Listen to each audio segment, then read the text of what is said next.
Okay, Mike, we're ready. Good. Good morning. The online meeting of the Leeward Planning Commission will now come to order. It's Thursday, November 18th, 2021. Time is 9:32. Based on the governor's emergency proclamation related to the state's COVID-19 Delta response dated October 1st, 2021, we're holding this meeting online. This is to maintain physical distance and prevent the spread of COVID-19. Public can observe this meeting on YouTube live stream by following the link provided on the county website calendar or by using the URL advertised on the agenda. The video recording will be available on the same YouTube channel. The minutes and transcripts will also be posted to the county website at a later date. I'd like to remind all participants the protocol for this meeting. Please silence your phone and any other devices. Only one person may speak at a time, so raise your hand to be recognized by the chair before you speak. Please speak directly into your microphone and keep your microphone muted while you're not speaking. If you talk over each other or if microphones pick up noise, the dialogue can't be transcribed. Thank you for your cooperation. With that, I'll introduce my fellow commissioners. Please raise your hand when you're called. Vice Chair Barbara DeFranco. Commissioner Shani Armbruster. Commissioner CJ Kumu is not here yet. He's tending to getting some feedback. Thank you. Tending to a birth of a child. Hopefully he'll be able to join us later. Commissioner Mahina Paishan Duarte. Aloha. And Commissioner Faye Yates. Hello. I'm Chairperson Mike Matusik. We have a quorum for this meeting. At this point, we'll say we have an announcement from Shani. We discussed it briefly at the last meeting, but if you'd like to make your announcement again here. Sure, thank you. Hi, everyone. Good morning. This unfortunately is going to be my last meeting as a commissioner. I've unfortunately had to resign my position. I've had some things come up and I'm relocating back to the mainland, but I just wanted to thank everyone for this process. It's been a learning curve and a pleasure. And yeah, thank you for being such a welcoming environment, and thank you for all the community members for being so involved and diligent and dedicated to your community. So thanks everybody, and I hope I get to see you again soon. Thank you, Shani. And Zindo? Mr. Chair, yes, thank you. Good morning, everybody. Zendo Kern, Planning Director for the County of Hawaii. I want to take this moment to present a certificate of appreciation to Shani. We're really bummed that you're leaving so soon. To make it up, we've decided to have you read a tremendous amount of applications prior to that. Yeah, but you've been really great to have. We appreciated your insight and your feedback and understand how life goes. I'm just going to share my screen really quickly. Can you all see that certificate? Cool. So, on behalf of the mayor, the administration, the planning department, your fellow commissioners, we really just want to appreciate you, mahalo you, and here's a certificate of appreciation. A nice one with the embossment and all of that has been mailed to you, so you'll have that for your future. Wishing you all the very best as you move forward in life, and again, really appreciate your dedication and your service to our community. As a fellow planning commissioner, I know what it's like being in here. There's a lot of reading, there's a lot of hard decisions to make. And a lot of things to weigh and balance out. So really appreciated the mindset that you brought, and again, your service here. And again, wishing you all the very, very best. So big mahalos. Thank you. Thank you very much. Do that, and back to you, Chair. Thank you, Director Kern. Moving on to introductions of staff. Today we have Deputy Corporation Counsel Delilah Schluter, who's the attorney for the Planning Commission. Deputy Corporation Counsel Gene Campbell, Attorney for the Planning Department, Planning Director Zendo Kern, Planning Program Manager Maya Jackson, Planner Christian Kay, Planner Jessica Andrews, Planner Tracy Camaro, Planner Eric Cook. Is Eric Hello. on? Hi, Eric. And Commission Secretary Noriko Sauer.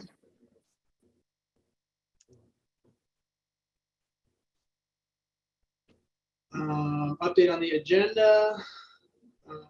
Announced that the commission received a request to postpone the hearing from the applicant on agenda item number 9, Kona Aerial Gymnastics Team, to allow for more time for the applicant to address recent feedback from the Department of Public Works and provide a comprehensive response to the commission's concerns.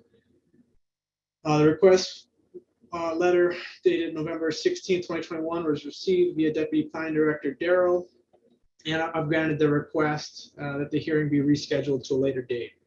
I'll note that no one is registered to provide oral testimony on this agenda item today.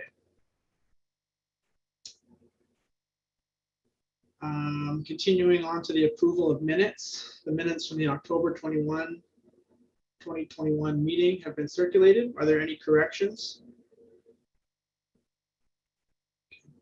Seeing none, is there a motion to approve the minutes as submitted?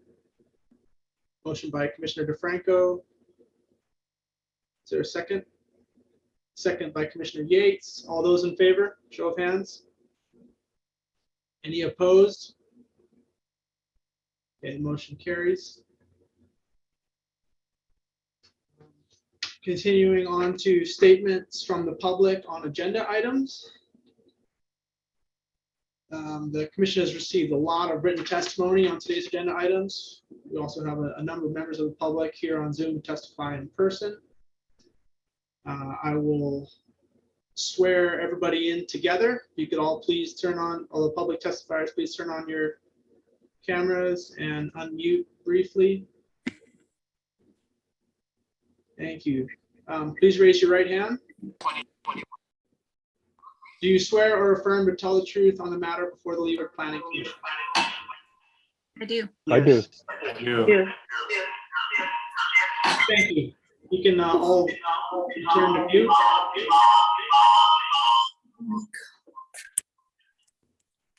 Yeah, everybody can mute again. Whoever is Zoom user, that's where the feedback. Thank you. Perfect. Okay, please limit your testimony to 3 minutes and please don't be repetitive. Staff will let you know when you're at the 2.5 minute mark by ringing a bell. If you have submitted written testimony, please don't simply reread it. You're welcome to summarize or update your testimony here in person, but we have received and reviewed the written testimony. After your testimony, commissioners may have questions for you, and when there are no more questions, please log out of Zoom platform and switch to YouTube channel if you want to keep watching the meeting. This is to limit the number of participants on the screen in order to better manage the meeting and minimize connection disturbance. Okay, beginning with item 1 and 2, Kaupulehu land, state land use boundary amendment and rezone. The first testifier we have is CC Davenport.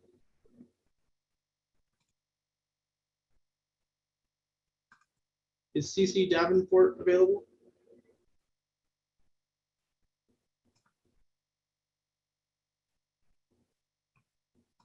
I'm here. Okay, Can you see me? okay. I can't see you, but I can hear you. Okay, okay. Thank you very Go much, ahead, Commissioner. Steve. Yep, can you Yep, hear me? please go Mike? ahead. Okay, thank you. can. Yep. Thank you very much, Commission. A couple of concerns that I have. I live in the immediate area. I am a longtime resident of Waimea. My family has been here for many, many generations. Some of the big concerns are the traffic. Traffic is incredibly, incredibly congested through this area. Traffic flows very, very quickly through this area. If you can imagine a half a mile, just picture a half a mile in your mind. That would be from Kamamalu, from the police station up to the subject property. Currently, there are 40 driveways going in and out, allowing traffic in and out of that very, very small stretch of highway. There have been numerous accidents. People jockeying for positions, there's no center lane, and even creating a center lane, I think would even make it worse. Having a traffic light would not alleviate the problem. I think just increasing more commercial in this area would not be good, would not serve the community and especially this neighborhood well. Secondly, about 4 or 5 years ago, we had heavy rains in this area. It came down from Minute Stop. It crossed the street. It just missed the Kawano property. It went directly through Metzler's property, right through the front of his 2 homes, his existing homes there, went right over to the former Parker Ranch house and into Yamaguchi's, and then it flooded Yamaguchi's.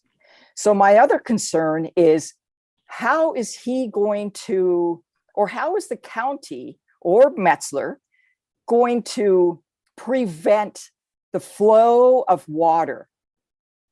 It didn't go down the highway, down Mamalahoa. It went across people's properties and affected their properties. Third, my concern is the increase of noise. If he is able to build those three buildings, plus the parking lots, those parking spaces, and more residential in the back, that increases the surrounding neighborhood to more vagrancy, to security, to safety.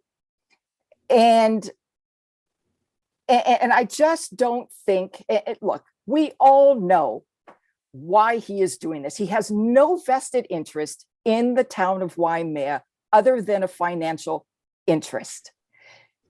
He is not in the community. He is not of the community. And so I say to keep this property ag as it has always been. Having 3 rented horses on your property is not ag. That is not the best use of that property. It should be to somebody who cares, who wants to serve this community properly, grow vegetables, grow fruit, to have a small business, to not depend on imported food. You know, I know the county, the county state, they preach sustainability, all of this stuff, importation of food. Well, let's support that. Let's not support somebody else coming in and, 3 more big buildings there, more business, more people, more traffic, more noise. So I implore the county, like the commission members, please, to be responsible. You have a responsibility, a duty, and an obligation to serve this community well. And I hope by testimony today that everybody has their listening ears on and their minds open, hearts open, and does right by this community, by Waimea. And I thank you very, very much. Thank you. Next up, we have Mr. John Kawano.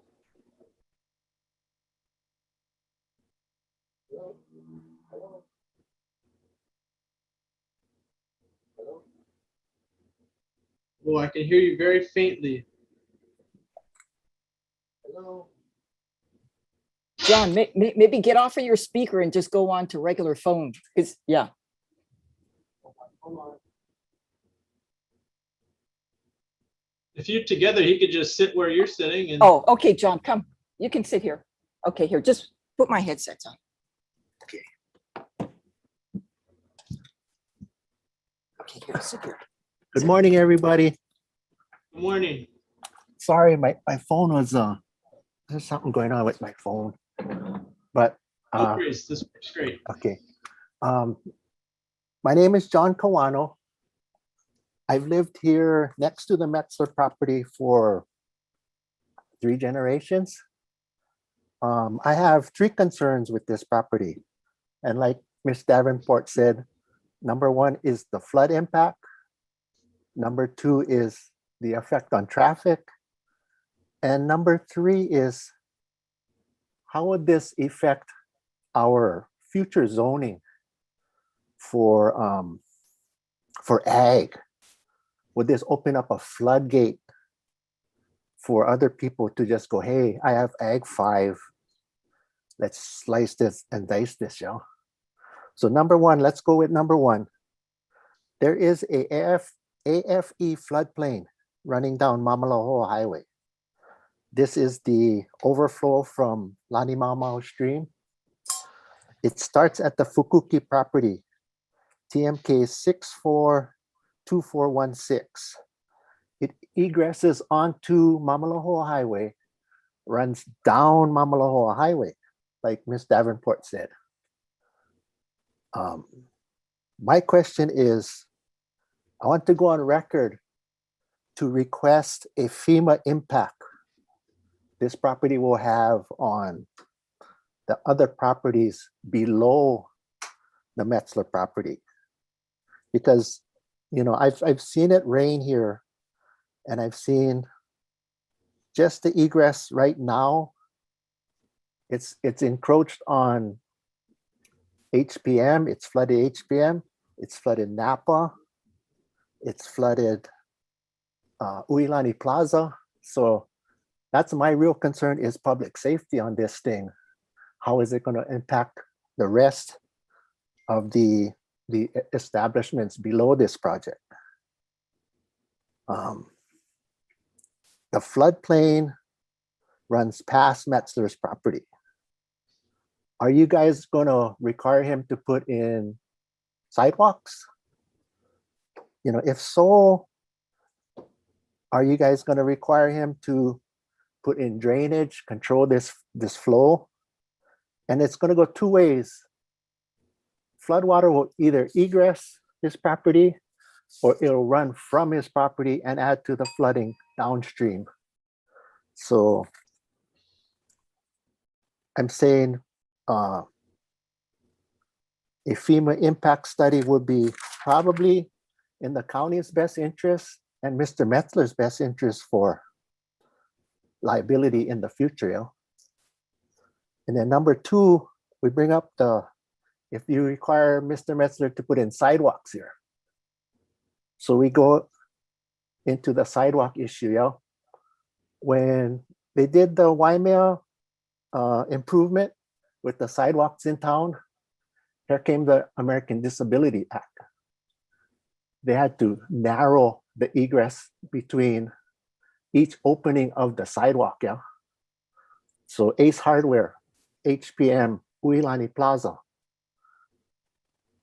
One car's coming out, the other car coming in has no room to come over the sidewalk. They have to climb the sidewalk. Yeah. So if you have this Metzler project with these sidewalks, traffic's going to stop. It will stop traffic, and it's going to be a problem. You know, so that's my second issue, is the traffic. How would this affect the traffic? And then my third issue is how we affect zoning. You know? Would this project affect Ag 5s, where people going, hey, Metzler did it, we can cut up our Ag 5 into 10,000 square foot lots. You know, so those are my three issues on this project. Thank you for your time. I hope they get addressed. And that's about it. Thank you very much. Okay, thank you so much for your testimony. Okay. Next, we have Myron Lindsay. Is Myron online? Yes, thank you, commissioners. Can you all hear me? Yes. Okay, thank you very much. 6th generation Lindsays, Waimea, first Lindsays to come into the state of Hawaii. Presently, I reside in Waimea, below, I don't know if you know the Merriman's area, restaurant, whatever. But my biggest concern at this point and at this time is the traffic. Waimea is an artery. It's a major artery for transportation between the east and the west. We have two ports, one in Hilo, one in Kauai High, which we really should be thankful for because it brings in our goods, consumer goods. The challenge with that is presently, as it is, we have containers that are being shuttled between east and west, Kauai High and Hilo on a daily basis, including evenings and nights. Constant trucks running at a high rate of speed in this area from the police station and on up and throughout their destination. So this is a big concern for me. I have a property directly across the street from Mr. Metzler, and I'm very concerned about this traffic increase. Right now, it is pretty unbearable. And there's no, how should I say, no control of monitoring the speed in that area.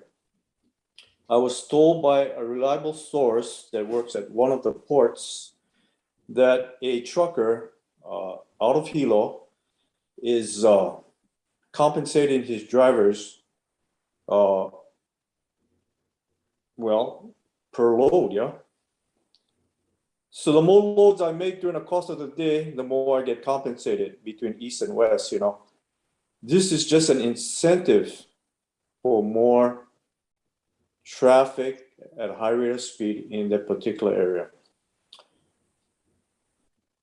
So that's one of my biggest concerns. As we go forward, what we need to do really, commissioners, is to really have a comprehensive impact statement, a study, and I'm pretty sure we do have some studies on record, but we're at a point right now where the state is not going to have a bypass road like they were looking at going through Hawaiian Homes land. And I've been on several committees in Waimea with the Hawaiian Homes Association in addressing this issue of a bypass road, alleviating the traffic through Waimea. But that's not going to happen really. So what's going to take place in the next 5, 10, 15, 20 years? Let's project out and see what's going to take place. Like Ms. Davenport said, you know,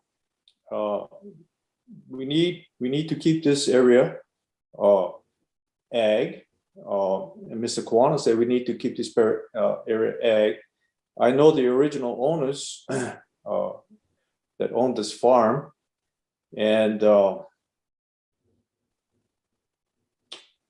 that's one of my biggest concerns. The other concern that I have is really having a zone in Waimea for businesses. I don't think we should have any more businesses, commercial businesses, from the police station going east towards Honoka'a. This was all ag land in the past, and I think as much as possible, we need to keep this ag. So any more commercial, I don't look upon it as you know, good growth, so to speak. We should have our business zones in Waimea, whether it's towards the airport. I know we're going to infringe on maybe Parker land, but it should be in that area towards the airport. Okay. Basically, that's my biggest concern, is this traffic, increase of traffic, safety for the motorists and the pedestrians, and people living alongside the highway. My property, if I do build, my living room will probably be right at the setback, okay, which abuts the main artery or the main road. You have trucks with high rate of power now. The trucks today, to give you an idea what you're dealing with as far as trucks, I mean, I think they have a limit of 85,000 pound GVW, gross vehicle weight. And with trucks now in excess of 500, 600 horsepower, they can rev up and pull those loads at a high rate of speed. Time is of the essence for truckers. I was a truck driver in the past.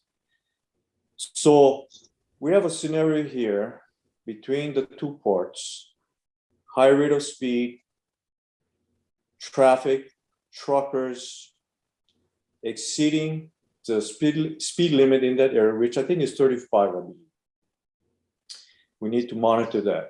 What I would suggest, commissioners, is that, again, reemphasizing an impact statement, a comprehensive impact statement, projecting out maybe 5, 10, 15, 20 years, and then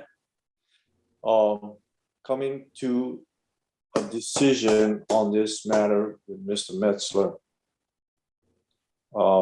That's really all that I have at this point, and I appreciate you allowing me to say my piece. Well, thank you very much for your testimony, Mr. Lindsay. Moving on to Kristen Counter. Hi, good morning. Thank you for the time today to share my objection to the rezoning and state land use amendment for the Pu'ukapu subdivision. I'm actually born and raised on Oahu, and my husband and I moved to Waimea late in 2019, really to create a more sustainable future for ourselves and for our then one-year-old daughter. Before we left, all around us, homes were being demolished and monster home after monster home developed in their place. I'm sure you guys have heard about this fiasco happening there. These homes were technically legal and no one stopped them until there was a crisis. Backtracking on that is almost impossible, and neighborhoods and infrastructure are pretty much crumbling down around them. We thought we had moved away from that, but here we are today, sharing a property line and a private road with the proposed subdivision.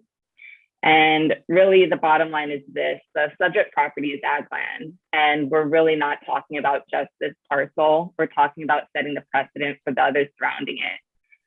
17 acres right next door, which is former Parker Ranch land, was bought by another developer. He's now also subdividing, and based on this application is already talking about changing his land use to create more density. Others have already mentioned that by approving this application, it doesn't just mean converting these 5 acres, it means setting the precedent to convert another 17 more, and then probably more after that. So it's sort of like the monster homes on Oahu, one after another, until somebody finally woke up and said, this is wrong. For Oahu, it was too late, but we can avoid making the same mistake here. In 2002, when the applicant purchased the property and they wanted to subdivide the lot, they actually personally repealed Ordinance 93-65 and converted the property to ag. And by doing so, they avoided a road widening, a left turn lane, curbs, gutters, sidewalks, drainage improvements, and a traffic signal, while enjoying, I think, what would be the equivalent of a couple $100,000 in property tax savings over the next 20 years. So I don't understand why these aren't requirements now. These improvements are not any less necessary 20 years later than they were when they were established. As others have mentioned, the entire property is in a flood zone with additional grading and improvements required to develop the parcels. I have no idea how that impact will create more flood risk for the surrounding properties. I suppose others have concerns based on previous flooding history of the property.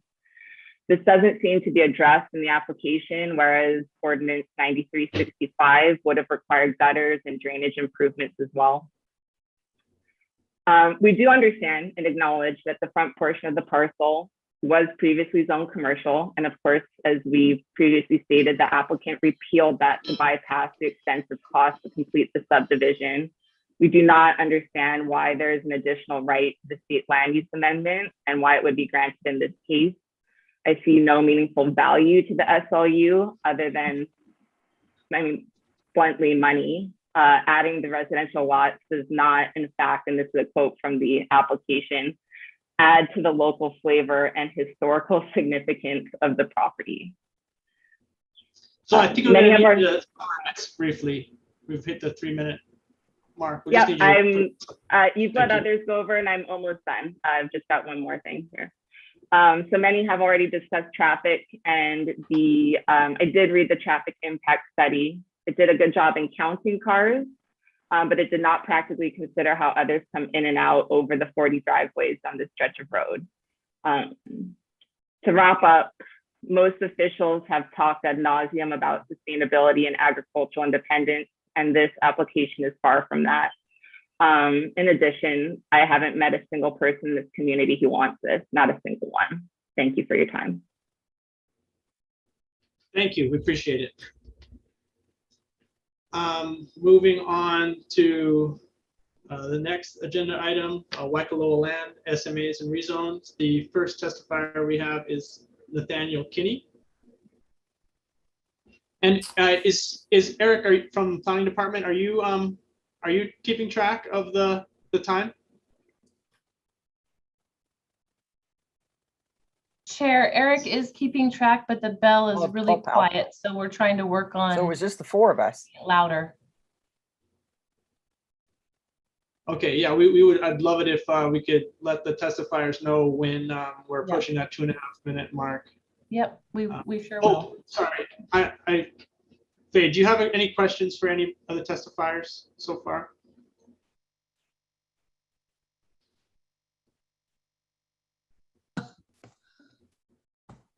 Mike, are you addressing me? Yes, I saw you had your hand up. Yeah. Excuse me. I'm trying to look for the, I guess the application regarding what we're talking about. Was this in the previous memo that we got? Because I kind of sort of like want to know what they're asking for. I mean, I understand what we're talking about, but I was looking through my papers here to see what is the,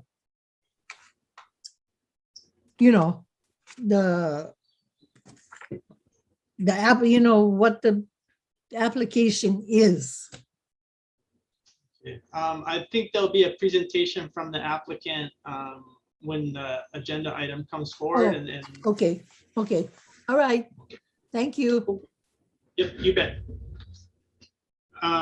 Continuing on with public testimony, Nathaniel Kinney, are you available? Yes, I am here, Chair. Okay. Chair, members of the commission, the Hawaii Regional Council of Carpenters would like to offer their strong support for the Kumu Ho at Waikoloa. Kumu Ho is committed to using union labor throughout the project's development, and that's going to support hundreds of local laborers and their families, showcasing a deep commitment to Hawaii Island. Kumu Ho is good for Hawaii Island and our community. Timeshares are resilient and stable, and these are the qualities that we need to get out of this downturn from the pandemic's harsh effect on us. Timeshares are generally the first to return to operation and enjoy higher occupancy than hotels. And because timeshare owners return more often as hotel guests, they also tend to have a greater appreciation and respect for our community. They spend more while they're here, and most importantly, timeshare visitors do not encroach into community spaces, unlike vacation rentals. Simply put, timeshare visitors are some of our state's most reliable and highest spending guests. We believe we need the economic boost that Kumu Ho at Waikoloa will provide. The project is a substantial investment in Waikoloa and is another example of thoughtful stewardship by the Waikoloa Land Company, which has a track record of responsible development on the island. And I just wanted to thank you for your consideration. Mahalo. Thank you very much. Next up, we have Shane Nobriga.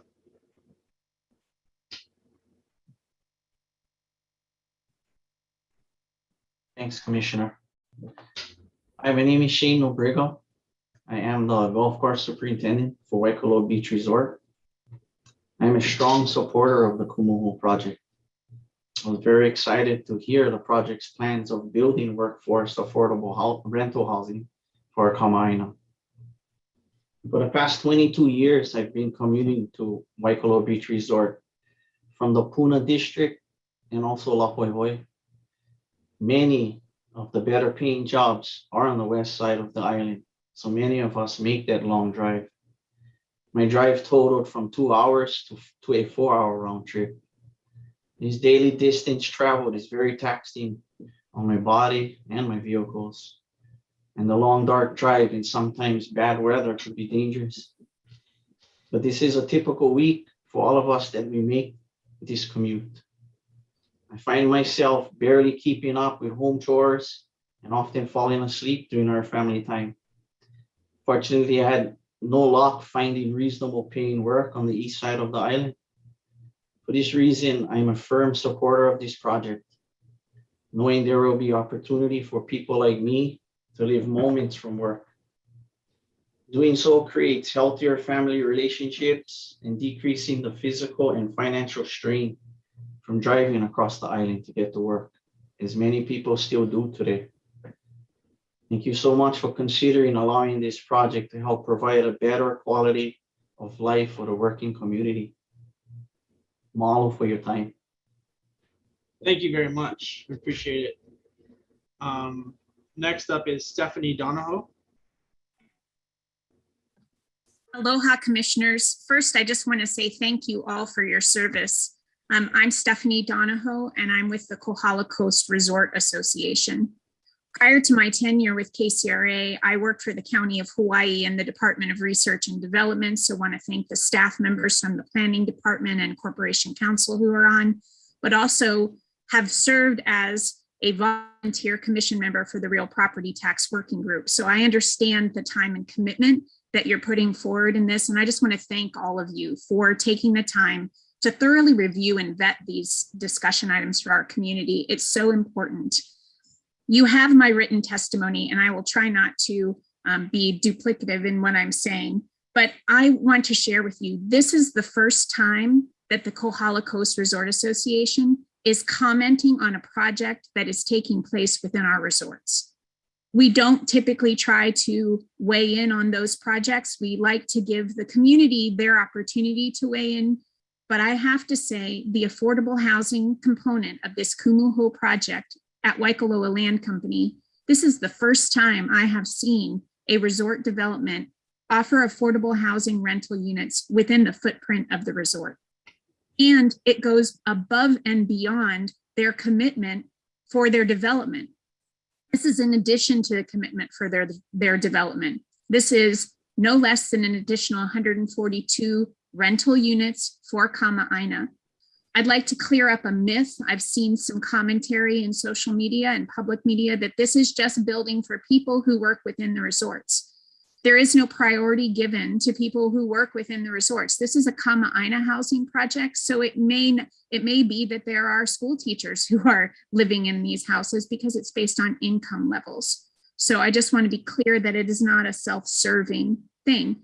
It is looking at private industry stepping up and recognizing that we have a role to play in building more affordable housing. I serve on the Vibrant Hawaii Housing Coalition, and there are a number of nonprofit agencies and community associations that are constantly trying to address our island's affordable housing needs. I'm so impressed that Waikoloa Land is doing this and that they're doing it in the first phase of their development. In terms of the timeshare components and all of that, I'll let the commission make their decision about that. Thank you. I have 1 minute to summarize based on the bell. Is that correct? 30 seconds. 30 seconds.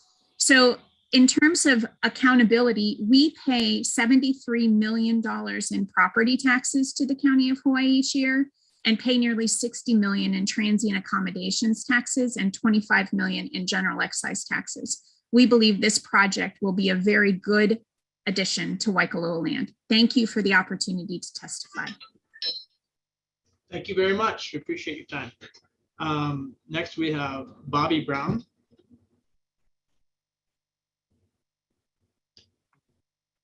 Aloha, everybody. My name is Bobby Brown. Can you hear me? Yes. Okay, great. I'm a union carpenter here in Kona. I'm coming before you to testify for Kumu Ho at Waikoloa.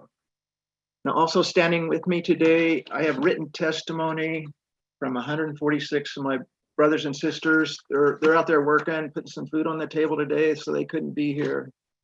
But I wanted to make mention of their written testimony. I think everyone has it. I've been a carpenter here, on a member of the Carpenters Union for over 37 years. I'm very familiar with the Waikoloa Land Company and the work that they do. I've worked on many of their projects. They put a lot of food on my table, and I appreciate that. And here's our testimony that we're giving today. We strongly support plans for Kumu Ho at Waikoloa.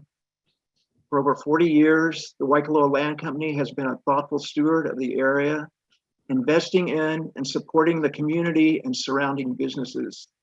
Kumu Ho is committed to using union labor throughout the project's development, supporting hundreds of local laborers and our families, and showcasing a deep commitment to Hawaii Island. Upon completion, Kumu Ho will generate much needed jobs and housing for our local residents. The project will create economic momentum and an investment in our communities when we need it the most. Kumu Ho will generate an additional foot traffic for the area's surrounding businesses, providing a steady stream of consumers who can ensure businesses, especially those who've been impacted by the decline of tourism because of the pandemic. We want those businesses to have a chance to survive and thrive, and this project will help do that. Kumu Ho is a smart, thoughtful development that will attract substantial new investment for the state and county of Hawaii. Through Kumu Ho, the Waikoloa Land Company is taking every opportunity to support Hawaii Island residents and create a bright future for the Kohala Coast. Supporting Kumu Ho is an investment in Waikoloa and the future of our Hawaii Island community, and we strongly support it. And thank you for your time. Thank you very much. Next up, we have Michael Kadaus. Michael, are you there? Good morning. Can you hear me? Yes, thank you. All right. Good morning, commissioners. My name is Michael Kadawis. Thank you for allowing me to testify in today's hearings. I am a 30+ years member of the Hawaii Regional Council of Carpenters, also known as the Hawaii Carpenters Union. I strongly support Waikoloa Land Company and their plans for the Kumu Ho Act at Waikoloa project. This project will employ hundreds of people during the construction phase and after its completion. Maintenance requires a lot of work, which will create a lot of needed jobs. Waikoloa Land Company strives on enhancing the natural environment through years of quality planning. Their dedication and history speaks for itself. Definitely, the Waikoloa Land Company has been a positive benefit to us all and the INA. In behalf of over 100 of my brothers and sisters of the Hawaii Carpenters Union from every corner of the Big Island, who all petition to support Kumu Ho and the Waikoloa Land Company. Thank you very much. Thank you very much for your time. We appreciate it. Next, we have Ross Birch.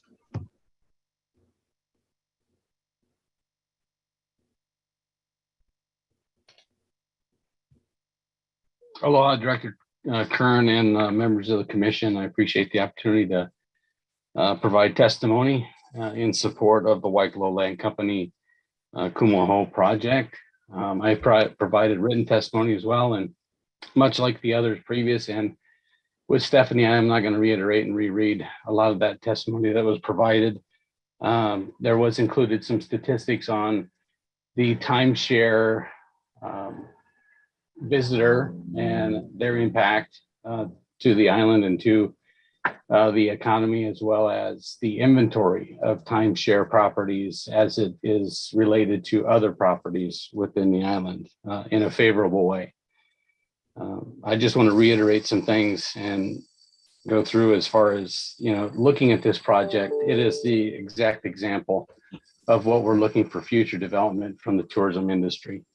It's using a smaller footprint than it had originally had put on its plans. The workforce housing is phenomenal, and it also includes a nonprofit contribution through its directives. The timeshare visitor and this project will attract, engage, and educate the responsible traveler. We're really looking forward to the opportunity for this project to go forward, and it has my full support from the Island of Hawaii Visitor Bureau. Mahalo. Thank you very much. Next is Christopher Delaney. Aloha, Commissioners. Christopher Delaney with Pacific Resource Partnership. We're a nonprofit market recovery trust fund, which represents approximately 7,000 men and women, union carpenters, and 240 large and small contractors in the state of Hawaii. Our members also reside and work on Hawaii Island. So we are in strong support of the Kumu Ho Waikoloa project. We believe this project will create many economic benefits for the county and the state.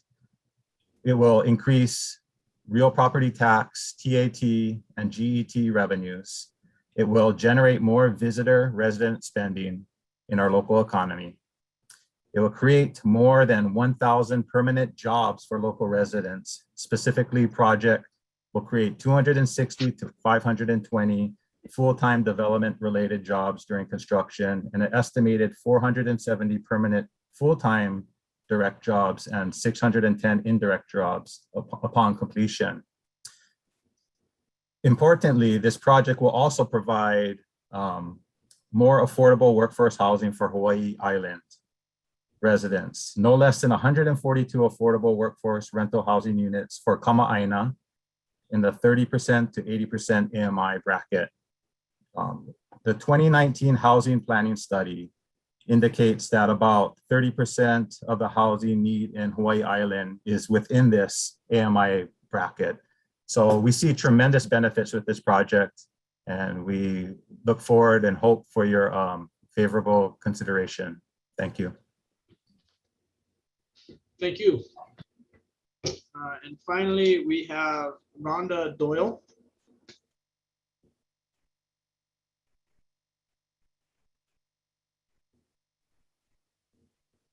Hi, I'm Rhonda. Hi, go ahead. I'm just going to read a letter that I compiled, but it's not the letter I submitted. Hello, my name is Rhonda Doyle, and I would like to thank the County of Hawaii for allowing comments on the proposed development in Waikoloa Beach. The topic of workforce housing is a priority of businesses in our state who are suffering from a lack of applicants.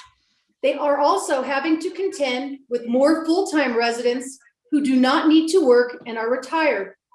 After COVID, we are seeing a nationwide migration of the population to find a better life. We cannot begrudge those who care to live somewhere better.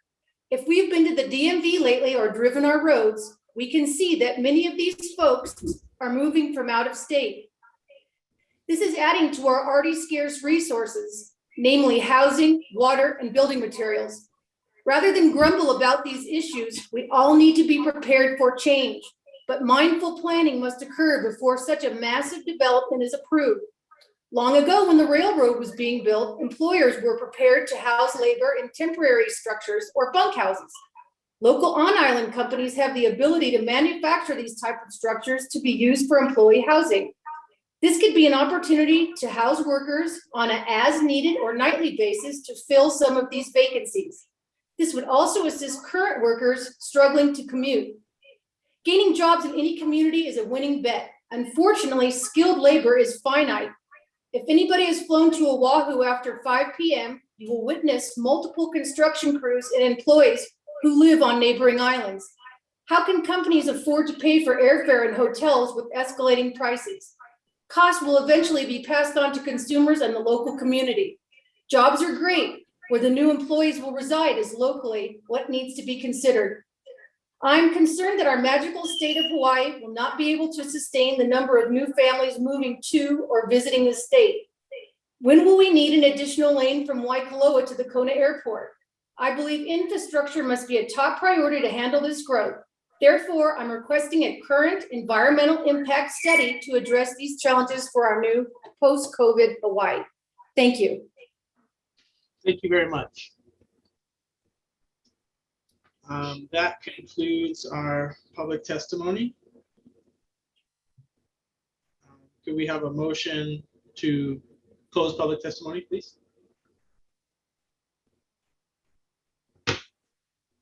Unless there are any questions. Sorry. Are there any questions that any of the commissioners have for the testifiers? Thank you, Chair. Sure. The first question is to Mr. Ross Birch. One of the things that struck me in your testimony, you said that this project might provide an opportunity to engage and educate responsible visitors. My question to you is, how will this occur? How will the engagement and education of responsible visitors occur? Timeshare visitors, I believe.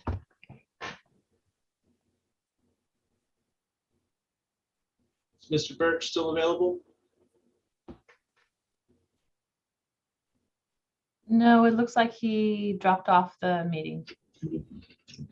Sorry. Perhaps we can ask that question to the applicant.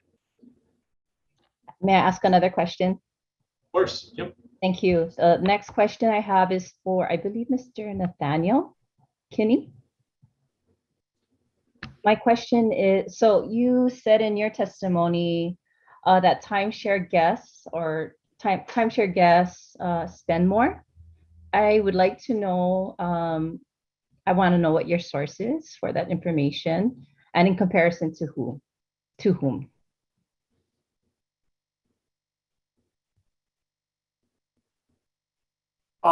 Well, it's just a generally held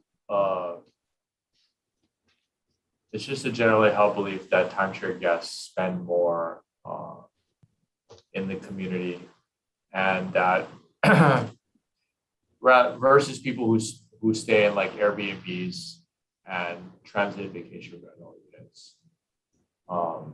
But if you would like, I can go back and find the source of exact data and get that back to you if you need that, Commissioner. That would be very helpful. I'd like Sure. to better understand the overall economic impact of timeshare guests. Thank you. One thing that I think we can be sure of, though, Commissioner, is that when guests don't stay in hotels or in timeshares and they stay in the community, there is a palpable lack of affordable housing as more transient vacation units take up affordable housing. So that's one issue that we do like to highlight, is the difference between like a hotel or timeshare versus what is basically a proliferation of transient vacation units that has taken up valuable affordable housing. Commissioner, I'm sorry to interrupt, but I might be able to provide a little bit of insight into that in terms of a research opportunity. On the Hawaii Tourism Authority's website, underneath the research tab, they did a report on timeshare visitors, a specific standalone report, and that might be providing some of the data that you need. So if you go to hawaiitourismauthority.org and click on the research link, they take a deeper dive into various types of spending by different visitor groups. I hope that's helpful. Chair, may I respond? Is that okay? Sure. Thank you. Sorry, Ms. Noho, I will definitely take a look at that information. I'm familiar with the HTAs. They have a tremendous amount of resources there for the public to peruse. I will look also if that data is localized for the given area. I have one final question. I'm sorry, I do believe that they break it out a little bit more. If you look at the island data for the visitor, each visitor group, I'm not certain if that timeshare report has broken down, but you can get it monthly by island, if that's helpful. Thank you. I'm familiar with those reports. They are very helpful. Thank you. Chair, may I ask one final question? Yep. Thank you very much. This question is for Mr. Chris Delaney. I apologize if I've mispronounced your name. You also shared, I appreciated your testimony, the contributions to Kama'aina workforce housing. Might I ask, what kind of assurances, what are the assurances that the housing that will be developed, workforce housing that is to be developed, will be offered to Kama'aina? And then my second question to you are, what are your overall? Sorry. Before we get going too far, is Mr. Delaney still on the line? He is still on, but he just logged back in. Yes, So he may have only heard half the question. Yes. And then, I just want to make sure that the questions, as a public testifier, Mr. Delaney may not have the information that the applicant would have. So just want to make sure that we're asking relevant questions to the testimony of the applicant. But go ahead. Thank you, Chair. I'll rephrase my question. Mr. Delaney, I appreciate your testimony for all the benefits for this project. I'd just like to ask, do you see any potential downsides? Do you see any potential downsides of this project, if this project were to move forward? No, I don't. I see a lot of benefits, as I stated in my testimony. Yeah. Especially in terms of housing and generating more revenue for the county and the state, as well as more jobs.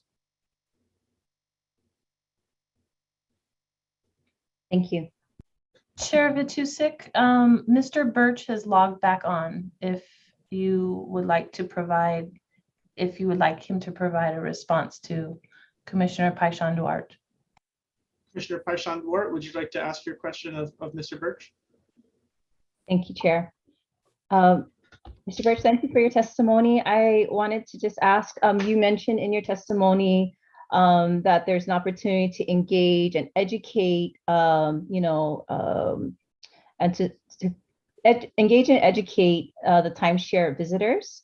My question to you is how will this take place?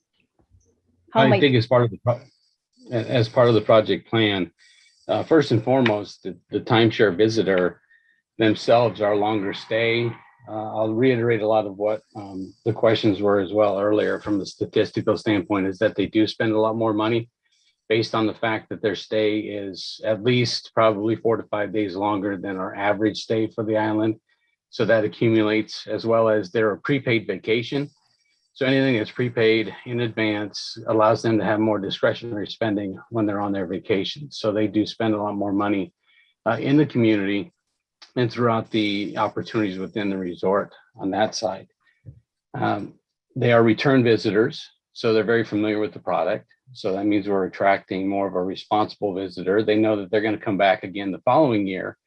So they're going to be a little bit more responsible, or have more of a responsible minded visit, because they will be coming back. They build relationships with individuals within the resort areas and the communities, as well as understanding that this project specifically is going to have a cultural interaction and community-based opportunities for their staff and cultural practitioners to engage and communicate with the visitors as they come in, and provide opportunities even through our Malama Hawaii projects as well. So there's a lot of different ways of engagement on that side, and this project sets up very well for that.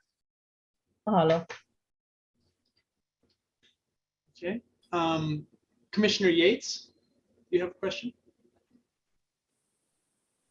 It's on mute still. Well, there you go. Yes.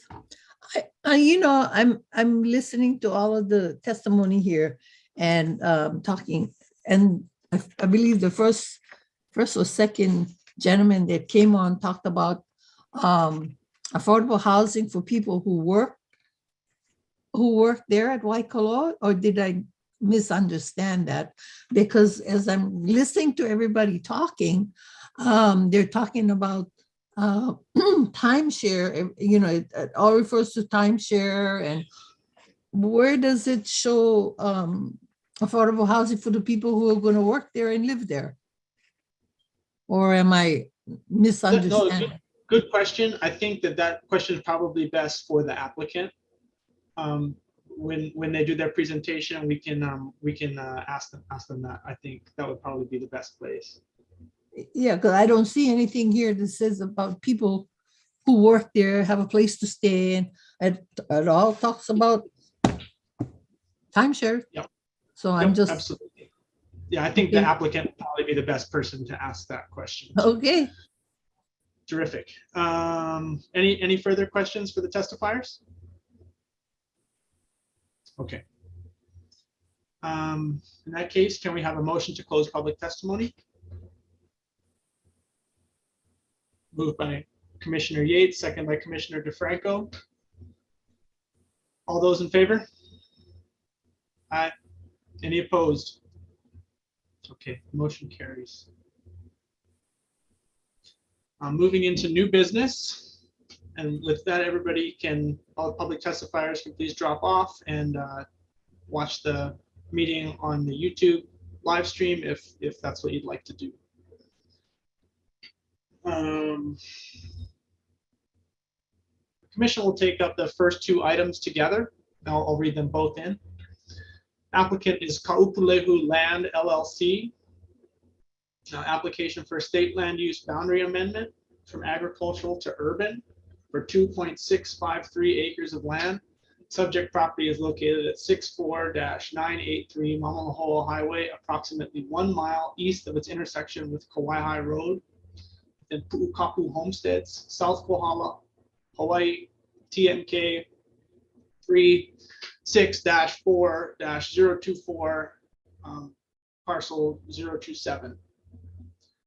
In addition, the applicant is requesting a change of zone from agricultural 5 acre, Ag 5A zoning to neighborhood commercial 10,000 square feet, CN 10, and single family residential 10,000 square feet, RS 10 zoning for 5.349 acres of land. The subject property is located at 64-983 Mamalahoa Highway, again approximately 1 mile east of the intersection with Kauai Road. Pu'ukapu Homestead, South Kohala, Hawaii, same TMK parcel 6-4-024, parcel 27. At this time, we'll have a presentation from staff planner Jessica Andrews. Jessica, please proceed. Thank you, Chair Matusik. Good morning, commissioners. I'm going to share my screen and start the presentation.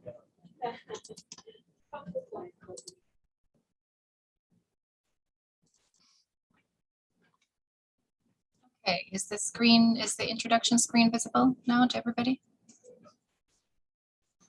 All right. As stated, this is an application for this is actually two applications for the applicant Kaupulehu Land LLC. It's a state land use boundary amendment application and a change of zone application.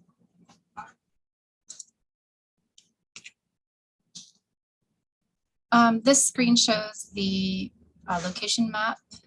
The site is outlined in red. It is just to the east of Waimea on Mamalahoa Highway.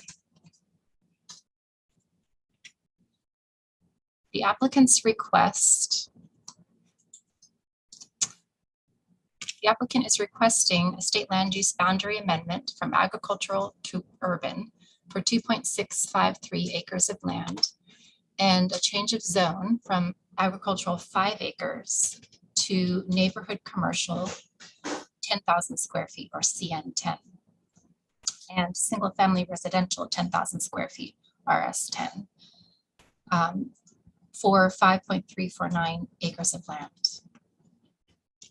If the requested land use entitlement changes are approved, the applicant proposes to subdivide the property into a total of 9 lots with a minimum size of 10,000 square feet each, consisting of 3 commercial lots fronting Mamalahoa Highway and 6 residential lots for the development of single family residences and ohana dwellings south of the commercial development. Commercial lots are anticipated to have 3 1- and 2-story mixed retail and commercial office buildings, having a gross leasable floor area of approximately 18,600 square feet. The applicant would like to begin construction within 6 months after issuance of all permit approvals. Full build out of the proposed project is anticipated to be 2025. This screen shows the county zoning map. As you can see, the subject property is outlined in red and it is currently zoned Ag 5A. Nearby zoning, there's quite a mix of nearby zoning. There is CV, which is village commercial. On the opposite side of the highway, there's also neighborhood commercial, as well as RS10, which is single family dwelling, family agricultural, just to the north of that. And to the west, closer into Waimea town, there is also village commercial, neighborhood commercial, and residential RS10, which is single family residential and multifamily residential further to the west. The state land use boundary map shows that this site has a current mix of urban, which is pink, and agricultural designation, which is green. And the general plan designates this site as a portion of it being MDU, which is medium density urban, and that's the orange. And the mustard color is low density urban. So again, the site has a mix of the 2 designations currently. And further to the east is IAL, which is important ag lands. Here you can see a conceptual map that was created as part of the South Kohala CDP, the Community Development Plan. The larger map is a broad overview of the town of Waimea. And the insert, which is blown up on the right side of your screen, shows the site outlined in red. It has again a mixed designation, which has which you can see the green is the Small Farms and Ranches Preservation Program, and the kind of yellow beigey color encompasses the town of Waimea.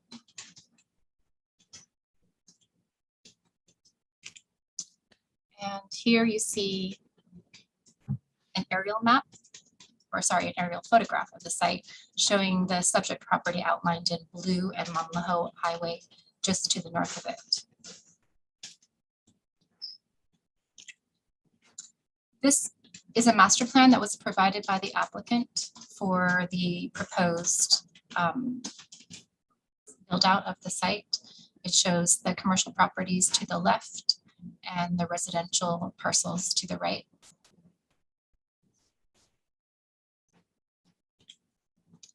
And some site photographs show the existing conditions. These are views from Mamalahoa Highway showing the site on the upper left, kind of direct on from the highway, and then on the bottom right, showing the site from the current access road.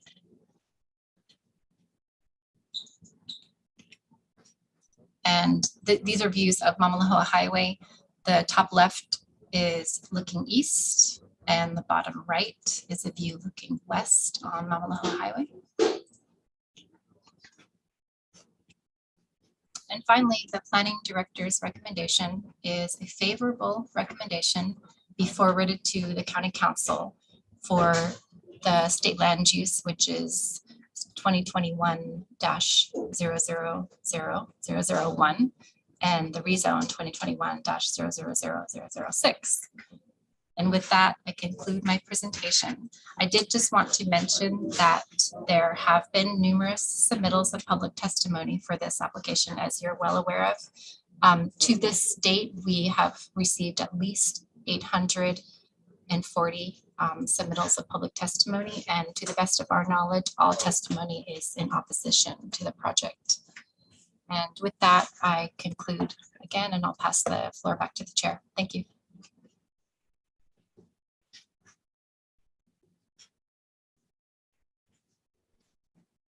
Thank you very much. At this time, we'll move on to the applicant's presentation, and we'll follow by questions from the commissioners. On the applicant, with the applicant and their representatives, please join the meeting. And actually, would it be possible to stop sharing the screen at this time? Thank you. Hi. Okay. So we've got Catherine Garzon, John Metzler, Joni Metzler, Yenwen Fang, and Randy Okinaku. Would you please raise your right hand so I can swear you in? Thank you. Do you swear or affirm to tell the truth on the matter now before the Leeward Planning Commission? Yes. I do. Yes. Thank you. Okay, when you address the commission, please state your name and the town that you live in. Good morning, Chair Fatusek. This is Kathy Garson. I'm from Carl Smith Ball. I am the attorney for the applicant, Kapolei Land. I'm from Hilo, although I spent quite a bit of time out in Waimea growing up. Present, as you introduced him, is John Metzler. I don't know if, and Joni Metzler is also on Zoom. And we also have Randall Okaneku. He completed the traffic impact analysis report. So a TIAR was completed for this project. I think one of the public testifiers asked that one be done, but we did do one, even though it wasn't specifically required. And Mr. Okaneku is here to answer some questions. Yenmin Fang is the project engineer and is also here to answer any questions that the commission would have.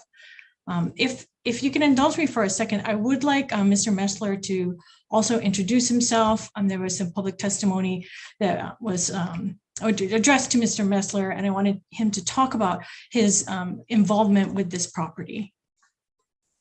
Please. John, I think you're on mute. I think you're right. I'm John Metzler. I am a local businessman. We have a construction company. We have a small ranch in North Kohala where we live. And I've heard a couple of people say that I'm a developer, which really might be a little bit of a stretch.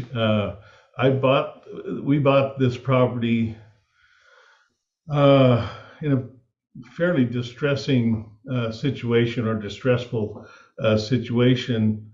I bought my first home in Waimea in a place called Pu'unani in 1973. One of the testifiers earlier said that I am not in or of the community, and I just want to take this opportunity to say that this is my home. It has been my home for over 50 years. And I'm thoroughly involved and interested in the welfare of the community. The situation around our purchase of this property is that I was friends with the previous owner, who was a family by the name of Ishihara. The Ishihara family grew celery, daikon, lombok, lettuce, those types of truck farm vegetables. Mr. Ishihara was a friend of mine.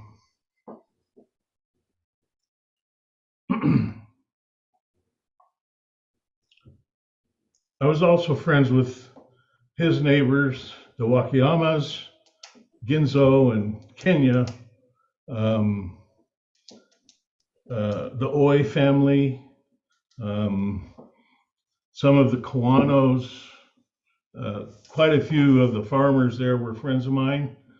I was an ambitious young man at that time, and I was able and willing to help them with their vegetable crops. Some of the farmers I helped were actually in Lalomilo, but the majority of them were there in the Pukapu area. When Tamao Ishihara died, we all knew him as Tom. When Tom died, excuse me, when Tom died, he left the farm to his family. And Tom's wife and their children tried to farm the land for a few years, and it wasn't for them. Somehow they got hooked up to a man of questionable integrity who came out of Hilo. And this man signed an agreement of sale with the Ishiharas, promising to pay them each year for the purchase of their 20-acre farm. By doing that, he essentially became the deeded landowner. The Ishiharas obviously had a lien on the property, but this gentleman, this person, subdivided 5 acres off of the 20-acre farm and sold the 5-acre parcel, pocketed the money, and never paid the Ishiharas for the 5 acres. He also became, over the years, severely delinquent in his regular payments to the Ishihara family. And remember, this is a family who was a subsistence farmer in Waimea in the 1970s. So there wasn't a lot of money to go around at that time. In addition to selling, I think illegally, certainly immorally, selling the 5 acres, this person allowed, during the widening of the Mamalahoa Highway, he allowed truckers, contractors, I don't know who all else, to dump thousands of tons of waste material from the demolition of the Mamalahoa widening onto the Ishihara property. I did not know that when I purchased the property, but nonetheless, I bought the property out of distress directly from the Ishihara family. They were in jeopardy of losing everything that they had at that time. I arranged for a note from the bank. I bought the land at a fair market price, no negotiations, all cash to the Ishihara family, got them out of that problem. And I think most of them still live in Waimea and are prosperous there. That left me with a piece of property, 15 acres, that I knew very little about what happened after Tom died. So visually, all a person could see was elephant grass or cane grass that was probably 8 to 12 feet tall. You could not see anything else on the ground but this tall grass. So when I decided to explore what we had bought after a couple of years, we realized that this dumping had occurred. So by hand, by myself and with friends, I cleaned up over 20,000 tons of concrete, pipe, asphalt, you name it, telephone poles, all of this garbage that was dumped on Tom's property that I now own. So, you know, I just took exception to this person that said this guy is an opportunist and he's not in or of Waimea. I take offense to that because I spent almost a year on weekends, Saturdays and Sundays, cleaning up that property. So fast forward to today, I don't know what is and isn't allowed in all these subdivisions and rezonings and all these things, but when I look at a Google Earth map, I see a lot of development all around this property, and many pieces of that development, including the Hawaiian Homes properties, have little tiny homes on little tiny lots. And I don't think that looks great, but I can tell you what we've done is going to be tastefully done, is going to be well built, and it will be visually appealing. We will have lots of nice landscaping, et cetera, et cetera. And I think if you look at the two homes that are there now, which Ms. Andrews put up on the screen, you'll see those two homes were there on the property before, and we completely rebuilt them to the highest standards available, and they're totally in accord with all of the Parker Ranch and other plantation style homes around that vicinity. So, you know, we're not building monstrosities. One person came up and said, nobody wants this, she hasn't met one person who wants this development. Well, I would ask Ms. Sauer if she is available to read a letter written by this other person's neighbor, who wrote a nice letter saying, you know, he approves of the subdivision. So I'd like Ms. Sauer to try to find that, and if possible, put that into the record. But nonetheless, what we plan to do is to improve the neighborhood, create a few house lots for maybe some of our employees, you know, maybe one of your employees, you know, from your entities on the Big Island or in Waimea.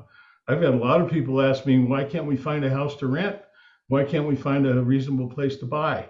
So hopefully this will provide a few opportunities for the local people. And I don't know, the benefits to the county are what they are, but that's about all I really need to say right now. And if you guys have any questions, I'm totally open to answer any of them. Thank you very much. Is there any other presentation from the applicant? Chair Fitzusik. Sorry, I hear an echo.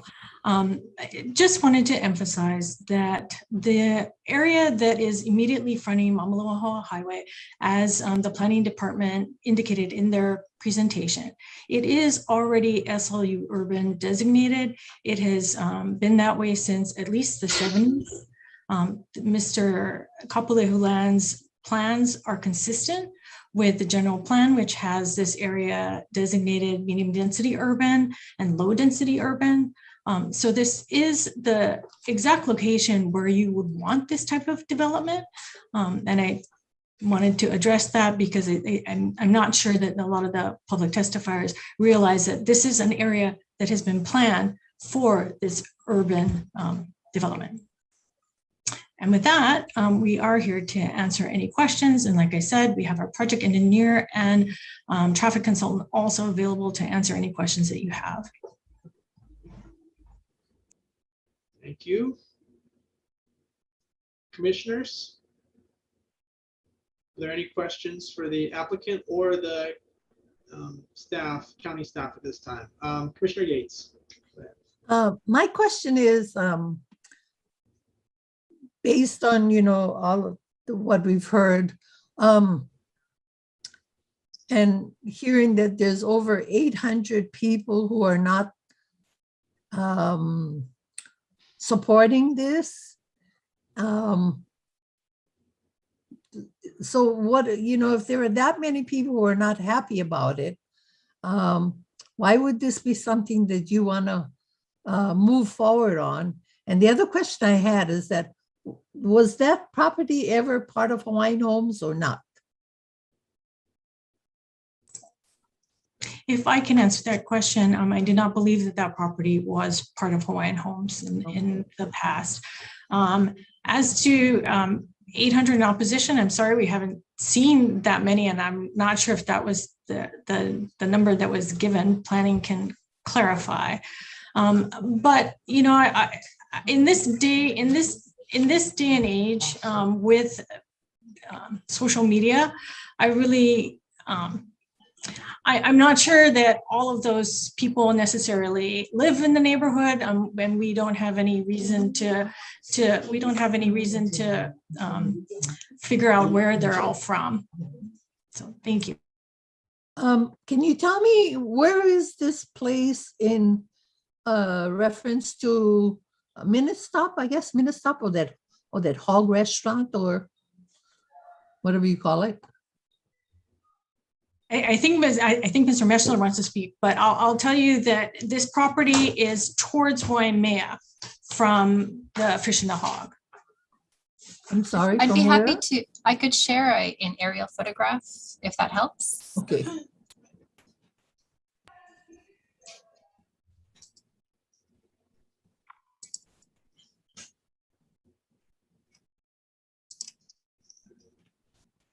So we'll just return, I can return us to, first I'll go to an aerial photograph. I think that will help. Commissioner Yates, the subject property is outlined in blue here. I believe what you're referring to is this business here, which is to the west on the opposite side of the property. Those who are more familiar, is that the property you're referring to, or no? That's Earl's. That's Earl's. That's the old George's Service. Help me out here then. Which one are you referring to, Commissioner Yates? Farther to the east is Minute Stop. The linear building there. It may not be on my map. Is it this one here that you're referring to, Commissioner Yates? Right there. Yeah. That's Minute Stop. So just a little further to the east. Okay. So this is next to HPM. Is this HPM over here? Yeah. This HPM here? The big one is HPM. Yeah. Okay. Is that this one here? Perhaps That's right. to the west of the property.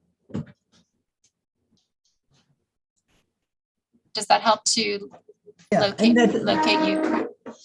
So that hog restaurant is further up then? It's to the right. Like maybe here, It's across from Minute Stop. over here. So that would be this That's the Fish and the location Hog. here. All right, thank you.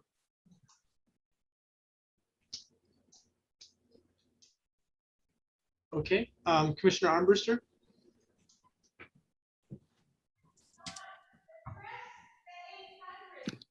Hi there. I just had a couple questions. One, Yen, I know a few people have mentioned it now, and I believe I saw it in the report. The floodplains on this are actually quite tricky. It looks like you've got a lot of different things going on. Have you and your team looked at this? Are you pretty confident that the floodplains can be managed and there won't be any impact to offsite properties?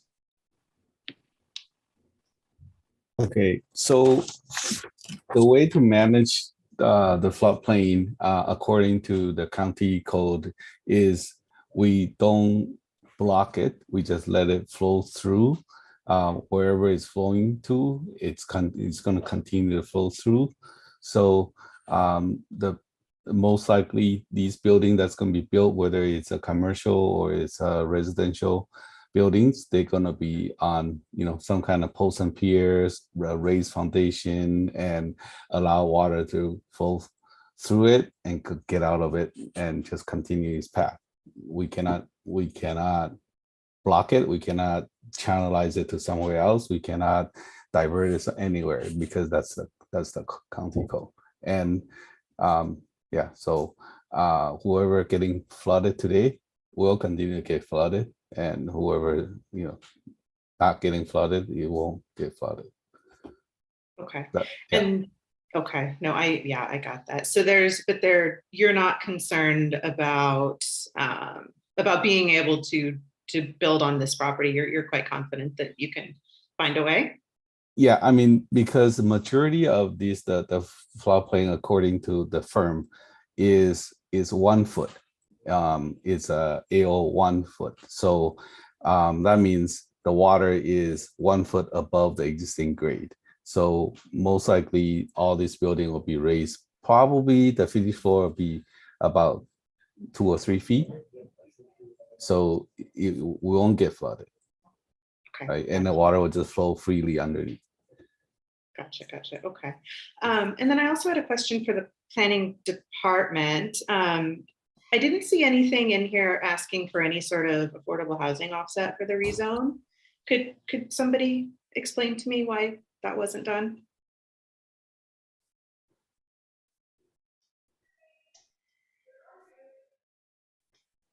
Commissioner Armbruster, can you give us a few minutes to research that? Because I think there should have been an affordable housing condition. Okay, if I could have just missed it too, but I didn't see anything, and I was Okay. curious about that. Just But give yes, us a few absolutely. minutes. If I may, if there is an affordable housing condition, it is, I believe, Y of the rezoning conditions. It is that will comply, where is it? Comply with affordable housing elements, chapter 11. So it is condition Y. That's correct. Okay. And could somebody explain to me a little bit what that will be asking for? Do we know yet? That'll be the inclusionary zoning of 20% per chapter 11. Okay. Thank you. Thank you.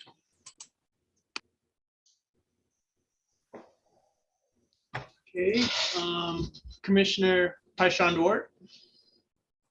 Thank you, Mr. Chair. There were a few oral testimonies that voiced their concern regarding vehicular congestion. I do see that there's been some recent study conducted. Can you please help me understand what's being done to help mitigate vehicular congestion? From the applicant, please. I'm addressing the question to the applicant. Thank you. Yeah, I think that'd be best addressed by Mr. Okaneku. It's Mr. Okaneku, if you can assist in. I'm sorry, could you repeat the question? I want to understand how the applicant is helping to, how are you folks helping to mitigate some of the vehicular congestion concerns that were brought forth? Okay, are you familiar with the this project site frontage? I am, yes. Okay, there's the county has widened Mamaloho Highway to provide a median storage lane, a median left turn lane, basically along the entire stretch of the roadway. Now, the purpose of this is so that through left turn traffic can pull off the through lanes and then turn into the driveways. Similarly, a vehicle exiting the site will be able to turn left and basically store in this median lane until the traffic in the Waimea bound direction, there's a gap in Waimea bound direction traffic, and they can enter safely. So basically, this is it mitigates all the driveway type of access along this stretch, where in particular where you have a lot of driveways, closely spaced driveways, you need a protected lane basically for traffic going in and out. And Commissioner Paishandwart, I'll add condition J of the background report and recommendation spells out those traffic mitigation measures per the TIR with consultation with DPW. Thank you. Quick follow-up question. So I need to go look at maybe some of the drawings and diagrams that were submitted. Please restate, Mr. Okaneku, what is that? It's a safety area? It's a median, it's a two-way left turn median lane. Median lane. It's yellow stripes on both sides. You can see it in the center of the highway. And like I said, basically that's for left turn traffic going in and out of the any driveway along that stretch in lieu of an exclusive left turn lane. Thank you. Do you happen to know if is there is that type of situation replicated, or does it currently exist near that the vicinity of this property? The reason why I ask is I am very familiar with that area. It is highly congested. There's a lot of big rigs that are going in between, back and forth. And so I just want to understand, are there other safety situations like this that are already in place, and does it actually mitigate some of the safety concerns that the public has raised? I'm not sure if that's best addressed by the applicant or by county staff. I apologize. I don't know who to address it to. This is relatively common throughout the state. I'm not sure if I can give you a specific site. I believe on the west side of Waimea also, there's this type of setup where along the schools on the west side of town. Let's see. But like I said, it's quite common. I mean, throughout the state, throughout the nation, it's a common practice. I'd like to share my screen again to show the photograph of the road because it could illustrate what you're talking about, Commissioner Paishon-Duarte.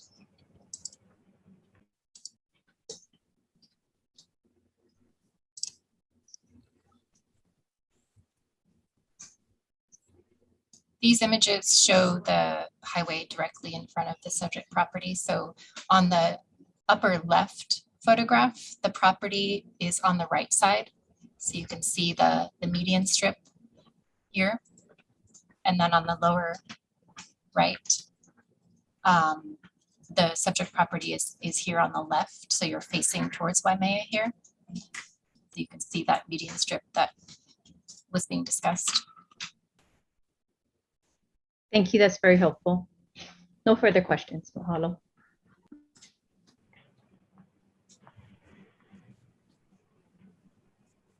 Okay. If we could stop sharing the screen so we can see if there's any other commissioners with questions. Commissioner DeFranco. Hi, thank you. First, I want to thank the applicant, Mr. Metzler, for sharing with us the history and your history here. I found that quite informative. I didn't realize all the connections, and thank you for cleaning up all of that waste. I was hoping that the county would pull up where the CDP plans were that show where development was been looking at by the CDP and by the state, so I can understand. It looked to me, will you pull it up? And thanks. Yes, just give me a minute. I'll share the screen. Yeah. Because it seemed to me that what the state and the CDP, where this plan for the portion that they want to go commercial on, is sort of in alignment with what the state has said and the CDP has said. So I just want to make sure I'm reading this right. So the yellow part is showing like a commercial. What is that showing when it's yellow? I will address this best I can. Okay. The yellow part, it doesn't appear to have a specific title in the legend, but it does show the town of Waimea, the kind of developed area of Waimea. Right. Whereas the green, as you'll see, is designated small farms and ranches preservation program. And so the larger area here shows the subject property. Yeah.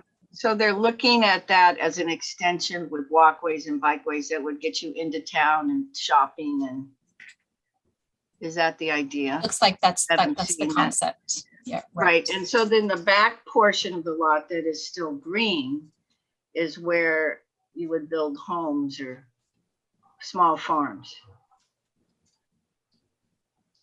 Small farms meaning an acre. What's a small farm?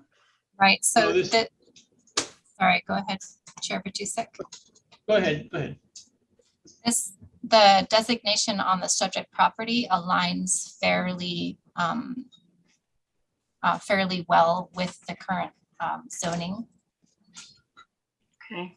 Or sorry, I meant to say the LUPAT, the state land use designation, where you have ag, the site itself is split between the urban designation and the ag zoning. So, right, so in the applicant's proposal, where the pink area is where he's looking to do the commercial use. Correct. And in the back, he's looking to build some homes. Is that right? That's correct. That's Okay. the proposal. And in the CDP, it was sort of looked at in this area that there would be sidewalks there so people could bike into town to go shopping and then go home. Is that right? But right now, there's no sidewalks, right? There's no sidewalks there now. Not currently, although DPW did request that, and it is part of the conditions. So in the if rezone. this were to go forward, then they would be putting in the sidewalks. Is that right? Yeah, so if you look at the rezone condition number G, Yes. prior to issuance of final subdivision approval, final plan approval for the CN zoned area, that's the commercial area, the applicant would be required to pavement widening with concrete curb, gutter and sidewalk, drainage improvements, signs and markings and so forth. So that's Okay. part of the condition. All right, and then that brings up my question, and I think other people's drainage and flooding. And how does that, so you put in these sidewalks and it's in a flood zone. What happens then when it floods? What happens then? Is there gutters or drains or culverts? Yes, some of those design questions could probably be addressed better by the engineers, that there are conditions that do require the applicant to comply with flood zone, that require flood zone, flood code compliance. Right. So it will have to comply with county, sorry, I'm trying to find the condition, but yeah, it'll have Chapter to be worked out. 27. Chapter, right. The condition is condition L. So it requires all construction shall comply with chapter 27 floodplain management of the Hawaii County Code. So. Okay. Well, thank you for that. And I can see why there's some expectation on the part of Mr. Metzler to look at what is laid out here and then to present a plan to us that could conform to the CDP plan. Thank you.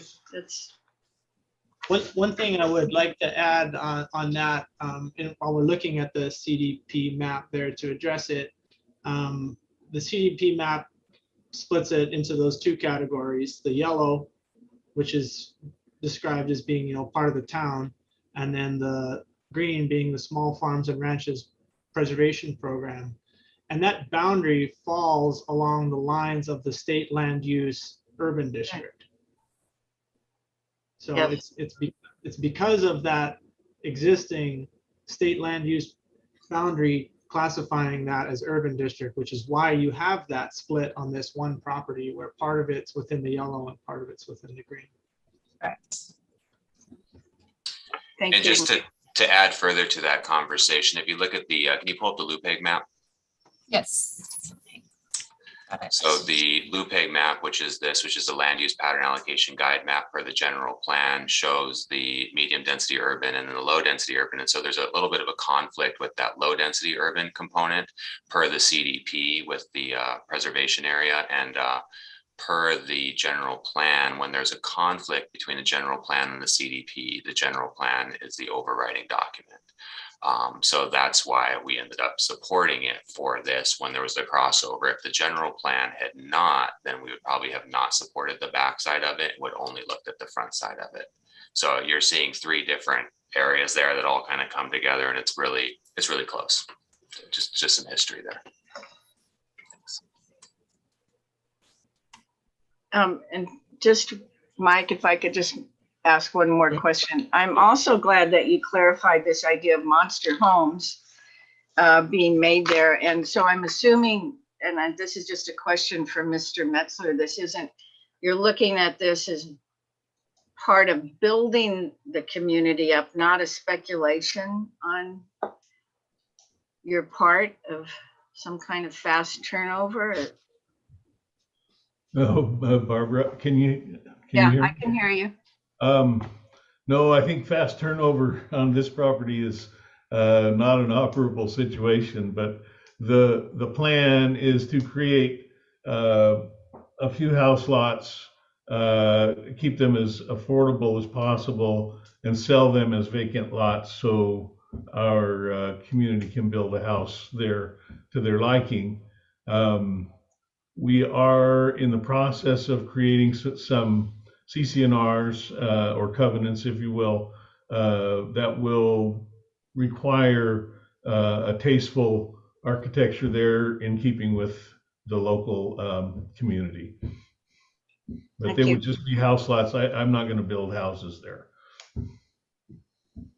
Now, I guess I should say there are the two ranch homes there now, and those are each going to have their own lot according to our plan, and we will sell those two houses upon approval, and hopefully we have enough from that to develop the infrastructure for the commercial and other residential lots. Thank you. Commissioner Yates? There is a two-story building, like a commercial building that you're doing there? Well, those are concepts, Mrs. Yates. And you'll see we fashioned those three concepts. One, to look like the Spencer House in Waimea proper, there by the center of town. And we used Georgia's Service across the street, which is now Earl's, as a template for another one. And I can't remember what we used for the third, but we really just fashioned those after something that wasn't a big metal warehouse and it already exists in town. So there's no parking on the property there where the building will be? Well, if you see the plan, and maybe Ms. Andrews can put that up, what we've done is we've put all the parking behind the buildings, sort of like old style where the buildings were on the street and the cars will be parked behind.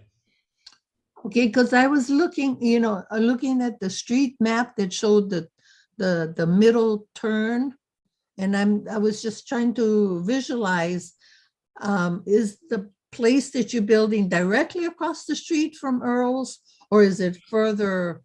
It's pretty much right across from Earl's.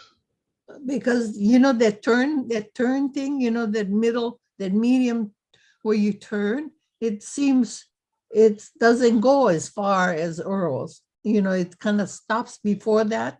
So I was just wondering if you're still going to have that area where you would have that middle area where, people would be out of traffic and be able to turn.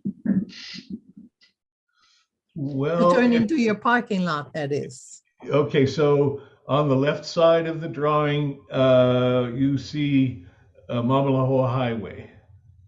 And if you look in the upper left corner, there's a driveway across the street that says, I believe it says Earl's store. So that's Earl's right there. Okay. So their driveway is on the street and ours are down a little bit further toward Waimea. So you don't have a problem with the traffic. So they'll be okay. In other words, they'll be in the middle where they can make that left turn. Right. Or the right, however. Right. And you see the two directional road between the highway and the buildings. That's going to allow for cars to take it easy. They're not going to be rushing in and out. There's plenty of storage right there for people, coming in and out of the property. Thank you.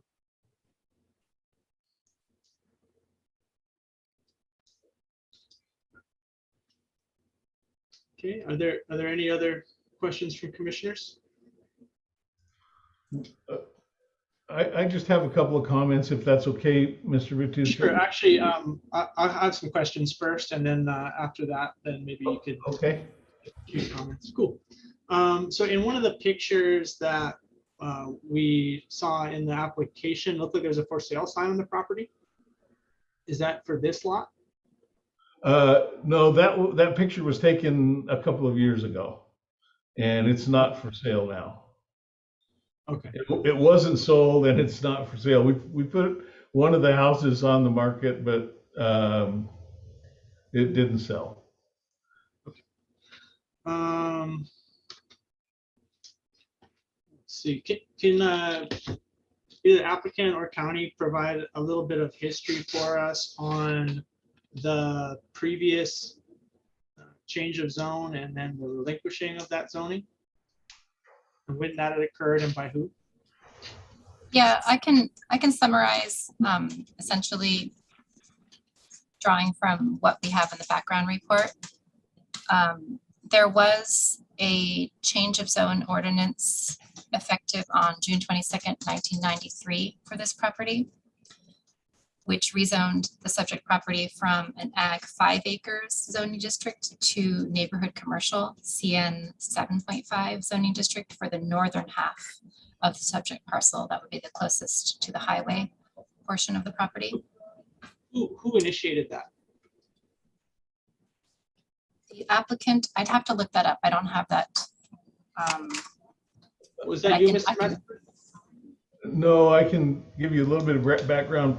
Earlier, I mentioned an unscrupulous purchaser tied up the property. He is the person who instituted that ordinance. And when we purchased the property, we, I think, petitioned to and received what are they called, voiding that ordinance. So it was the previous owner, or the interim owner. I don't know that. Yeah, he was the owner of record of the property. Yes. Okay, so he received the neighborhood commercial zoning, which only applied to the portion of the property that is under the state land use urban district. Is that correct? Correct. Okay, and then so Mr. Metzler, after you purchased it, you initiated the rezone back to ag zoning? Yes. And what year was that? Well, I don't know. Must have been in the late 90s. I really don't know. So I can jump in because the official record is September 12th, 2012 is the effective date of the change of zone ordinance number 0210, which was initiated by the planning director. Yeah, our background report indicates that it was initiated by the planning director for lack of compliance. And it reverted the previously zoned, the CN zoned area back to the original A5A zoning. Yeah. And so so that is sort of a discrepancy there, whether it was initiated by the applicant in the late 90s or whether it was a result of non-compliance by the applicant. Maya? Yeah, Chair Vitusik, I think our background report has an error because it says September 2012, but the ordinance is an 02 ordinance.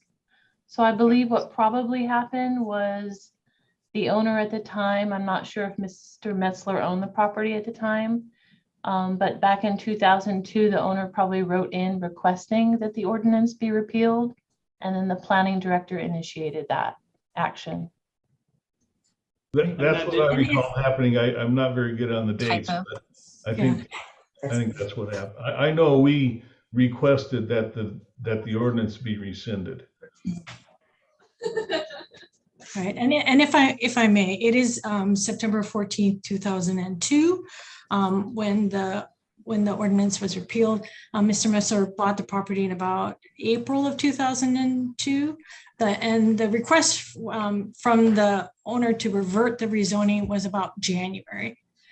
So it was during that year that Mr. Metzler purchased the property. I will say that it was the prior owner's non-compliance with all of the prior rezoning conditions that led to that. not anything that Mr. Messler had done. I mean, he was just purchasing the property and there were, again, all the non-compliance with all of the conditions at that time. Nothing that he did.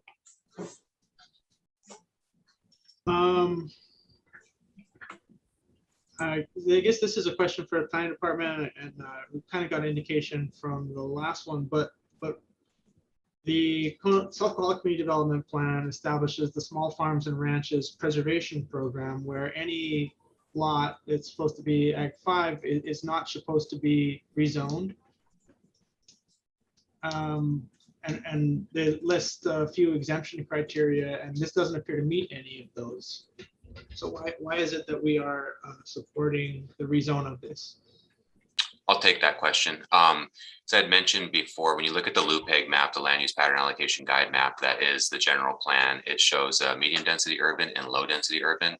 Low density urban supports single family residential of RS 7.5 or RS 10, RS 15, so residential size lots. And per the general plan, when there's a conflict between the general plan and the CDP, the general plan is the overriding document. So in this case, the low density urban was applied to the remainder of that parcel.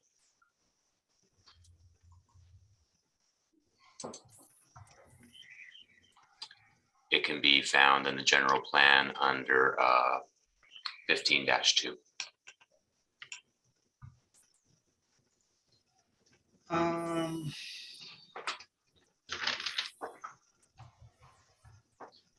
What is the plan as far, is there any plans indicated from county level about providing sewer in this area? I will have to defer to staff on that one. I'm not aware of any plans for sewer in the area, Chair Matusik. Neither am I. It's, seems like something that we're going to have to start thinking about, because continuing growth and on individual wastewater systems doesn't seem like the sustainable thing to do. So hopefully we can try to get together a regional plan for sewer for Waimea. I think everyone agrees with that.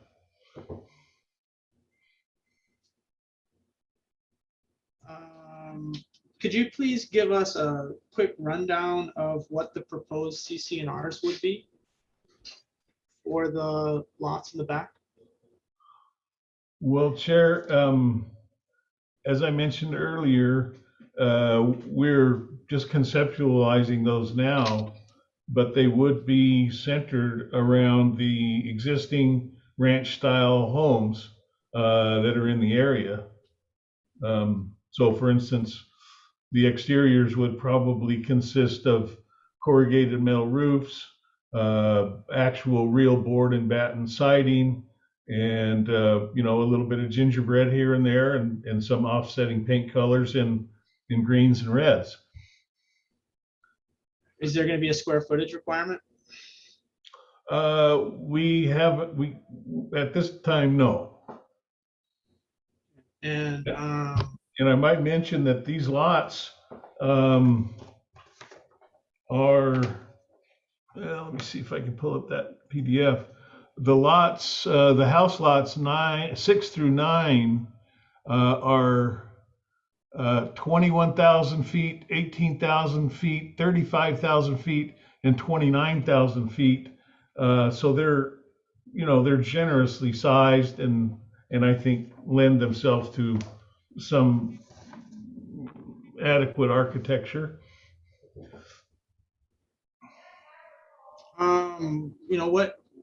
So just me trying to understand your vision for the place. Is it, with the CC&Rs, are they to, kind of maintain the value of the neighborhood for? Well, I'm interested in keeping Waimea looking like Waimea and feeling like Waimea. And we had one of the Lindsay family opine earlier, and his forebears, who I know, Andy and Glenn Lindsay, they're old timers like me now, but their parents subdivided the place that's called Lindsay Road, right there by the park in the middle of Waimea. And they chose to make lots that were fairly large, generous lots, and that's become one of the most attractive parts of the town of Waimea up there on Lindsay Road. Hoku'ula, I think a lot of people call it Buster Brown Hill.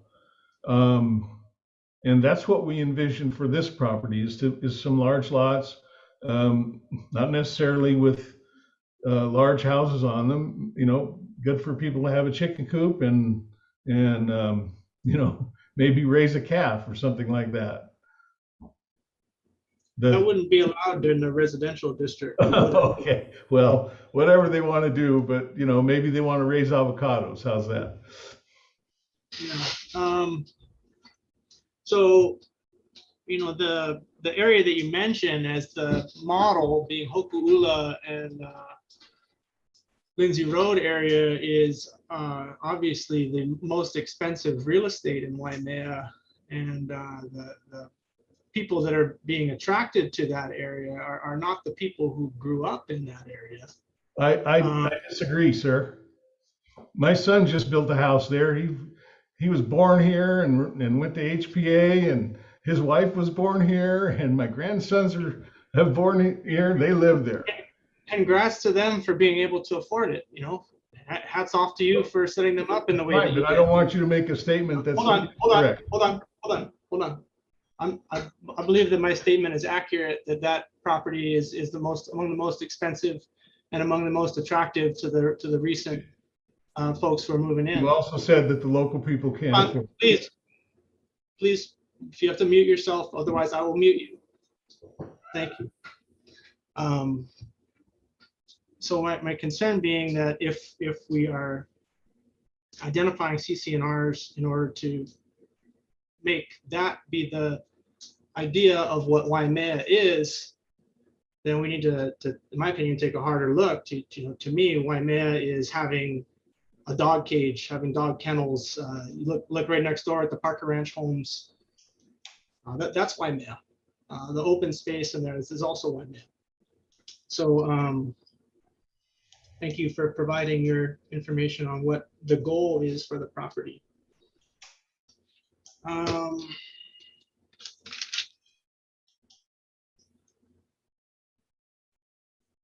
Just again, question for the county planning department. The soil classification for this area. What is the soil classification?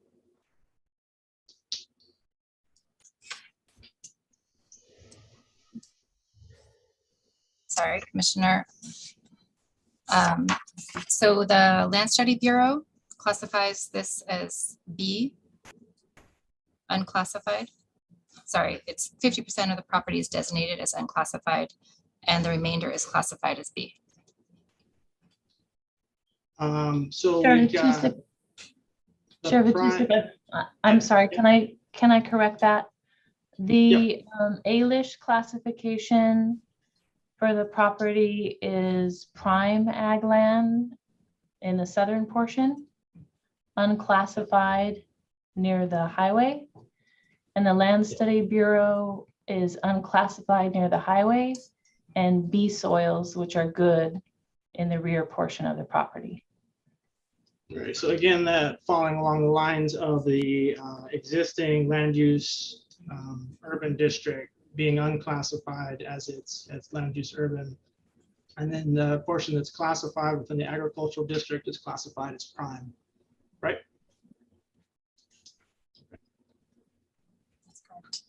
That's correct. Does anybody any other commissioners have any questions?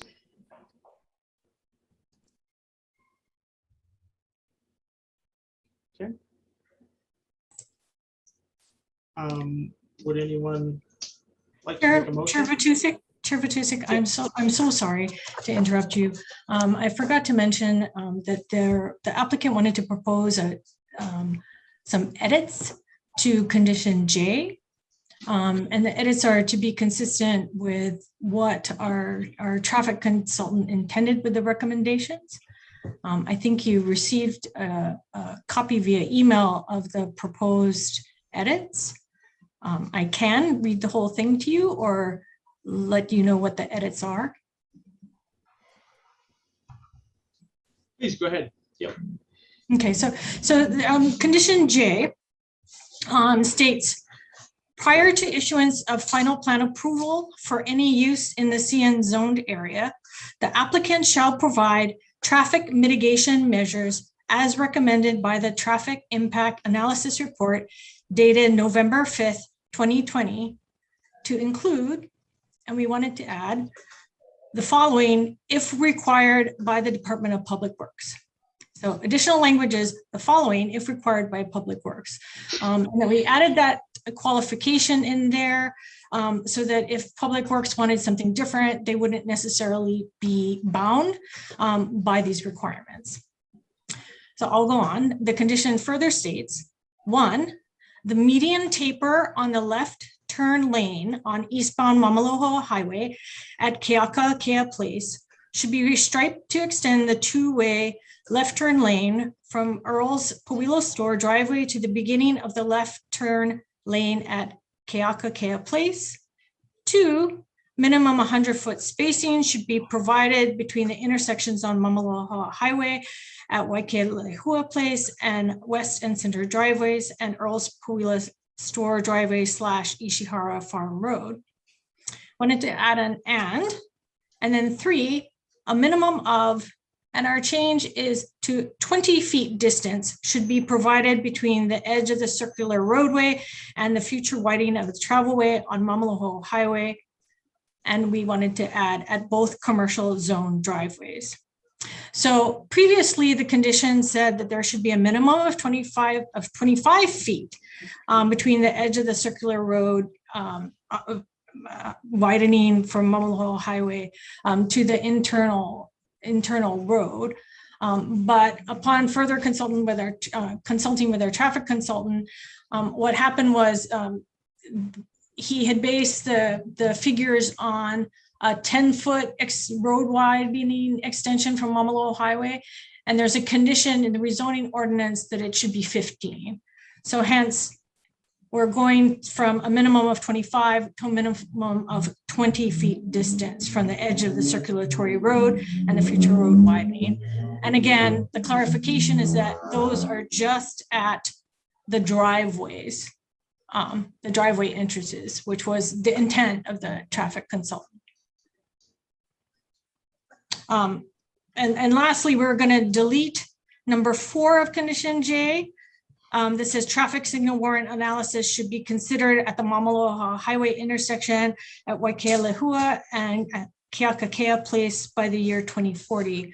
The reason for the request that be deleted is because, again, in consulting with our traffic consultant, that was not a recommendation for this applicant per se, because the development period for this project is 5 years. The recommendation of traffic signal warrant analysis should be considered by 2040 was really just a generalized recommendation, not specific to this application.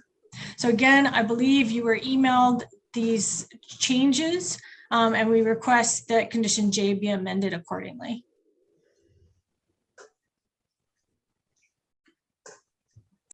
Thank you. Okay, commissioners? Would anybody like to make a motion, if only for the purpose of discussion?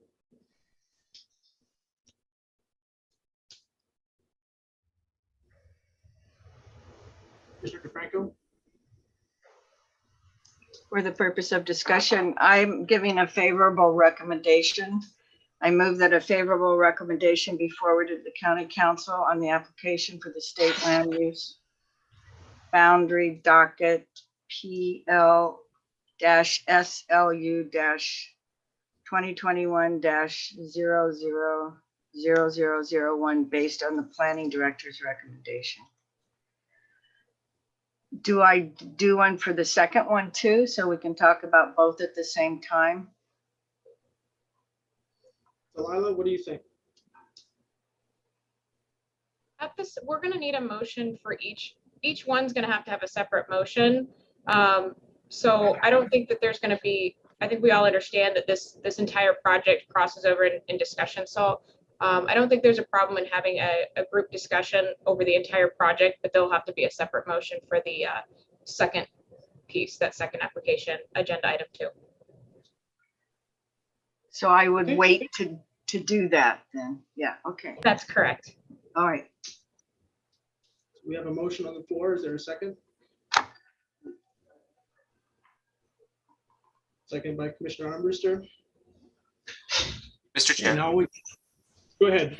if I may request maybe a 5-minute recess before we get into discussion. Sure, no problem. Thanks. We'll take a 5-minute recess. Be back yet.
We have a motion and probably approval.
We ready to come back online? Yeah.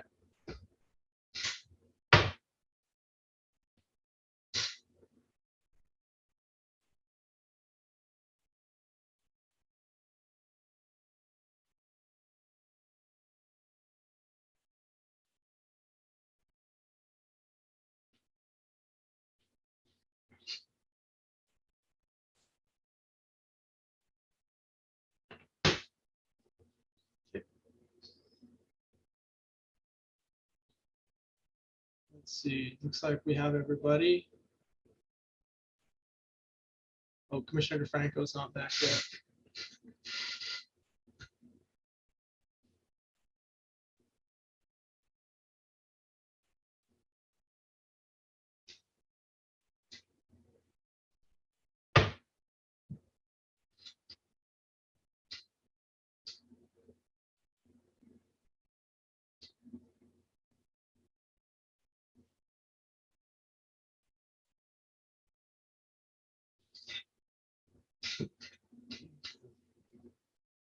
Okay, looks like we have all our commissioners back. So we have a motion on the floor. It's been moved and seconded to send a favorable recommendation, and this is on the state land use boundary amendment. Is that correct? Okay. Okay, so at this time, commissioners, we can open it up to discussion. Mike, Yep. before we do we make now the recommendation for the second part so we talk about both of them at the same time, or we wait? I think it's okay for us to discuss everything under this one motion, and then we can make a secondary motion, actually another motion at the conclusion of this one. So I think it's okay for us to have our discussion now, seek a vote on this one, and then do another motion for the second part of the agenda. Okay, discussion. I appreciate the thoughts that were shared by the applicant. However, with an overwhelming amount of testimony in opposition to this project and in review of the CDP with Waimea policy number 1, stating preservation of Waimea's sense of place shall be the principal overarching land use policy for Waimea, I am not in favor.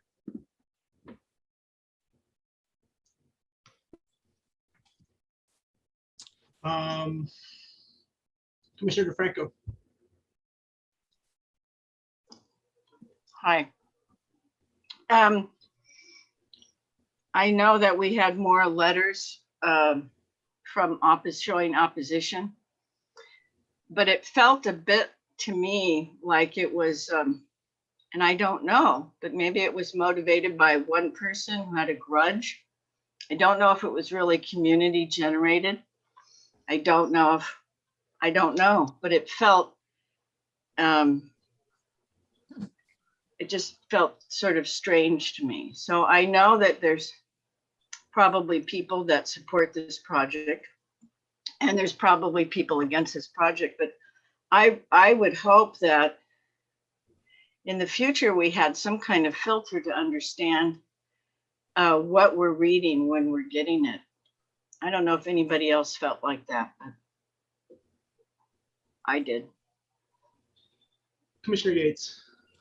You know, that was part of the reason why I brought up about that 800 plus, because I got an email from our representative,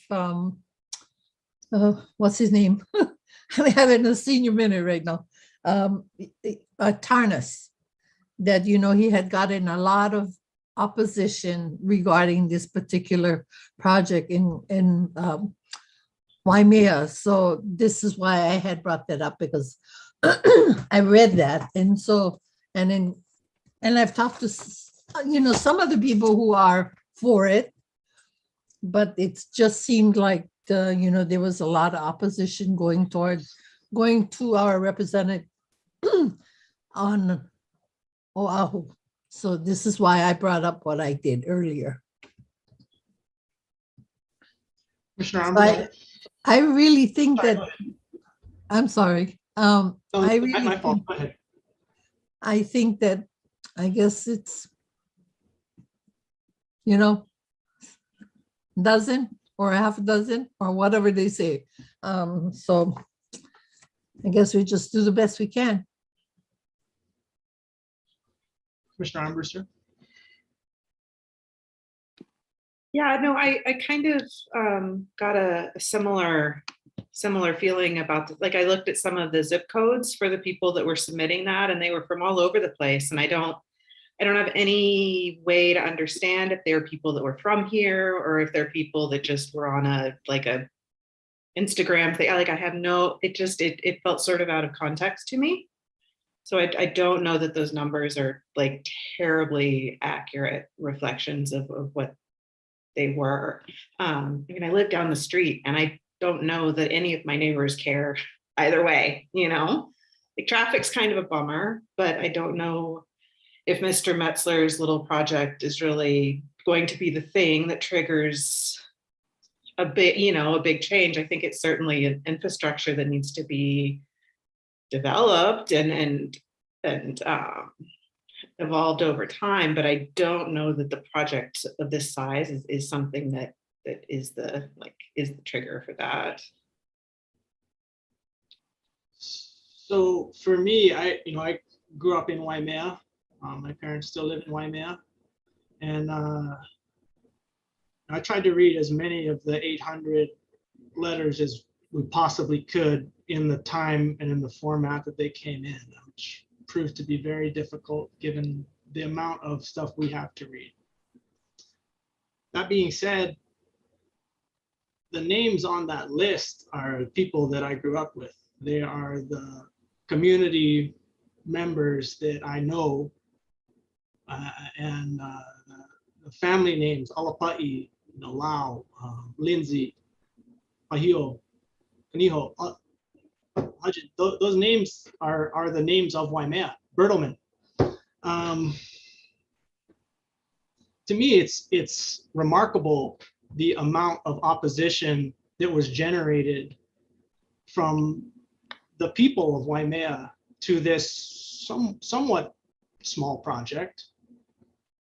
To me, it gives an indication through the testimony where they're very clear that they feel as though the way of life in the town is being invaded. Their words, not mine. By the wealth that has moved up into town from places like Kaupulehu, during the pandemic especially, where the goals of owning a home, of living in Waimea, have never been less attainable to the people of Waimea. And so I think that's why we're seeing this dramatic shift where a project like this in years past wouldn't have gotten a lot of attention, most likely. But today, given everything that's happening in the town, given the changes in the town that people see as adverse to the lifestyle that they know and grew up in, that personally I can understand, having grown up there and seeing the changes now. So I find the results of the testimony to be very indicative of what the people of Waimea think. I also think that this is prime agricultural land. I can understand wanting to do something within the urban designation along the highway, but when something's designated as prime agricultural land, that should mean something. And being part of a small farms and ranches preservation program, that should mean something. So to me, I can't support the project because I think it goes against the South Koala Community Development Plan. I think that the people of Waimea have made it very clear that they're in opposition to it. I think that the creation of the TCNRs exists to promote higher property values, to increase development, building standards, making it less likely that the people from Waimea will be able to afford and build on those lots.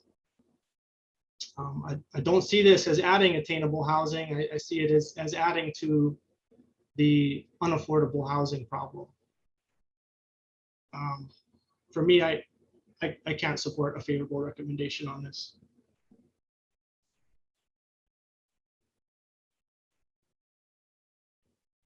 Commissioner DeFranco. So Mike, the way that this is now, part of the lower piece along the road has an urban designation, does it? So that Correct. piece could be developed into a commercial storefront, is that right? No. Not under the current zoning. The current zoning is for agricultural 5 acres. So the zoning would have to be amended for that portion of the property in order to allow for.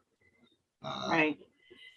Yeah. So it seems to me though that is that the portion that all of this debris was dumped on, that couldn't be considered good soil anymore, right? I mean, if it has been contaminated, I'm just wondering how that is looking. We don't have the information to make the call on what the soil is, other than the soil classifications that are provided to us. There could be some sort of environmental report, an engineering report that would accompany, that would indicate that because of previous dumping, the soil is no longer viable for agriculture or something. That would have to be a separate issue, other than what we have now, knowing that this is classified as prime agricultural land. Okay, and so thank you. I'm sort of looking at all of this also because I didn't see that the way that the CDP map was drawn in putting in sidewalks and in connectiveness, that portion of the land to do something else with it would probably be okay. It's the idea, the part that's not okay is that because it is important ag land and part of the farming program, that to allow this to go forward would set a precedent for, or something. What, because like you said, if this were a few years ago, it would be okay for this to happen. Well, Or what I said was it would be a different ago, discussion or something. Yeah, what I said was a few years ago, I don't think this would have necessarily generated the same amount of community opposition, which is different than whether a few years ago this would be okay. I think that this, I believe this is contrary to the South Kohala Community Development Plan. And as Director Kern said, that, you know, when there's a conflict, the general plan can be used. But I feel like the purpose of a community plan is to refine the general plan and to indicate that, you know, there are areas where we need to take a closer look. This is one of the areas that the community plan took a closer look at and decided that these areas should be preserved in agriculture because they're prime agricultural lands and because it benefits the overall way of life in the community to have this land be open for agriculture. So HPM and those other places right across the street, Earls, all those places that are surrounding this piece, that's okay, that because it happened before, is that right? Yeah, they're within the Waimea Town Center and within the urban district. Okay, but the yellow portion is in the urban district, right? Correct. Okay, so doesn't that sort of mean that the CDP, in looking at it, thought that this would be a place where you would expand and put in the sidewalks and possibly maybe an ice cream store? I don't know what they were thinking because I didn't go to those meetings, but it's looking at the map, it looks like they thought that it would go down to Earl's and this might be where you would do that. It looks like that they intended to have Waimea Town Center uses on the road portion of this property and not on the back portion of this property. That's what the South Kohala Community Development Plan indicates. Okay, so then if this project were redesigned somehow, where the back portion was presented differently and the front portion presented the way it is, and unlike you, I'm not sure where all the opposition is, so I'm still unsure of that. I did recognize a lot of names, but I also noticed a lot of repetitive things, and it just felt a little funny to me. So I'm not saying that I condone this, but I'm saying that, you know, I'm glad we're having this discussion about it. So I'm wondering if, you know, in this discussion, is Mr. Metzler part of the discussion, or no, this is just between us, right? Right now, yeah, this is between the commission, but if someone would like to ask further questions, I'm totally okay with it. So are we allowed to ask, is there a way for him to look at the project again that because of the opposition that we're encountering with people and with land, the designation of the type of land it is, if they would reconsider the design of this project? Do we ask that kind of a question? Of course you can ask that. Okay, Yep. So are you there, Mr. Metzler? She's not there. Is somebody there from? Hi, can you would have to unmute your thing, but Mr. Metzler, I'm just asking if looking at, you know, everything that's before us in an understanding that you've met with a lot of the traffic things and, you know, the discussion of the flood thing, but the question is not, of course, wanting to change the character of Waimea, and that the CCNRs are not developed enough for us to understand what your proposals are. I mean, is there a way to relook at this project with you a little bit? Well, Mr. Franco, I don't know. I'm not a land planner. I'm depending on my counsel to advise me.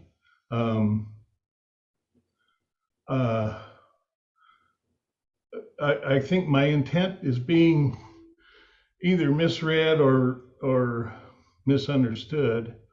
The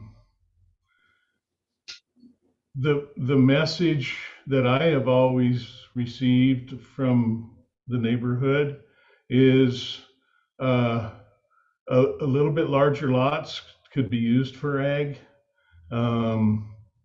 and everybody wants to keep Waimea. So I think if I was giving instructions to my counsel who is helping me plan the project, I probably would have given those instructions to them. If, on the other hand, the chair or the committee or anybody else would rather see 7,500 square foot lots and small houses, then that's fine. I wouldn't want to do it that way. I wouldn't want to live in a neighborhood that was like that.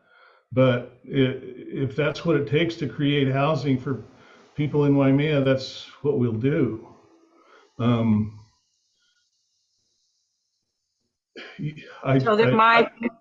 Please, I just want to note two quick things. I started getting opposition letters from the planning department, and I got about maybe 30. All of them were from the TMT opposition people. So I went on the Instagram site. I think your instincts and others' instincts here are absolutely correct. I went on to the Instagram website and I took the time to read every one of them. And then I thought, well, I'll try to offer some positive comments. So all of those check boxes that you see on every one of those opposition Instagram posts, every one of those are a part of their choice. So they can choose or not choose any of them. Most of the people chose all of the bad things, or the things that they think are bad about the project. And then after you do that and you get ready to sign out, you can actually go to the bottom and say, these are my other comments. So I tried to put a positive comment in on the TMT website. And guess what? Unless you clicked one or more of the opposition points, the site won't let you offer anything positive, nothing. So if Mr. Vitusek or Mr. Bertelman or Mr. Lindsay or any of the old family people that we all know from Waimea and we're all friends with, if they tried to do anything positive, it wouldn't let them. So all you're seeing there is, as you said, just some group of various members from all over the place in opposition. And lastly, and I'm sorry to take up so much time, I asked if Ms. Sauer would read or put into the record at least one letter that I know of. So if that's available, I'd love to see it. Thank you. Thank you. So just to finish my question, so Mr. Metzler, your intention in this project has to do with something that would improve the community. And I'm just sorry that somehow that wasn't presented in a way that we saw that, you know,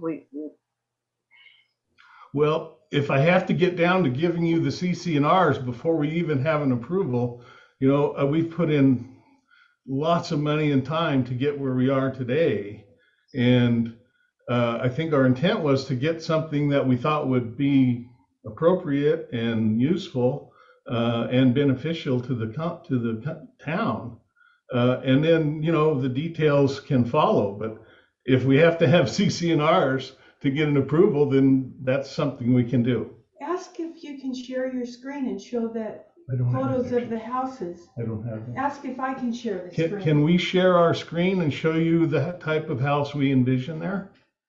Yes, absolutely. Okay, my wife Joni is going to put it on her screen.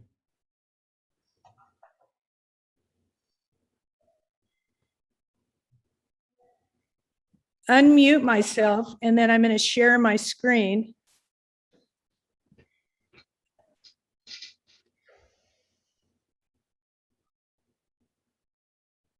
Okay, hold on.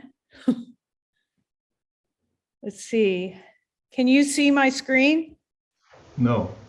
Okay, let me try it again. Share screen, desktop.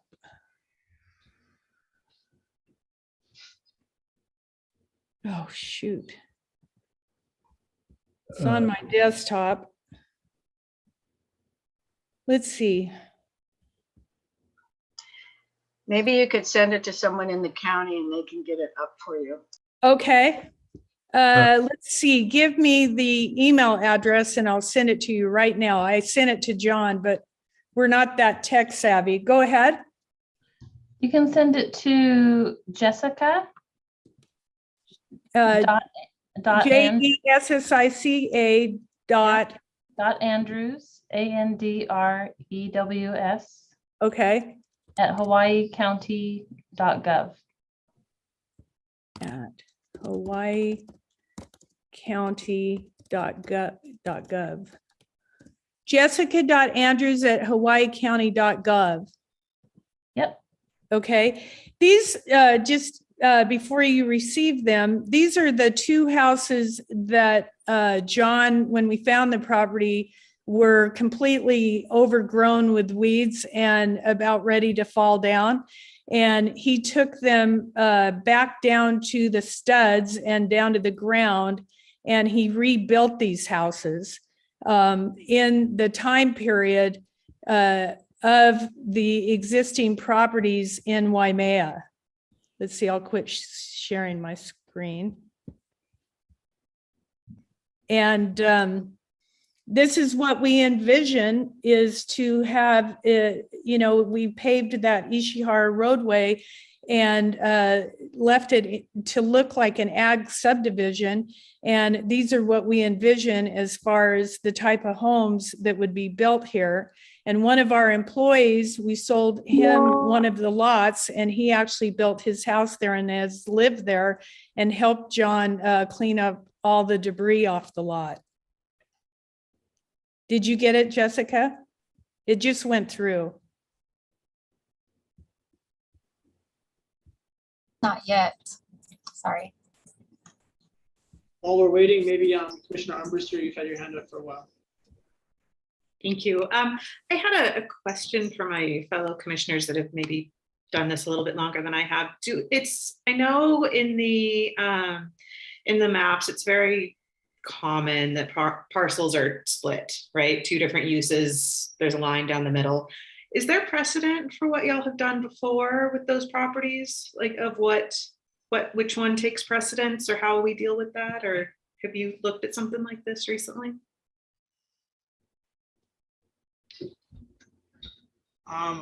We haven't seen a lot where they're split, but typically the usage has to follow within the zoning of the split. So one would have to be compliant. The use has to be compliant with the zoning in the area of the split. Maybe Maya, you might be the best person to answer that as far as a programmatic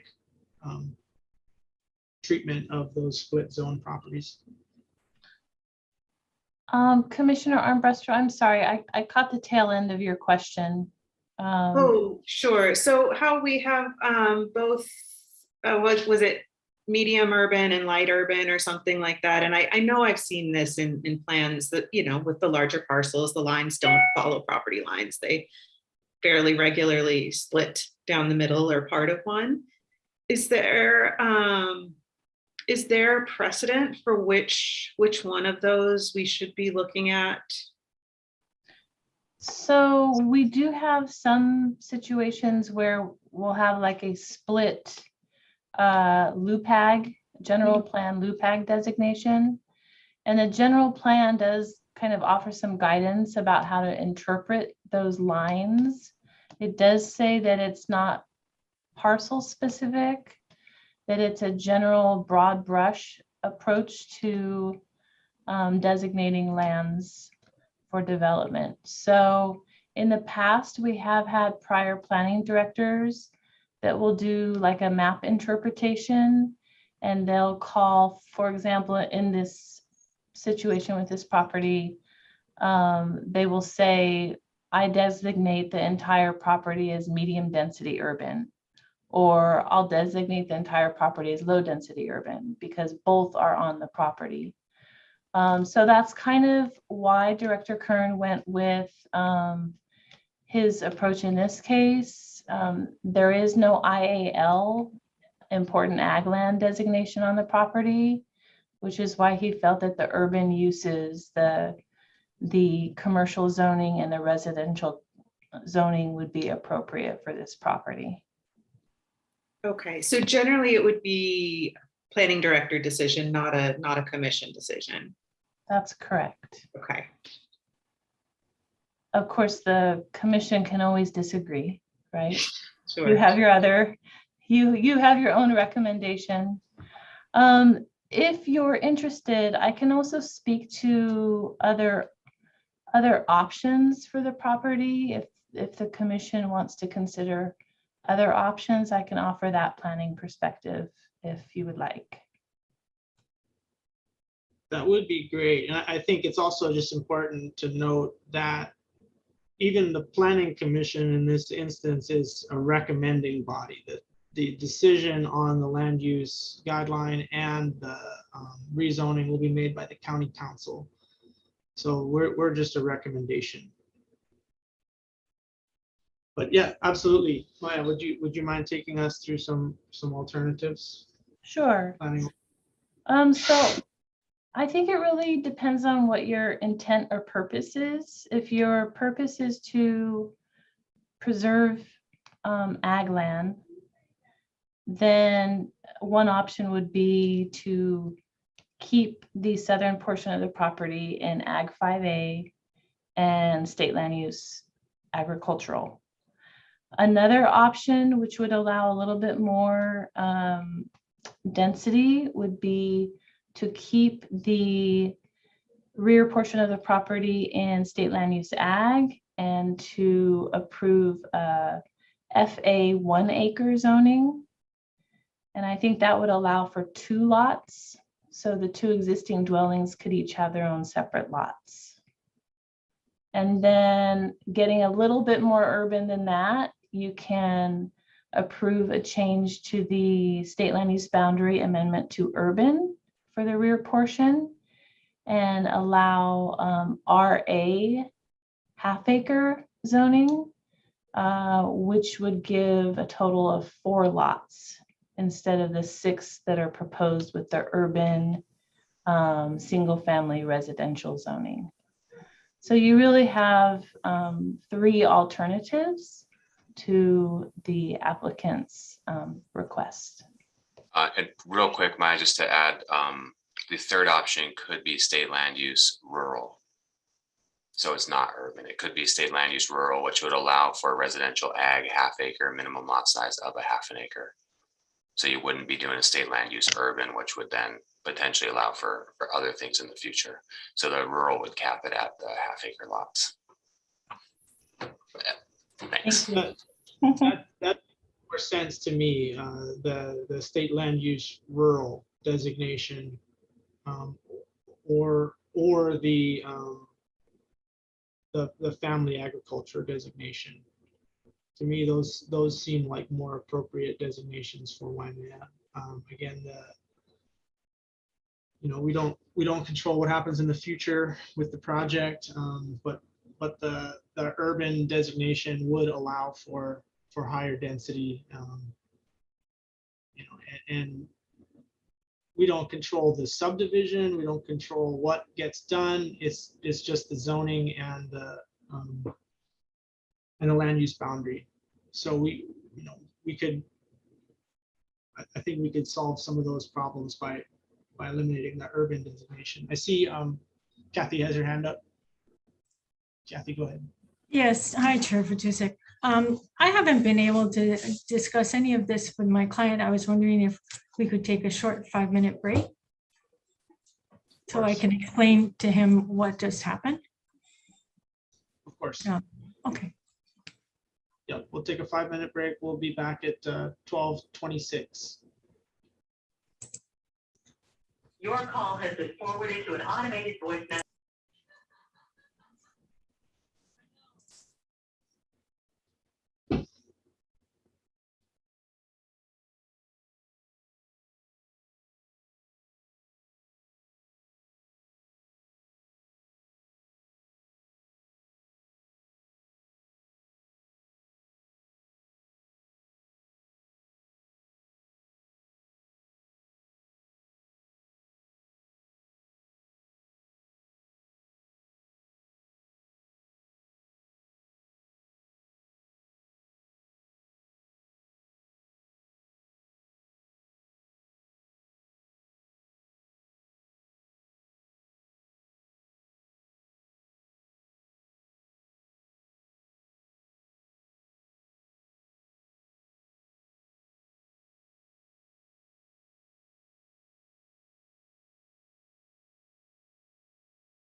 Okay,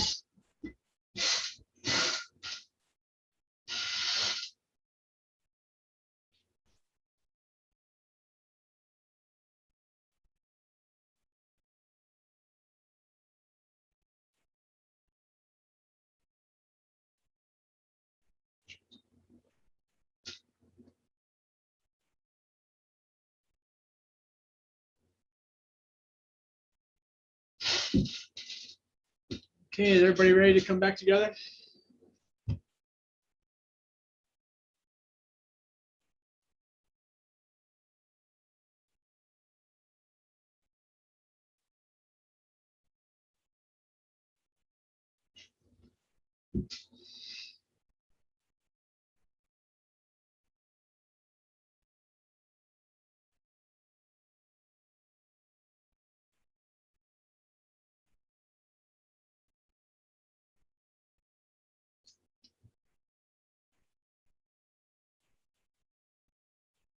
Okay.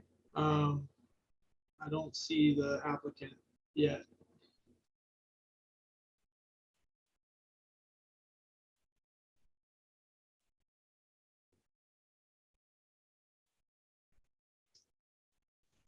Did we get the email, Mike, with the pictures yet?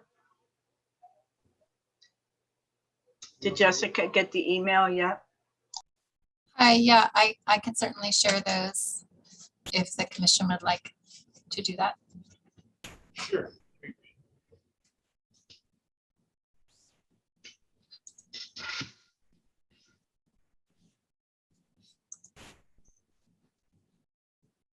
I'm sharing 2 photos that were provided by the applicant just now. Can everybody see this screen?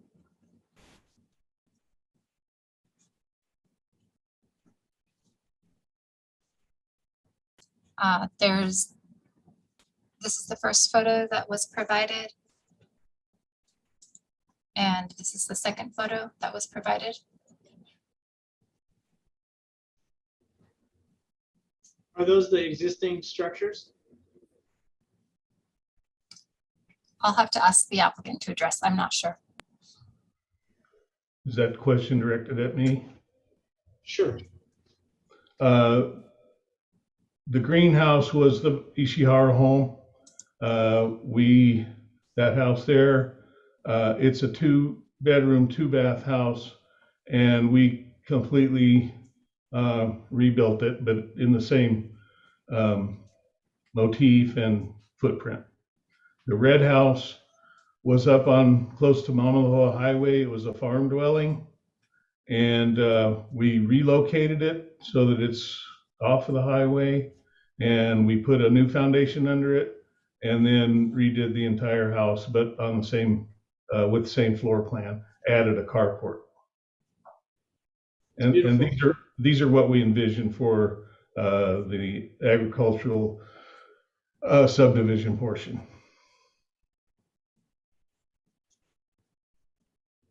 And what is the square footage on these? Well, the red house is a 2-bedroom and 1-bath. It's about 960 square feet.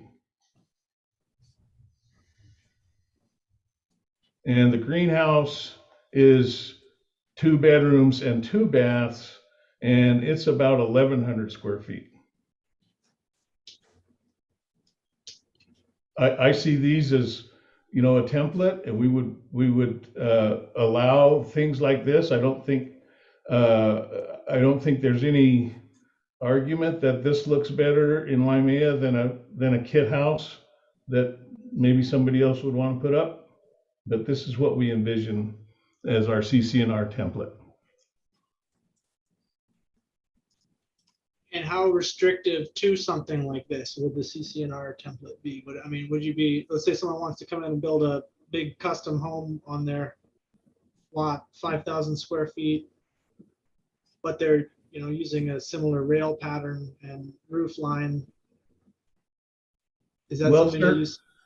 I would answer that by saying this, and I hesitate to, but the Kristen Counter testimony where she said that she was running away from these big houses on Oahu. She and her husband just built a huge house on the neighboring property, which they bought from us.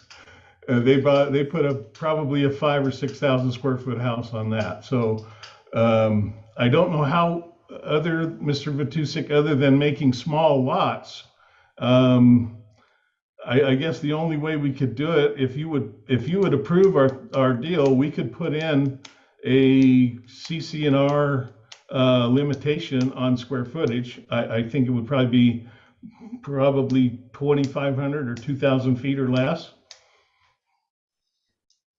Because And again, it's not something that we approve or disapprove of. We're just a recommendation body here. The decisions on something like that are made by the county council. yeah, but we're going down in flames here pretty quick right now. So, you know, I'm confused because on the one hand, the statements have been made that we want to have bigger lots and more urban look.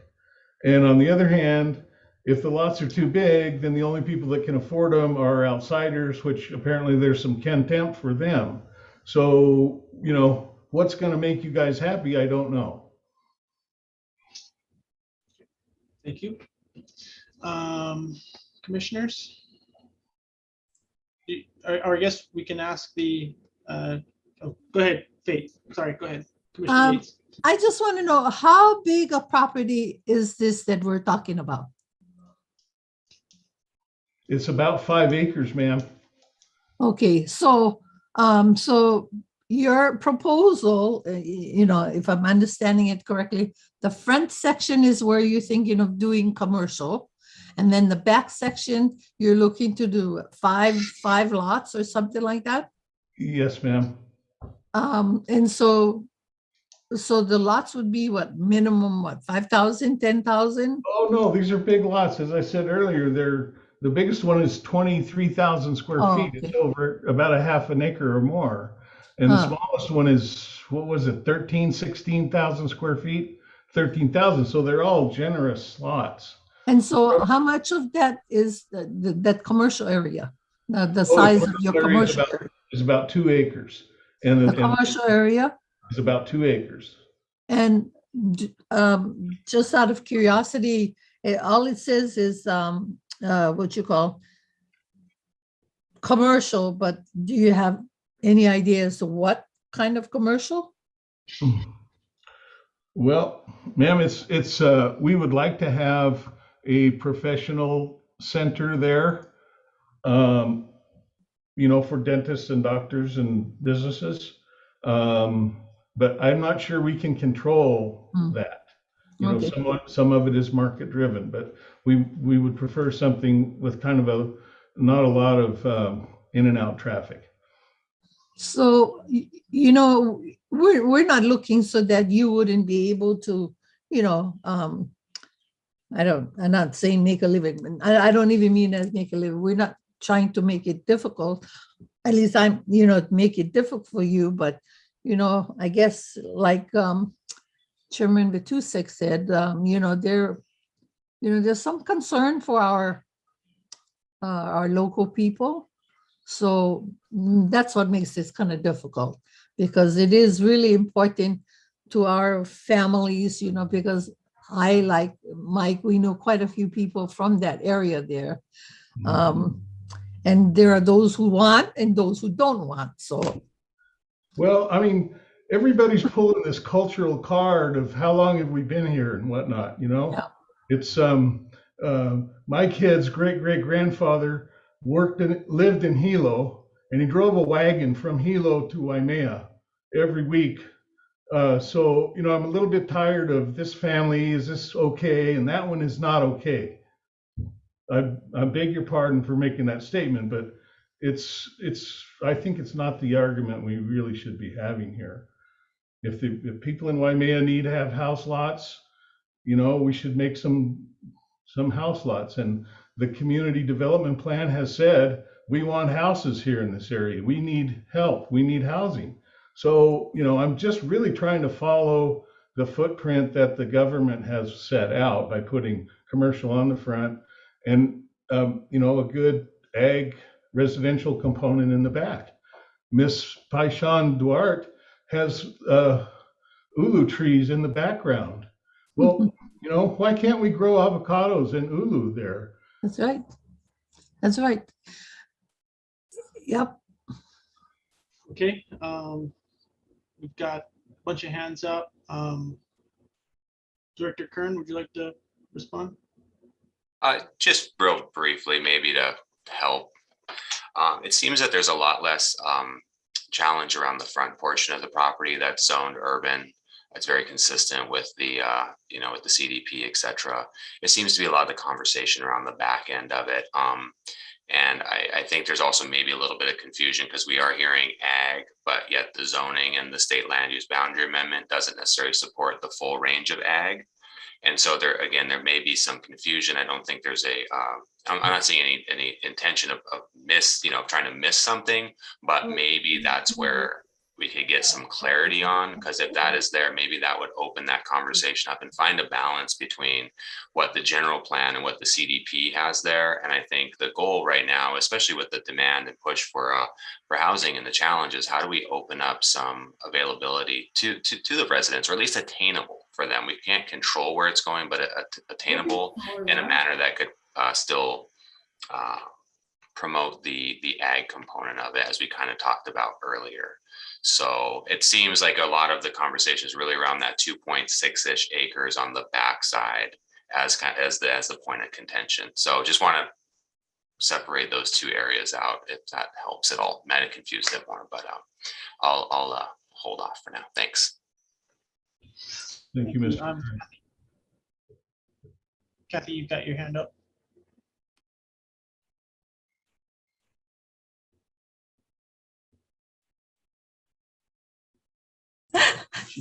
Sorry, I got lost there for a second. Thank you for all of your comments, and thank you for allowing us to have that 5-minute break. It wasn't nearly enough time that I need to discuss with Mr. Metzler all of the discussion that has happened today. And I think at this point, if you would like to defer the matter, we can have further discussions also with the planning department. That would probably be the best for this, as well as the rezoning. Just give us a little bit more time to have a more in-depth discussion of everything that's happened today. So that would be our request. I would agree with that. I think that would be appropriate. Commissioners? Okay, in that case, could somebody make a motion to defer the motion on the floor? So moved. Moved by Commissioner Yates, second by Commissioner DeFranco.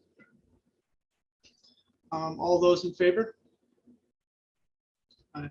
Any opposed? Okay, motion carries. Thank you very much. Thank you to the applicant, and I hope that you guys can get together with the planning department and work out a good solution.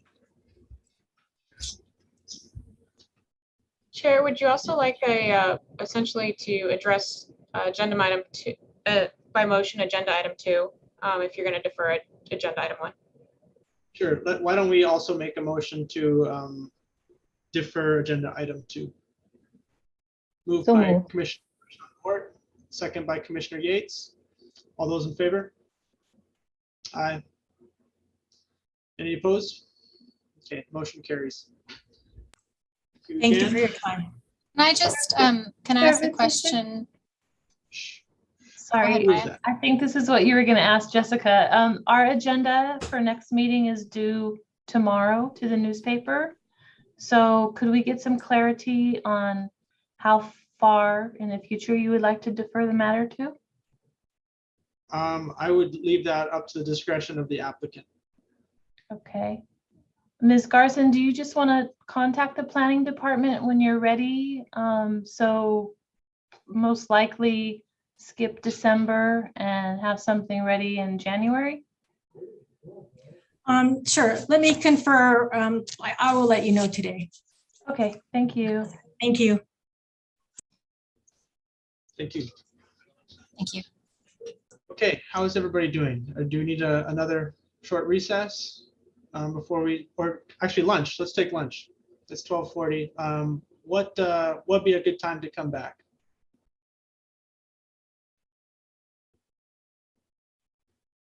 About 1:15.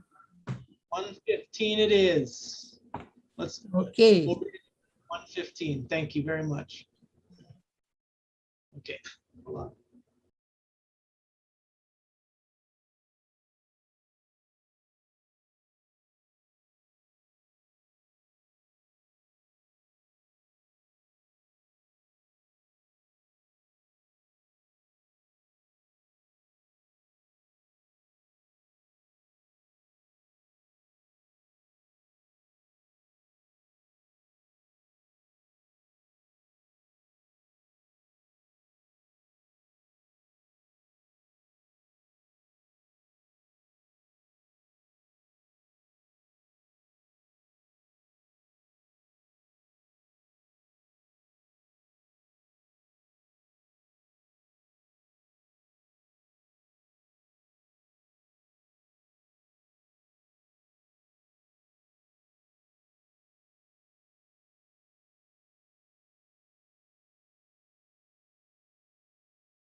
Okay, it's 1:15. Is everybody back?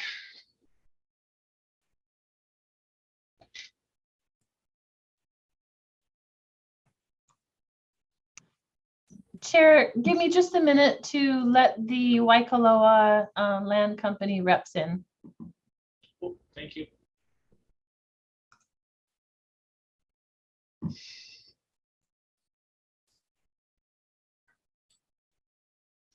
Johnny. Hi there. I don't know, Delilah, should I wait or is this the appropriate time? Chair Batusik, I probably should let you know that one of the Waikoloa Land tenants was one of my previous clients. I don't think that there's any conflict there. This project doesn't have anything to do with the property they are involved with, but there was a relationship there. Okay. Do you feel as though you can be fair and impartial? Yeah, absolutely. Cool. Does anybody have any objections? No. Okay.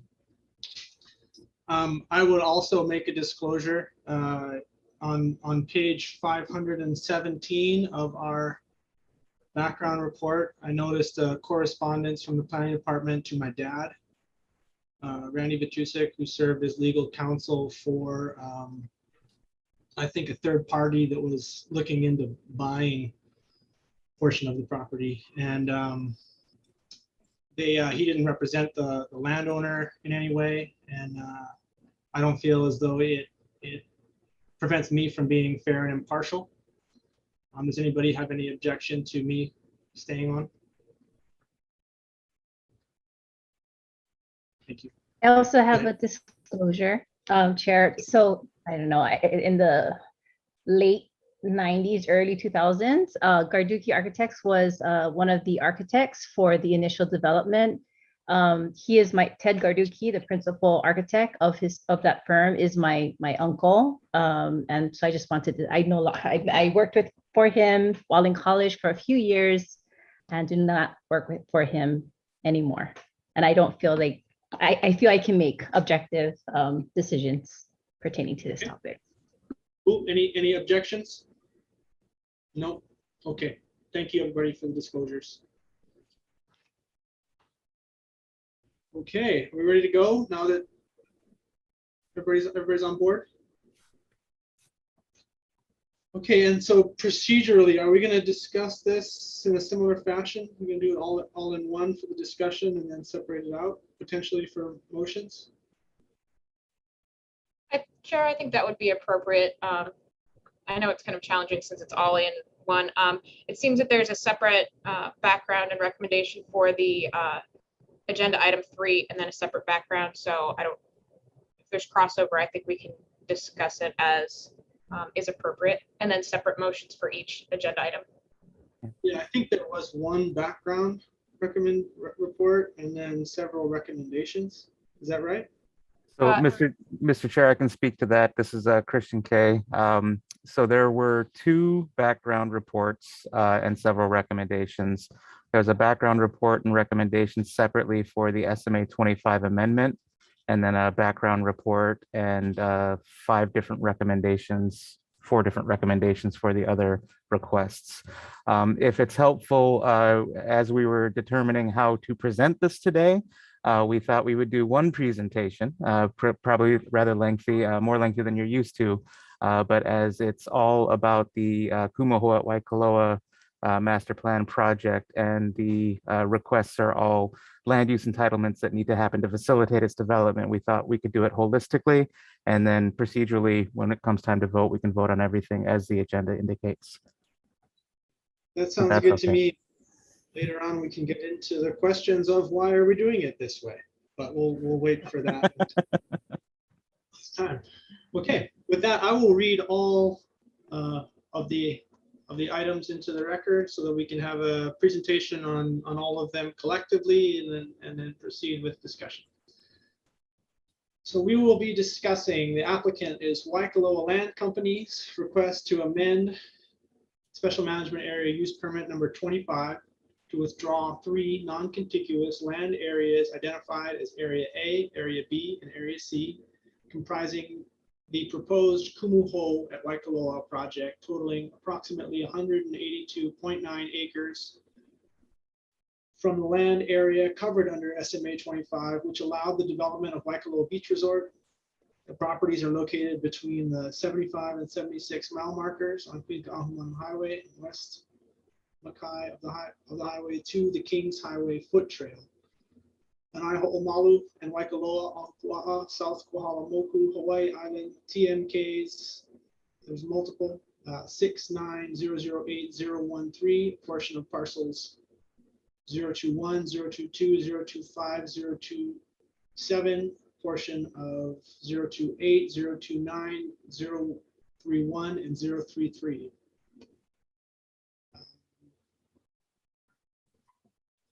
The second is the application from the Waikoloa Land Company for the application for a new special management area use permit to allow for the development of 900 multifamily timeshare units, community support facilities, golf support facilities, public parks and paths, and related improvements within approximately 133.8 acres of land identified as Area B, and to allow the development of new brackish water irrigation source and distribution system to support the landscape irrigation needs within the project within 3.1 acres of land identified as Area C of the proposed Kumu Ho at Waikoloa projects situated within the special management area. The properties are located in the same location, and I won't repeat the TMKs. Next up is the applicant's request, same applicant, for a change of zone from an open multifamily residential 4,000 square foot RM4, multiple family residential 6,000 square feet RM6, multiple family residential 8,000 square feet RM8, and village commercial 10,000 square feet CB10 zoning districts to a project district zoning district for 133.822 acres of land identified as Area B of the proposed Kumu Ho at Waikoloa project. Properties are located between the 75 properties located in the same spot.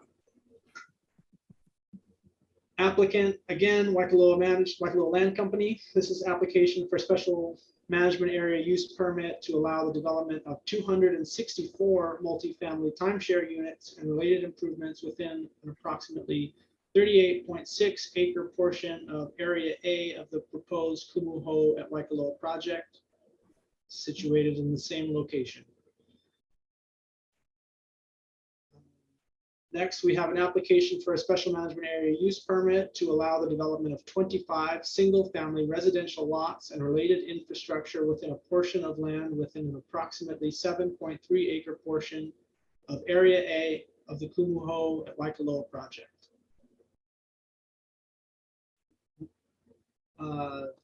Finally, we have the application for a change of zone from open and multifamily residential 8,000 square feet RM8 zoning districts to multifamily residential 6,000 square feet RM6 and single family residential 10,000 square feet RS10 zoning districts for 45.932 acres of land identified as Area A of the proposed Kumu Ho at Waikoloa project. Okay. Looks like we have a joint presentation by Christian and Tracy. Please take it away. Tracy, can you share the screen, please? Yes, I will do that, and allow me time as I make sure we both have access.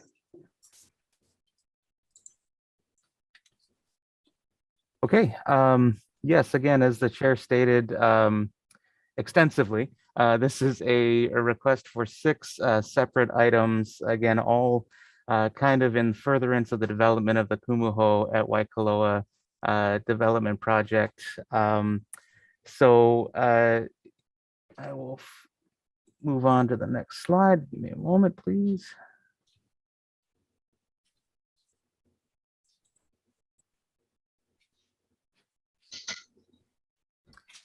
Okay, thank you. So the project area is situated within the South Kohala district of Hawaii Island, more specifically within the Mauka area of the Waikoloa Beach Resort outlined here in red. and generally situated between the King's Trail, which separates the Mauka and Makai areas of the resort, and Queen Ka'aumanu Highway, which generally runs diagonally through the slide here. We also have, for reference, Waikoloa Beach Drive, which is intersecting with the highway and runs as a loop through the entirety of the resort.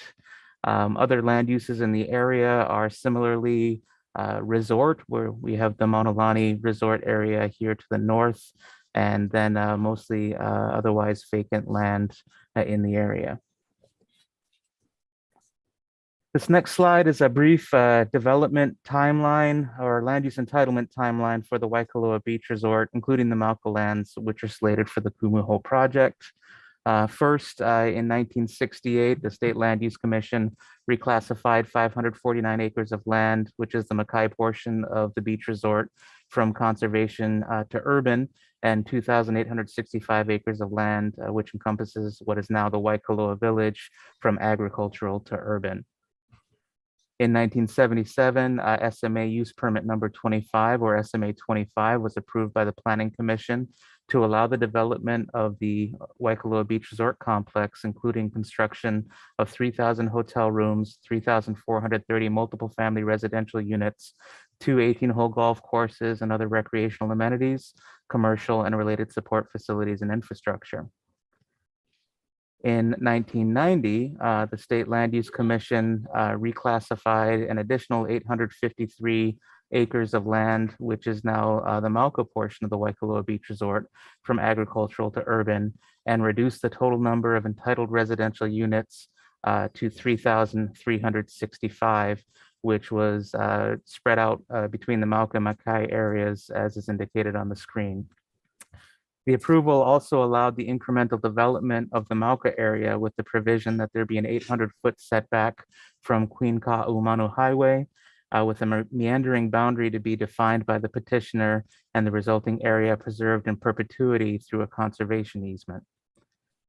In 1991, the Planning Commission approved an amendment to SMA 25 to match the new LUC requirements to reduce the residential units within the resort to 3,365, and added conditions to permit the construction of 2 additional golf courses and related improvements within the resort area. Finally, in 1991, via Ordinance 91-112, the County Council rezoned the Mauka area of the beach resort from unplanned to a myriad of different zoning designations, including multiple family residential, 4,000, 6,000, and 8,000, village commercial, 10,000 square feet, limited industrial, 20,000 square feet, and open.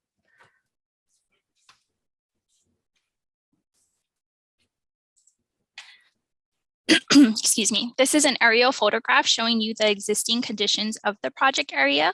You have Queen Ka'aumanu Highway, which is running in a diagonal direction on your screen from the upper right-hand corner to the middle.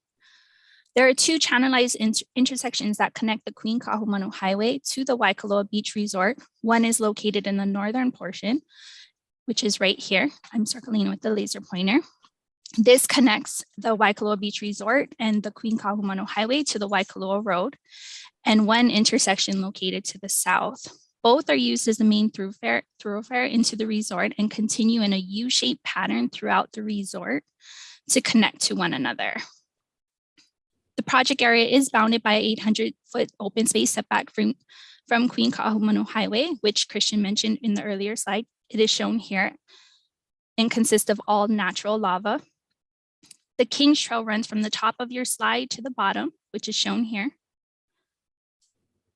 and separates the Waikoloa Beach Resort as a Makai portion and a Mauka portion that Christian has been mentioned to in the earlier slides. The Aina Malu development is located in the top right-hand corner of your screen. And as mentioned earlier, the project area includes 3 non-contiguous sub-areas totaling in approximately 182.9 acres of land, as outlined in blue on your screen. Currently, the existing conditions of the proposed Kumu Ho project area consist of mostly greens from the existing golf courses and natural lava.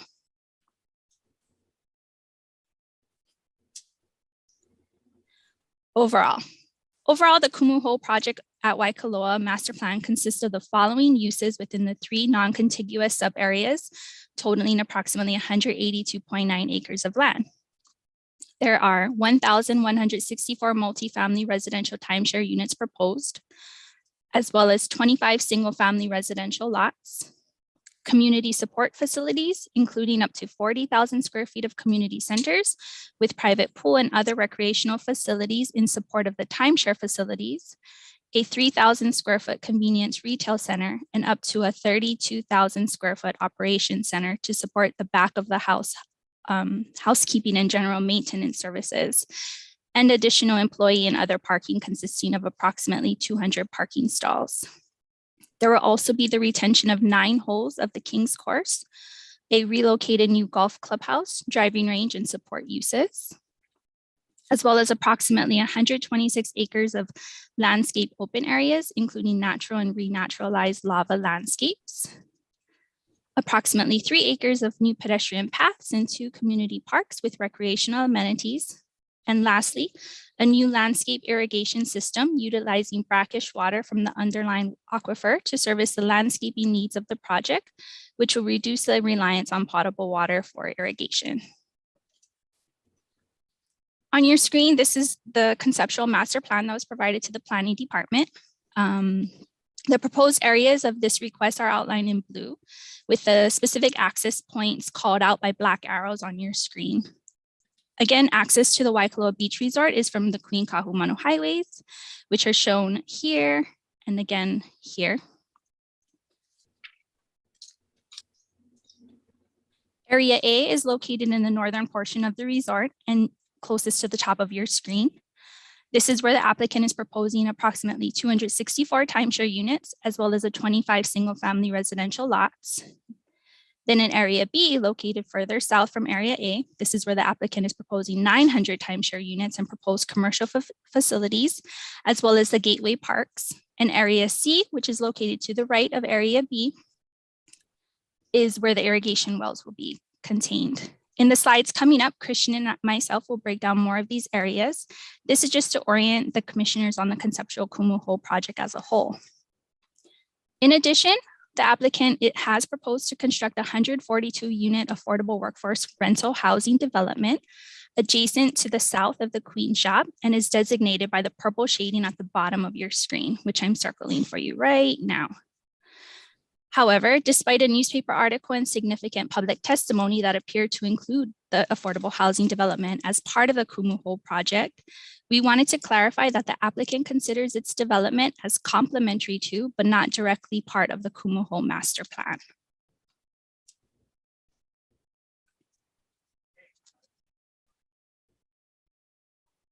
If I can unmute myself, this next slide is the county zoning map, which shows again the Mauka area of the Waikoloa Beach Resort, including all 3 areas outlined in black.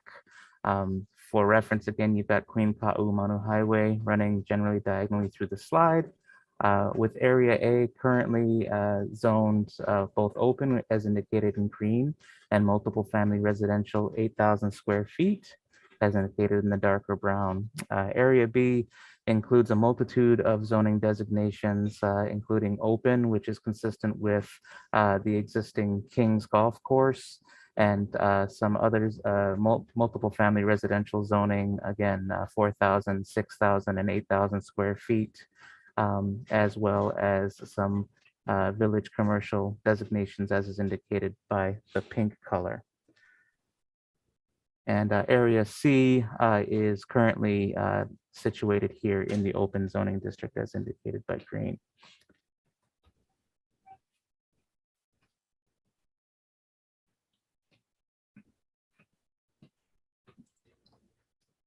Okay, the state land use designates the subject project area as urban as indicated by the pink color.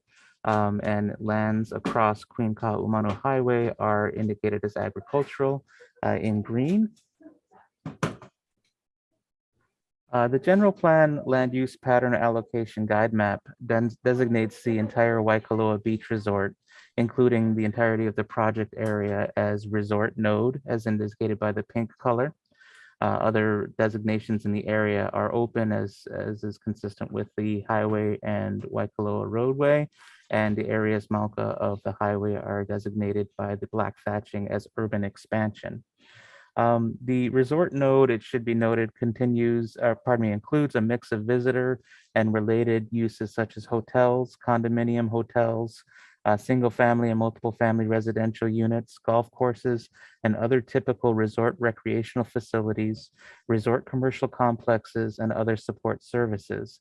According to the general plan, only a major resort area is identified as a resort node on the LUPAG map.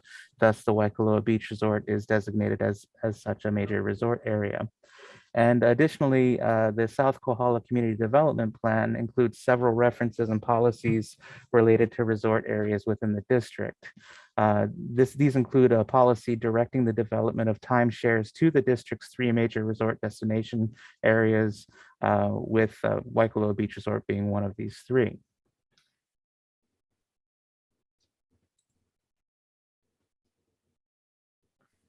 Okay, the entirety of the project area is situated within the county special management area, which within this area is designated from the ocean all the way up to the highway. And it should be noted that, well, the project area is within the SMA. It's a significant distance from the nearest shoreline, with its most Mackay point being approximately 5,400 feet from the ocean. Okay, so now that you're somewhat familiar with the lay of the land and the proposed Kumu Ho project, we'll get into the land use entitlement requests that were made to facilitate its development. And the first step we want to go is the proposed amendments to SMA 25. As the chair stated, the applicant is requesting to amend SMA 25 to withdraw 3 non-contiguous areas identified as areas A, B, and C, totaling approximately 182.9 acres from coverage under SMA 25. Area A is approximately 45.9 acres and currently consists about half land area consisting of the King's Course uses that are actually currently out of use right now, and the other half is vacant land. Area B, totaling approximately 133.8 acres, consists of similarly unused King's Course golf facilities, including fairways, an existing clubhouse and driving range, a sewer pump station, and vacant land.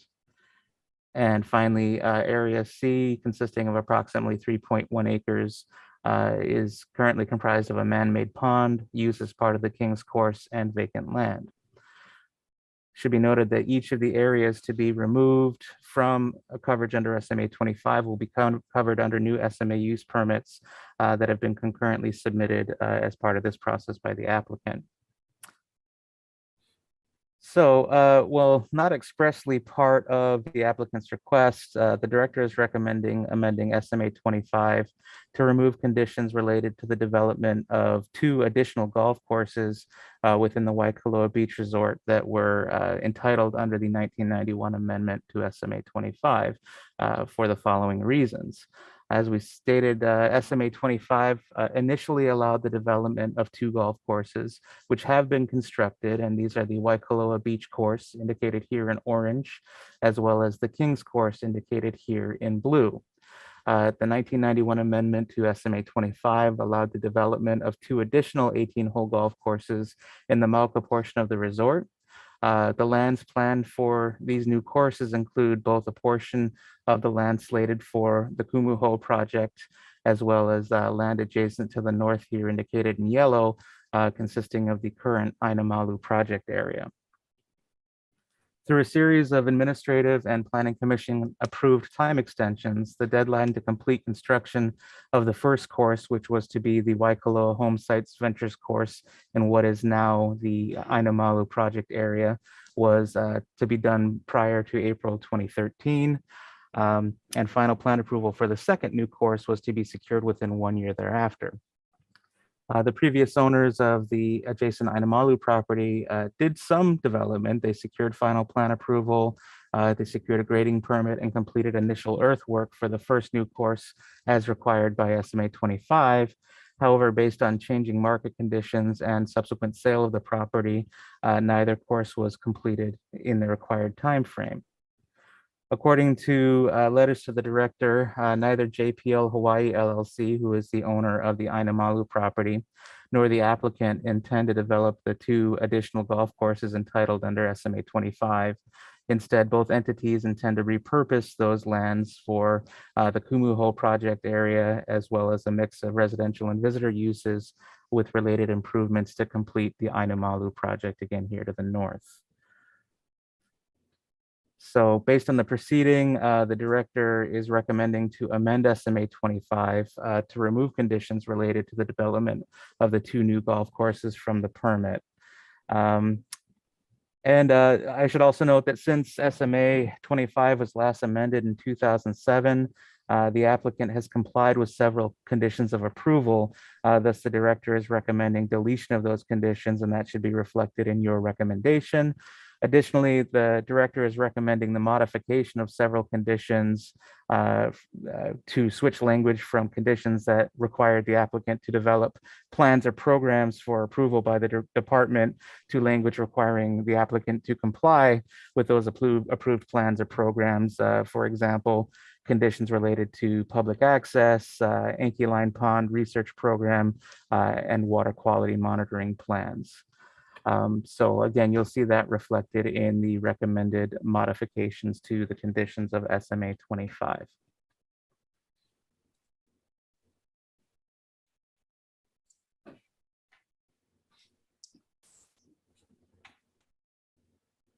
Sorry, there seems to be a lag. Okay. As Christian mentioned earlier, the new permits that the applicants are applying for at this time for Area A will include the following: a special management area use permit to allow for the development of 264 multifamily timeshare units within an approximately 38.6 acre portion of Area A, as well as a special management area use permit to allow for the development of a 25 single-family residential lots within an approximately 7.3 acre portion of Area A. And lastly, a change of zone from an open and multiple family residential RM8 zoning districts to multiple family residential RM6 and single family residential RS10 zoning districts for a total of 45.932 acres of land within Area A. This slide indicates the change of zone request for Area A as indicated on your screen. The current zoning of Area A is a combination of open, as indicated by the green color down here, and multiple family residential in the orange or brown orange color. The yellow shading over the sub area J1 and J2 indicate the applicant's request to change this area from open and RM8 to RM6 for the proposed 264 timeshare units. The blue shading over the sub area L2 indicates the applicant's request to change the zoning to single family residential 10,000 square foot lots for the proposed development of the 25 single family residential lots. The SMA permits that are being requested will help facilitate the conceptual plans for this area. This is the overall conceptual site plan that was submitted to the planning department by Waikoloa Land Company for Area A. As mentioned earlier, Area A consists of 3 sub-areas. You have J1, J2, and L2. Sub-area J1 and J2 will include the proposed entitled 264 multiple family timeshare units within 12 two-story buildings and related improvements, and sub-area L2, which is proposed to include 25 single-family lots. Access to sub-area J1 and J2 will be from Waikoloa Drive via Puakala Place, an existing 2-lane private roadway that currently accesses the Hilton Grand Vacations Operations Center. Access to sub-area L2 will be via an easement over a proposed roadway through the Ainamalu residential subdivision being developed to the north of Area A. The Makai portion, located in the general vicinity of the left side of your screen, you can see that Area A borders the Forerunner Trail, and the King's Trail is also generally located within the vicinity of this area as well. You can see the faint lines on your screen. As mentioned in the previous slide, access to sub-area L2 will be via an easement over the proposed roadway through the Ainamalu residential subdivision being developed to the north. The slide on your screen is to show you the conceptual access point that the applicant has proposed for the 25 single-family residential lots. You can see the white access line shown on your screen that connects to sub-area L2 within the Ainamalu subdivision. And further down connects to the Waikoloa Beach Drive, and the Queen Kahumanu Highway northern intersection is located near this bottom right portion of your screen. The applicant has secured easement rights from JPL Hawaii to access that portion of the proposed sub-area L2. Again, this is just conceptual plans that were provided to the planning department by the applicant.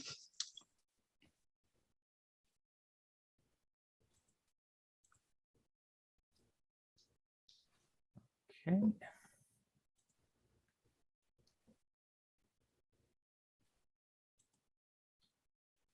All right, so for areas B and C, the applicant is requesting the following: a special management area use permit to allow the development of 900 multifamily timeshare units, community support facilities, including community centers, sales and meeting facilities, and a convenience commercial center, golf support facilities, including the relocation of the golf clubhouse and existing driving range, 2 public parks and pathways and related improvements within approximately 133.8 acres.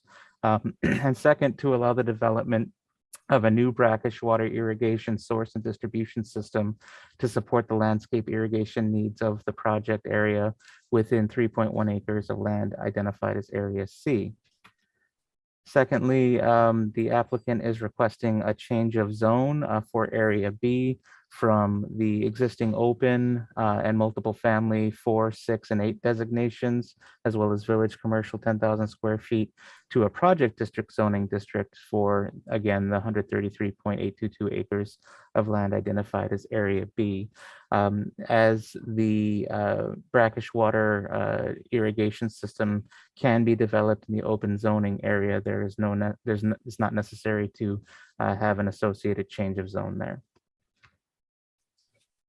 Again, this is just an indication of the zoning. We've got the village commercial and the multiple family residential zonings indicated in the brown and yellow color, as well as the existing open zoning, and all of that area will be rezoned into a project district zoning. And again, this slide shows the conceptual site plan for Area B. For reference, Waikoloa Beach Drive is running generally toward the top of the slide, and its access is intended to be at 2 points along that roadway. Here, coming into the bottom of Area B and looping through toward the top of Waikoloa Beach Drive. Again, conceptually, they're showing about 17 two-story buildings to house the 900 additional timeshare units, as well as general location of a main and possible secondary community center in these areas. The operations center is conceptually located here to the left of the screen, and the new golf facilities will be located here toward the bottom of the screen.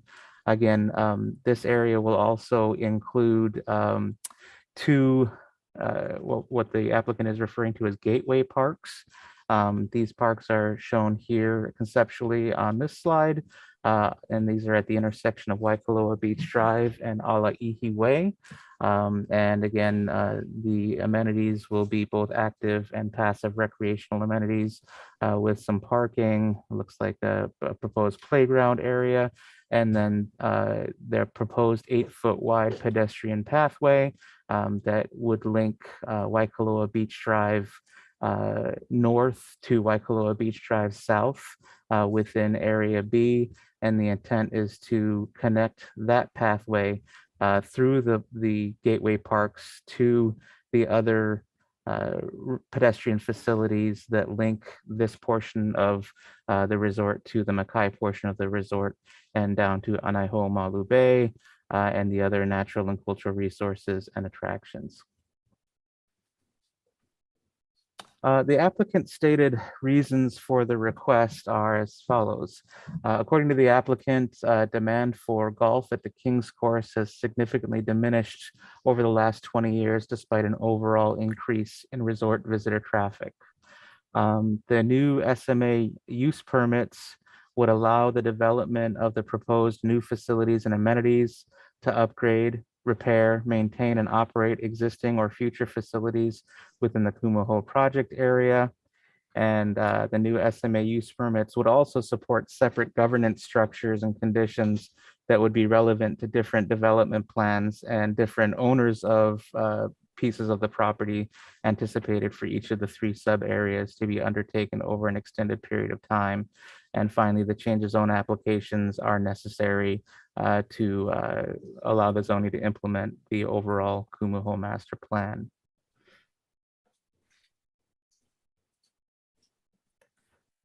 This next slide was provided by the applicant, and this is the existing and proposed public access within the Waikoloa Beach Resort. So conditions of the existing SMA permit, SMA 25 permit, required Waikoloa Beach Resort to develop a public access plan for the resort, which was accepted by the department in 1998.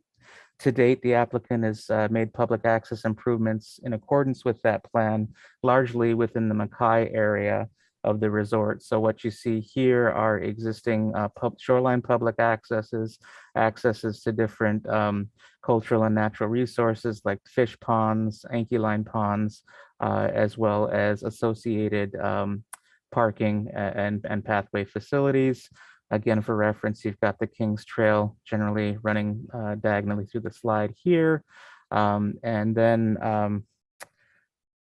for reference, we spoke about it before. The applicant is proposing to develop an 8-foot wide pedestrian pathway within Area B to connect Waikoloa Beach Drive north and south, and again, to connect down here to the other pedestrian facilities within the resort. Conditions of approval will require the applicant to update the approved public access plan to incorporate these new public access facilities and to create a holistic public access plan for the entirety of the resort.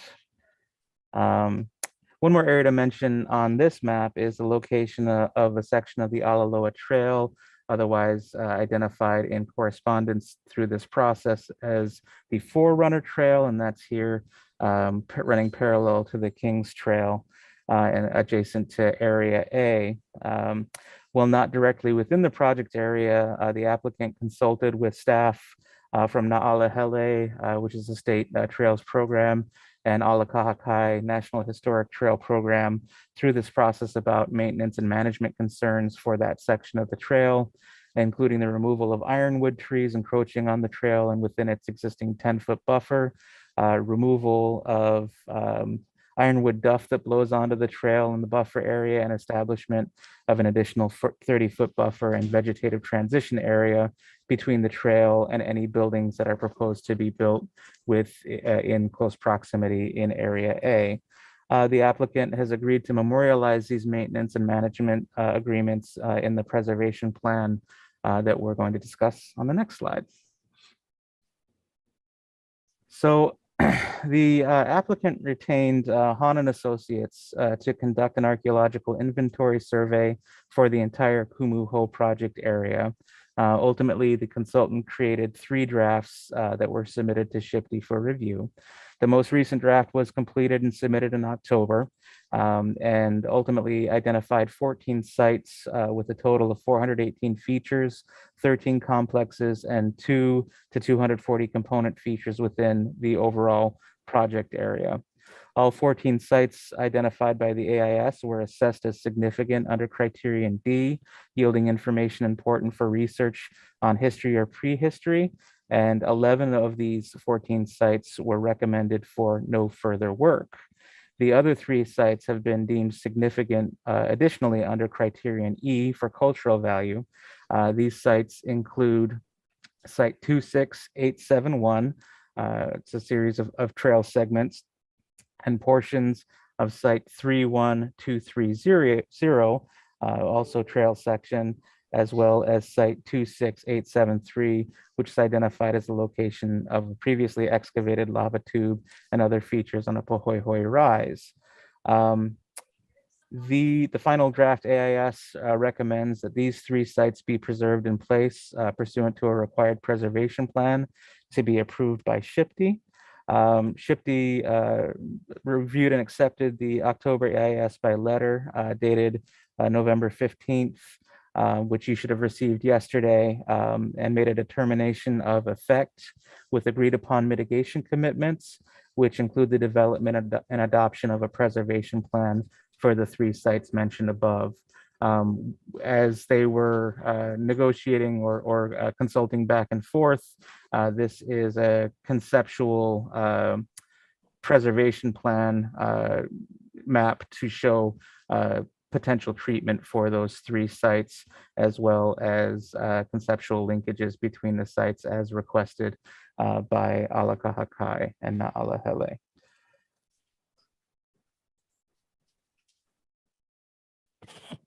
The applicant did a view plane study for the project and was able to provide us with the following photos that you will see on your screen. On this screen, you have the site photos of the project area from the Queen Ka'ahumanu Highway facing Makai. The top photo is the current view, and the bottom photo is the proposed is a view with the proposed Kumu Ho project. To minimize the visual impacts, the applicant is proposing to restrict the height of the structures. There will also be careful selection and placement of landscaping, as well as developing structures with earth tone and non-reflective materials. As we discussed earlier, the LUC decision and order for the project, which mandates an 800-foot no building buffer from the highway, is located within this general vicinity that I'm circling with my laser pointer, and will require the installation of underground utilities. This slide is showing you the Queen Ka'ahumanu Highway at its southernmost intersection with Waikoloa Beach Drive. Again, the top photo is the current conditions at the intersection, and the lower photo is the indication of the vantage point that is looking into the project area and shows you, if you can see it, what the proposed Kumu Ho project will look like with the proposed timeshare units within Area B. That are these photos right there. Lastly, this is a site photo facing north on Waikoloa Beach Drive at its southernmost intersection with Alaihi Way. The top photo again shows you the existing conditions, and the lower photo is the indication of what the new landscaping plans will look like, as well as the pedestrian paths that Christian mentioned in his earlier slides that will essentially connect the Kumu Ho project to the existing resort. At this time, the director is recommending approval of the amendments to SMA 25, as well as the approval of the SMA use permits, PL-SMA 2021-2, 2021-3, 2021-4, and a favorable recommendation be forwarded to the County Council for PL-rezone 2021-4, as well as PL rezone 2021-5. After receiving the planning director's recommendation for the changes zone for Area A, the applicant requested an amendment be made to condition D of rezone 2021-4 to read as follows, and to add the plus or minus to condition D that you can see on your screen. According to the applicant, the reason for this request is that the 12.8 acres is conceptual, and the actual amount will be established when more detailed planning of the area occurs. We wanted to just make a note that after the commission received the November 5th background report, the department received an additional 176 letters in support of the Kumu Ho project, as well as 4 letters of public testimony against the project that the commissioners should have received. Some of the next steps, should the commission vote to forward a favorable recommendation for the 2 changes zones, will need to go before the county council. There are specific conditions in the new SMA permits that will make the effective date of the 3 new SMA permits the same effective date as the changes zones. That concludes our presentation, and we can turn it over to the chair.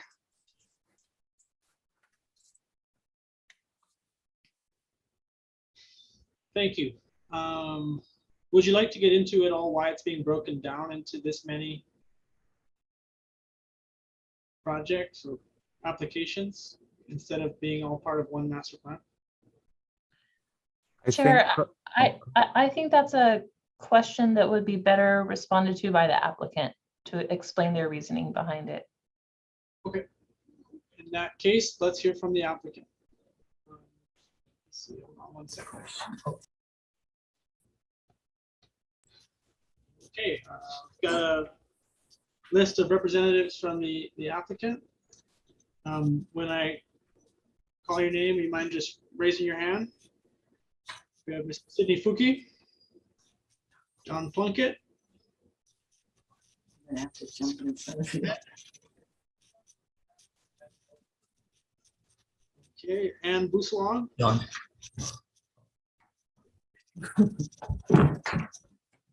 She is. We did. Carr. Oh, you're calling on Stanford Carr. You want to explain that? Mr. Chair, like unfortunately, Stanford Carr had to leave, so we do have his associate Daniel Sandemeyer, so you can swear him in. Okay.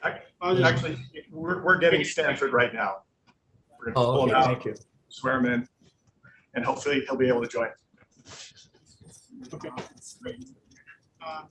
Gary Bodecker. Alan Hahn. Alan here. Jason Tateishi. Jason. Tom Nance. They're going to swear you in. Swear me in? Yeah, well, swear in all of us. Okay, would everybody please raise their right hand? Do you swear or affirm to tell the truth on the matter before the Planning Commission? Yes, I do. I do. Thank you very much. Have you background recommendation from the Planning Department? That's it for now. John's going to go, then Ann, then you. And call me. Okay. Ask again, have you received the background and recommendation reports from the Planning Department? Sure, yeah. Hello, commissioners.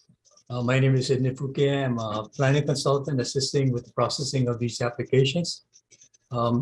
Before introducing other members of the team, because this is going to be more like a presentation among the various team members, I just kind of want to start off by noting how great and excellent the job your staff did in reviewing and analyzing over 1,000 page of these applications and accurately distilling them down and doing the presentation today. Yes, the applicant has reviewed the staff's background report and corresponding recommendations, and we are pleased to say that we concur with all of them. They did an excellent job. Your staff report is not only accurate, they're very comprehensive, and you had a very long morning meeting. So in the interest of time, our presentation will briefly touch upon the reasons for the request. And in so doing, we trust that our presentation will be able to address matters such as the workforce housing, the timeshare, and regulatory compliance. Accordingly, I would like to first introduce all of the persons who will be testifying. Mr. John Plunkett, he's Vice President of Waikoloa Land, the master developer of the Waikoloa Resort, who will essentially cover the reasons for the request. He'll be followed by Ms. Ann Bousalong of PBR Hawaii, who would summarize as may be needed the project's compliance with the general plan and other infrastructure related matters. Mr. Stanford Carr, and hopefully he's here, and if he's not there, then Daniel Sandemeyer. They're the plan developer of the workforce housing project. By the way, the resort's first and unprecedented workforce housing within the resort on the island of Hawaii. Finally, we will have Ms. Carrie Bodecker. She's the daughter of the founder and original developer of Waikoloa Resort, Ron Bodecker, who will cover the Waikoloa Foundation. And I think that as she talks about the foundation, some of the questions that were raised during the public testimony portion will be answered. Finally, we'll have Mr. Plunkett kind of wrap it up by giving some closing remarks and then open ourselves up for questions. We do have a number of professional consultants on board who are available for questions by the commissioners or the staff. So with that, I'd like to kind of like turn so-called the mic over or the camera over to Mr. Plunkett. John? Mahalo, Sid, and mahalo to the Planning Commission and the staff for the time that you've provided us today. My role today as the owner's rep is to provide context about our intentions for the development of Kumu Ho. Waikoloa Land Company has been in business for over 40 years on Hawaii Island, actually since 1978. And uniquely, our ownership group has been the same since the very beginning. Our founders envisioned Waikoloa as a master plan community where Kama'aina and visitors have enjoyed amenities, the recreational space, our historical sites, and other things. The late Ron Bodecker, who was the visionary behind Waikoloa, whom prior to his passing was my boss, relayed to me on numerous occasions that whatever we did, he wanted us to consider the people of Hawaii in all that we created. Ron's family continues this tradition, which you'll hear more about from today from his daughter, who is the president of the Waikoloa Foundation, Carrie Bodecker. We believe our efforts in Waikoloa have generated some substantial benefits both for the island's hospitality industry and for our island residents. Waikoloa's master plan community now supports over 5,000 local jobs, and its strategic partnerships have created further economic opportunities for our community. We've always been very conscious of providing public access to our beaches, the public transportation infrastructure, and that we're very pleased that Waikoloa has always and successfully welcomed Kama'aina use of the visitor infrastructure, something I believe Waikoloa has done better than any other master plan resort in the state of Hawaii. The name Kumu Ho means renewed purpose, and this is our legacy strategy as we finish our work here at Waikoloa, ensuring that Waikoloa remains a gathering place for our residents, for the land and culture, and for the resorts and businesses providing benefits for generations to come and long after we are gone. We are fulfilling our founder's vision with Kumu Ho through a substantial endowment to the Waikoloa Foundation to preserve and support the culture and environment of this region, which, as I mentioned, Carrie will speak about in more detail later. And furthermore, we will help meet our community's need for more workforce housing. In that regard, you'll hear from Stanford Carr about what we have planned in that regard. For our intended development, an evaluation of our opportunities have showed that we should reduce our golf experience from 36 holes to 27 holes in order to right size for the market demand for golf. The timeshare owners of Hilton Grand Vacations Club will still enjoy the views and amenities they currently return for year after year. And we will repurpose 9 holes for a timeshare development that will support Hawaii Island's economic recovery, and sustainable tourism future. We fully recognize the need to keep more visitors within the resort corridors and to reduce impact on our community as a whole. We believe timeshares offer a stable preferred visitor base with a lighter footprint. Our focus is on quality of visitors over quantity of visitors. Those who spend more time on property, spend more money on dining and activities, who will stay longer, respect the natural environment, and are interested in culture, education, and giving back to the community. As we were conceiving this project, I was very honored to be able to engage again with our late mayor, Billy Kanoy. In my prior experience with Billy, I was always struck by his passion for the community and how much he wanted to accomplish for this community. And that stuck with me for all these years. And I was honored when he agreed to work with us in our early conception of this project. And I remember early on discussing with him our idea to develop some workforce housing within the bounds of our resort, which I don't believe had been done before. And he told me that if that was something we were really prepared to do, he was all in. To help us further, he re-engaged us with Stanford Carr, who's been a builder in this resort previously, and we developed an agreement to fulfill this promise, and we will make to you for workforce housing in connection with Kumu Ho. Mayor Billy and Ron, in the spirit that they leave me, further encouraged substantial investment in our community. We will make significant contributions by virtue of this project into the Waikoloa Foundation, further fulfilling the legacy of love that these gentlemen had for the island. In addition to Carrie Bodecker and Stanford Carr, we have available for you our operations chief here locally, Scott Head, and members of our primary consulting team that are led by Ann Booslag of PBR Hawaii, whom I will turn over to now. So mahalo again for your time. Thank you, John. Good afternoon, Chair Vatusik, commissioners, and planning department staff. Again, you guys have been sitting here all the last hour or so hearing a really great and well thought out report that the planning department staff prepared, and thank you for that. So I'm going to try to limit my comments here to emphasize just a few of the cornerstones of the Kumu Ho planning that we hope you'll find as meaningful as we did.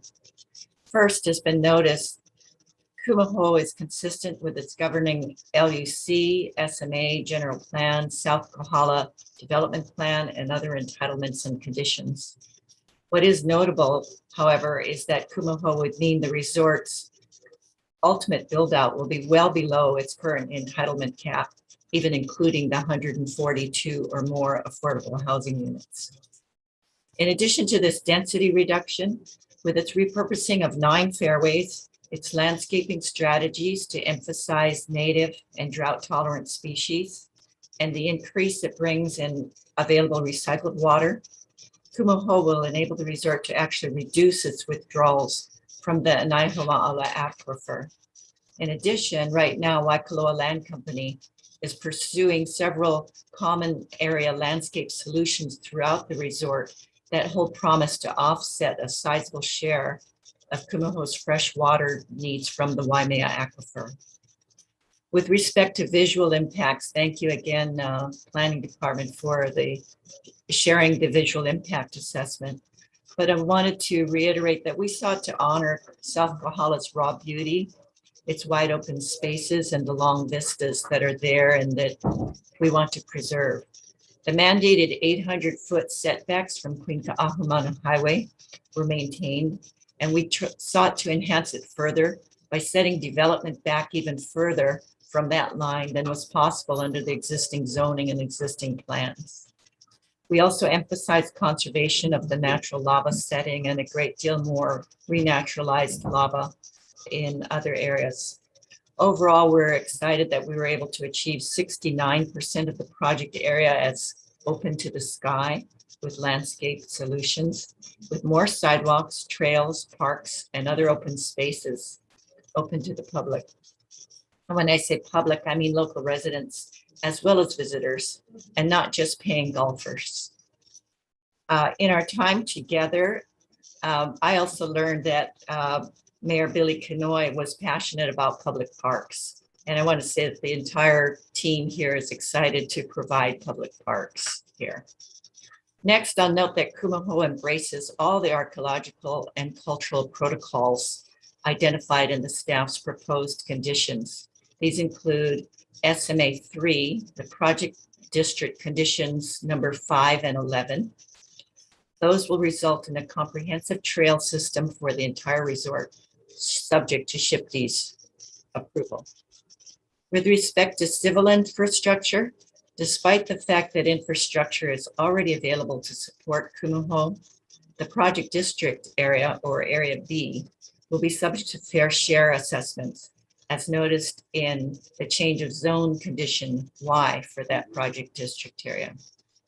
Additionally, because the project build-out is expected to extend almost 20 years, the staff wisely recommended, and we concur, that a traffic study be updated and the applicant should comply with additional mitigations at a future point in time. And that's outlined in condition N to the change of zone. Finally, let me share a few thoughts that have been to address some of the issues that have been raised on the on timeshare generally and its benefits. First of all, timeshare units are far more like hotels units than they are short-term vacation units. They tend to be located in a resort area, as are these. They tend to be designed with amenities that are intended to keep visitors on site, such as eateries, pools, gyms, and of course, in this case, adjacent golf. This is unlike many short-term vacation units that effectively serve as a perch from which a visitor is encouraged to explore the surrounding community or the rest of the island.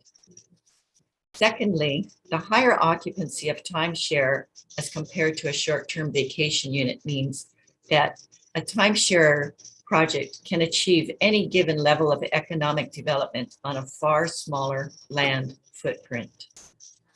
Besides saving the INA, this supports more efficient infrastructure, and in a resort setting, it won't tax the public for ongoing repairs and remediations. Those would be handled by the private entity. In short, timeshare can serve to curtail what some see as resort sprawl on our island.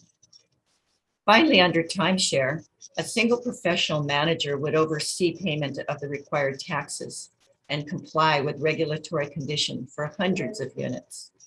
This ensures that TAT and GET payments get made accurately and on time. And just as importantly, it provides the public sector and public agencies with a very simple means of governance and accountability. As noted in our application, Kumu Ho's timeshare projects are expected to generate 6 to 10 million per year in net additional county tax revenues during its operations. Thank you so very much for your time. Let me now turn the mic, as we say, over to Stanford Carr, if he is there. Daniel, to talk about everyone. Great. And thank you. I want to first apologize that I'm in and out. I'm actually on another Zoom call with the 4 county mayors and the Hawaii Business Roundtable that I co-chair the Housing Committee along with Harry Saunders from Castle and Cook. I just want to say that I'm really excited about collaborating with Waikoloa Land Company and returning to Waikoloa Resort, this time not to build resort condominiums, but to build workforce rental housing. So we're very excited about this collaboration to actually bring workforce rental housing within a resort community so that people who actually work there can live there and eliminate a lot of the commute, especially long commutes from as far away as East Hawaii, from Hilo to Pahoa to the resort to work on a daily basis so that these families can have better quality of life and use of their time with their family. And we really look forward to the challenge in doing this and look forward to working with the community to do so. I'm also here to address any questions any of you may have.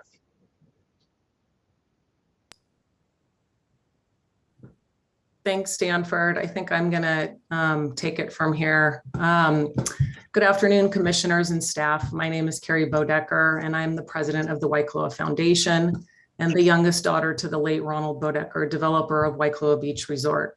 I am here today in support of Kumu Ho Timeshare Development Project. But before I share with you my thoughts on why this project is good for Hawaii Island, I'd like to tell you a little bit about myself. I'm 49 years old, and I began coming to Hawaii and specifically Waikoloa when I was 10 years old, as I watched my father develop what is today called the gathering place of the Kahala Coast, Waikoloa Beach Resort.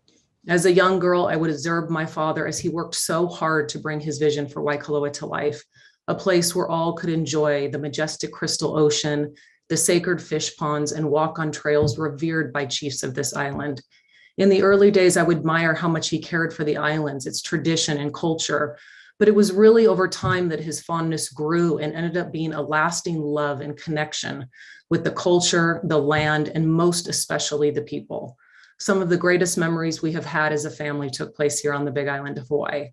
I too have such a deep connection with Hawaii. My very first job was with Ocean Sports Hawaii, working on the beach and the Sea Smoke catamaran during my summer breaks. It was there where I too fell in love with every aspect of Hawaii. As a young adult, I would make any excuse to be involved in Waikoloa, which led me to develop and produce the Waikoloa Nights concert series at the Queen's Bowl, which brought acts like Earth, Wind and Fire, Chicago, Journey, and the Beach Boys to our beautiful island. My point to all of this is that I'm invested here. I love everything about Hawaii. My ohana is here, and I'm committed to preserving and protecting these lands for generations to come through my role as president of the Waikoloa Foundation. So you may ask, why would the Waikoloa Foundation be in support of this development project? And I think you've heard a couple of times from John Plunkett speaking earlier that the answer is that as president of the foundation and a principal, I have convinced the partners of Waikoloa Land Company to commit a portion of the gross sales proceeds from each timeshare unit back to the Waikoloa Foundation. This would equate to an astonishing $50 million over the course of this project. This unprecedented commitment from Waikoloa Land Company will be a covenant that commits the future project developer to continue upholding this lasting promise to the community. This monumental endowment will be used for many initiatives to help our community, not only within Waikoloa Beach Resort, but island-wide as well. Just a few of the initiatives that we are so proud to announce if Kumu Ho is approved are that we will fund and facilitate the conversion of drought-tolerant, brackish water-tolerant native plant species throughout the resort's common area.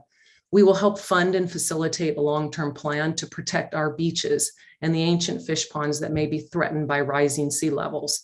The foundation will be a prime supporter of the Destination Management Action Plan, or DMAP as you know it, offering resources to help manage tourism in a very responsible and regenerative manner. We will continue the work within the resort to facilitate the preservation and education of our precious cultural sites.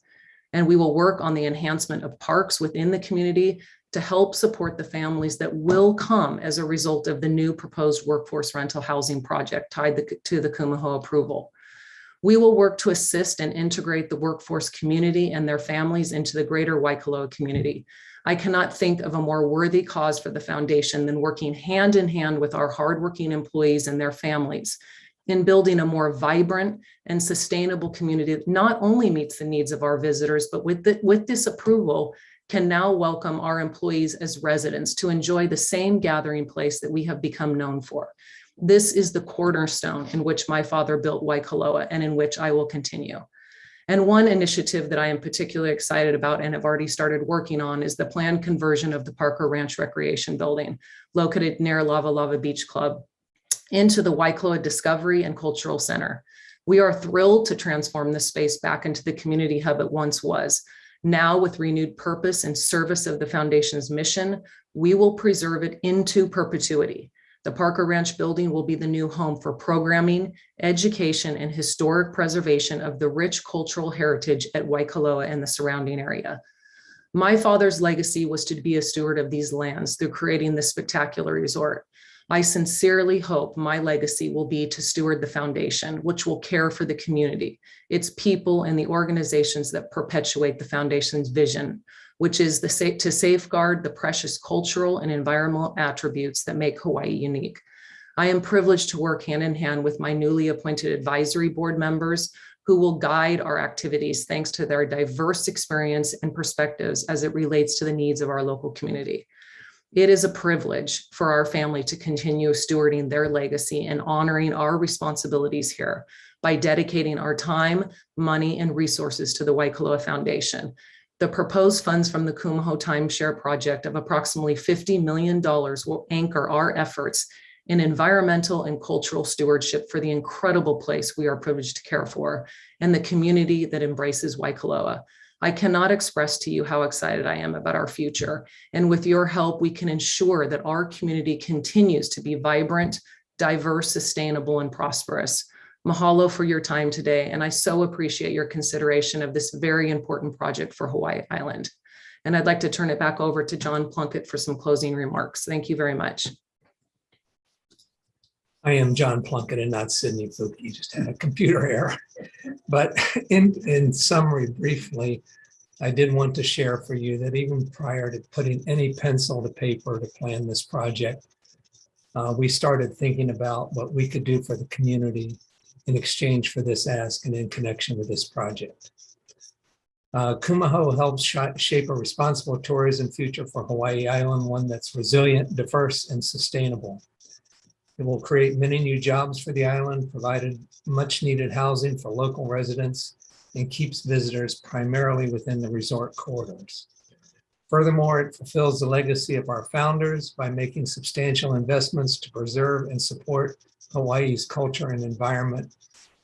I hope you will agree, and we appreciate your time.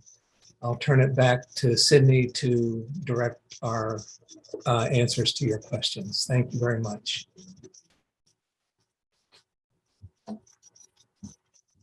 Thank you very much, John. Oh, thank you very much, John.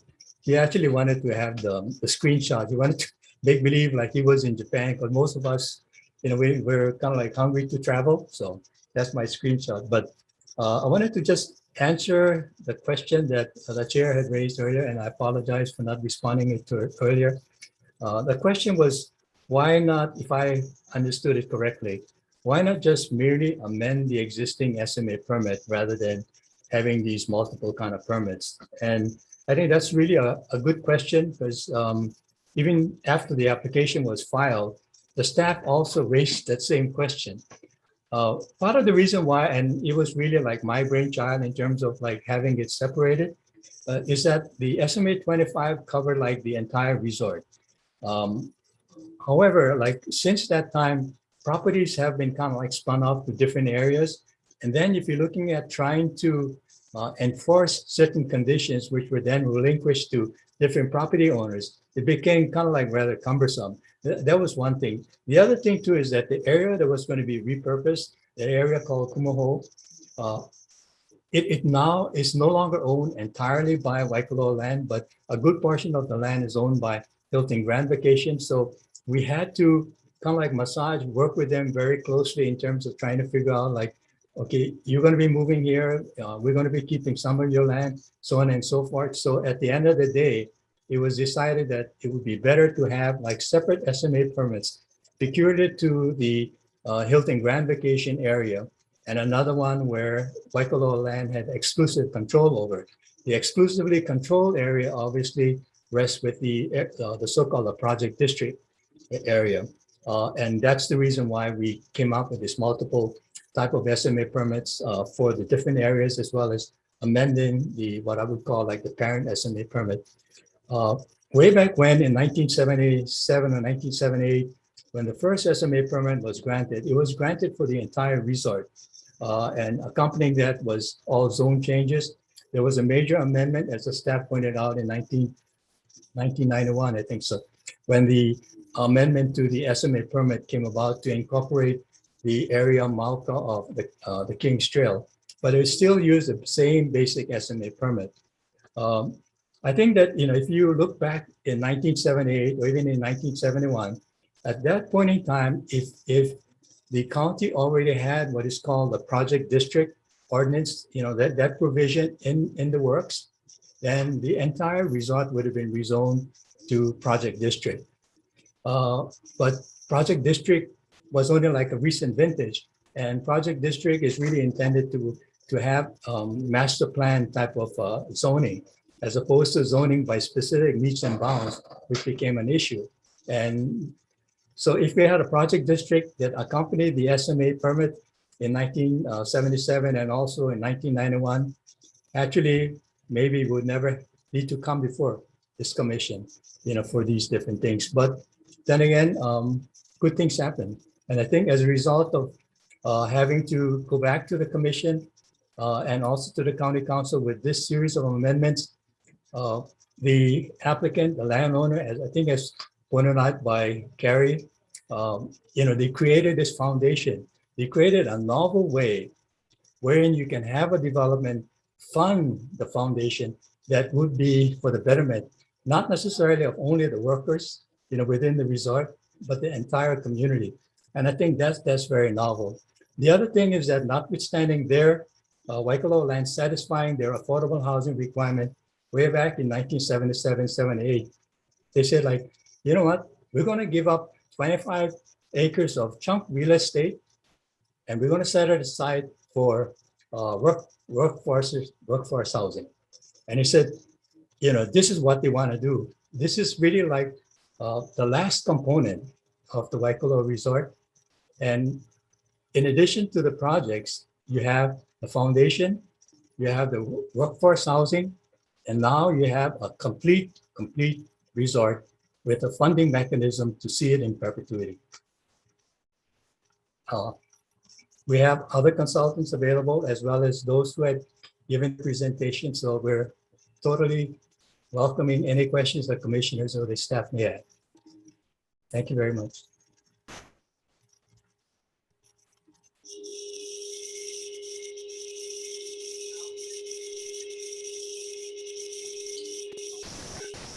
Mr. Chair, we're not hearing you right now. You're unmuted, but there's something going on.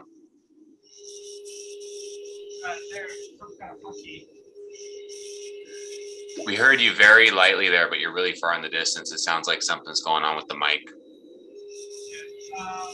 Maybe if Mr. Fuki, could you try to mute?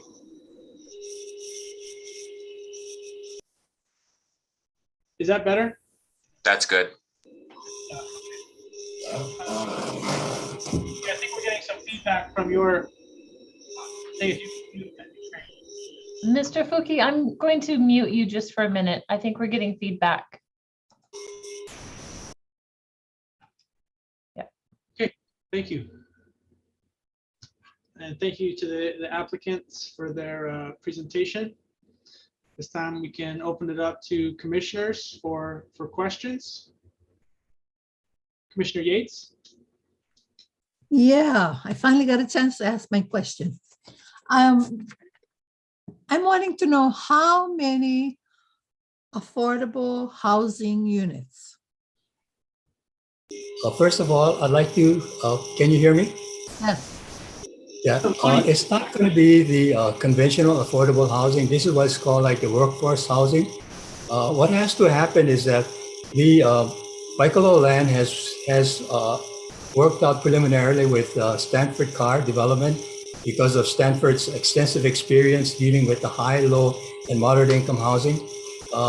Whether he actually does the development or not still remains to be seen. What has to happen is that after this stage that the project is approved, Waikoloa land still has to have a separate agreement, workforce housing agreement, to be executed with the County Office of Housing and Community Development Plan. And in that agreement, it would clearly spell out what Waikoloa land's obligation is. Number one, to convey the property to whoever that entity is, whether that entity is to the County of Hawaii or to another nonprofit.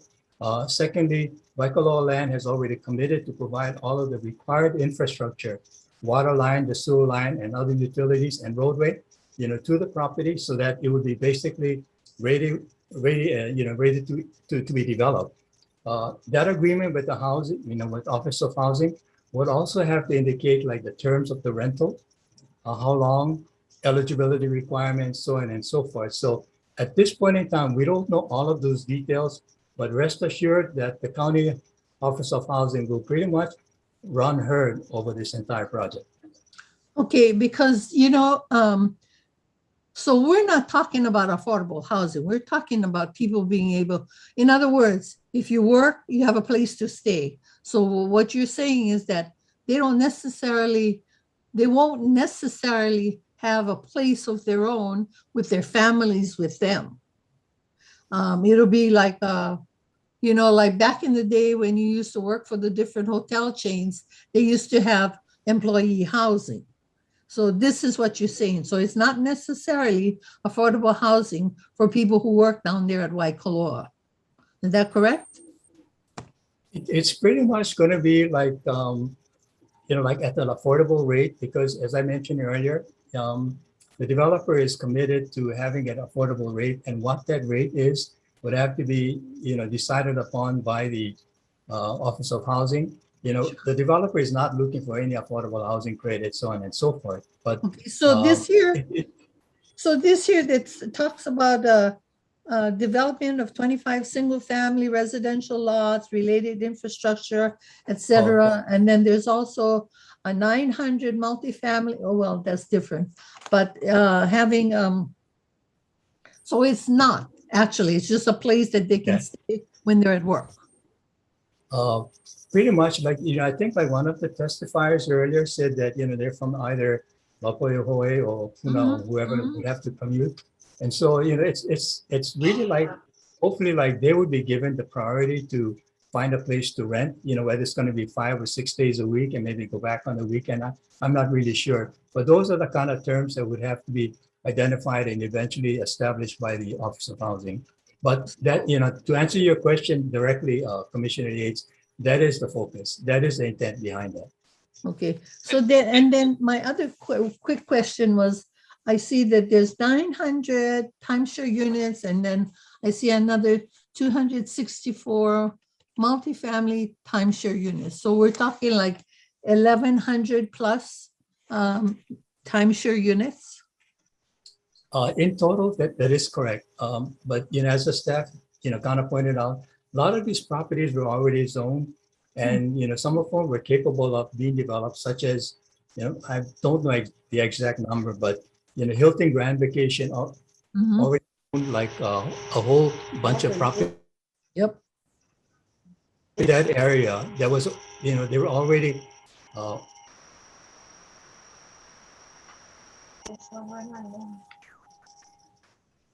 they already had the development rights to construct in that area. So that portion is pretty much like outside of the equation. The one that's really part of the equation is within the 900 timeshare units within the project district. As the staff and the application tried to point out, it's kind of like playing with the numbers that were considered when the project was, the Waikoloa Resort in its entirety was originally considered. And so that overall density way back when in 1977 and 1991 would still not be exceeded. They're just kind of massaging it. Okay, thank you. Hey, if I could answer your question, this is Daniel from Stanford Carr. You asked a little bit about the affordable component, and maybe I could speak to that some. Okay. We don't envision this as like a bunkhouse or a crew house for workers. This is for families, and they'll live there full time. Our preference is always to have the local community, the local workers there, and that's how the way we get that is we advertise locally. We don't put this out on the New York Times or something, and we end up with a result that it's local residents and local families that will be living there. It's a full-time community, and we plan to design at least 142 units. It's a resort style architecture we'll have, and resort style feel, and they'll be part of the resort community. Yeah, well, that's what's my concern, because if you have, a husband, wife, whoever's working there, then you're still split apart, where Sure. it should be family. Yes, no, they'll be together. We're even talking in talks about a childcare facility because there's such a great need for childcare. Yes. People still may have to drive to Hilo because that's where mom and dad are to watch the kids. Right. So we're looking at a lot of options to keep families that are working there in that region. And I just have one more question regarding parks. I know you said that that you would also provide parks. Are we talking like community, open community parks that will have restroom facilities and things like that?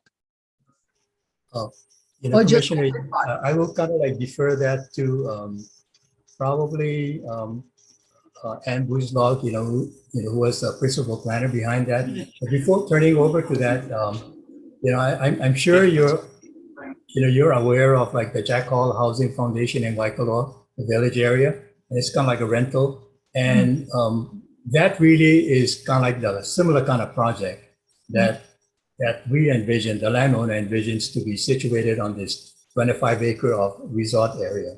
So I'll turn it over to Ann to respond to that question on parks. Commissioner Yates, I'd be happy to answer your question on the parks, but I wanted to let Mr. Head say a little bit more about the housing, just to give you some assurances. Yeah, just to elaborate, Commissioner Yates, and thank you. My name is Scott Head with Waikoloa Land. The first question you'd asked is the number of units, and I wanted to address that. The site is zoned for 142 units, and if you read the application states that we're committing to no less than 142 units for workforce affordable rental units. And I'm not going to speak for Stanford Carr, but it's my understanding that Stanford Car Development intends to pursue an exemption on that density cap through the 201H exemption law. And that would be, and might pursue up to as many as 200 units. Those that, it's not going to be necessarily resort employee driven. Those that can apply and that the housing will accommodate are going to be residents that meet the income criteria. As we talked earlier, we may have a school teacher that lives in Waikoloa Village that stays here. We may have a catering manager that works at the Hilton. It could be it'll be a true wide spectrum of reflecting what our island community looks like, not necessarily just people that are working across the street within Waikoloa. So I just wanted to point that out. I hope that clarifies some of your questions, because I think that was the intent of what you were trying to understand. And I'll pass it over to. I was also concerned, I was thinking if it's something that they're really excited about, that they can also afford to live there, cost-wise. That's correct. And that's the intent. Okay. So I'll pass it to Ann to address your question regarding the parks, which I think are going to be very complementary to having the affordable rental housing within our community. So. Yeah. Thank you. So yes, on the parks, we're looking at part of it is having facilities and active, play structures and so forth. But other parts of it, we just wanted to have on programs so that people can do what they want. If there's a hula halau in the area, they want to come have their practice there. That's wonderful. If somebody wants to go out and kick a ball with their kid, there'll be an open area for that. So there'll be shade, there'll be benches, and we envision a play structure. We envision some gazebos. The detailed planning of it will be done later, but the idea is that it'd be truly something that local residents would enjoy, and a place where you could informally, a visitor and a resident could meet on the resident's own terms, in a way that is honest and open between them, and to encourage some of the local resident use of it. There's also parking provided. Understanding that visitors to the resort may be able to walk there, but a resident who doesn't happen to live at the affordable housing across the street, but maybe who lives in Pulualo or anywhere else, can drive down and enjoy that park. Thank you.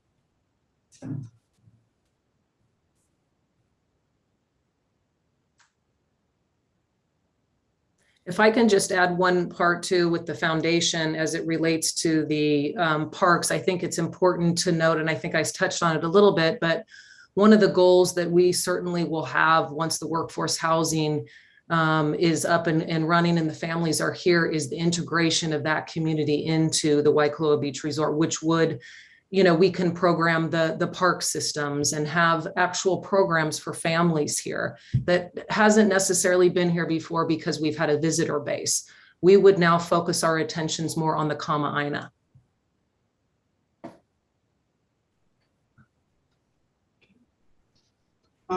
And I'm sorry if I missed it, but was the question about the bathrooms in the park answered?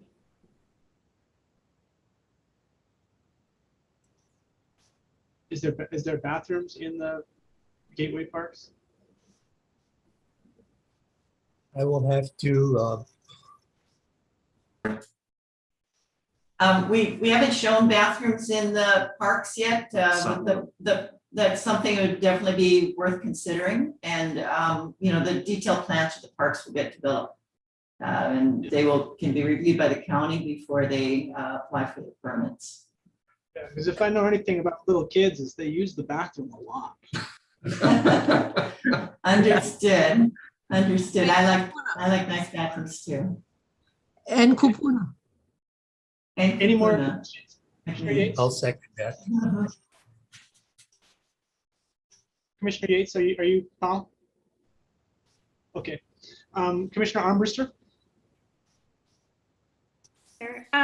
So I had a couple more questions about a few different things, but if we could start with the affordable housing component, am I correct in understanding that that's not actually part of what we're being asked to review right now, right? That's not a county requirement. That's something Waikoloa Land is offering, and that's not part of any of the approvals we are currently being asked to review. It's just sort of like a side perk. That is true, because that property is already entitled. Our kind of like bringing that in relative to the Kumu Ho project is that the success of the Kumu Ho project lends support to the success of the foundation and also enables the development of the workforce housing. Okay, but because it's not tied to this, the development of it is also not tied to it, correct? Like it could happen at the same time, it could happen in 50 years, or it could never happen? Is that? Well, in terms of timing, that's why we need to work out the specific language with the Office of Housing.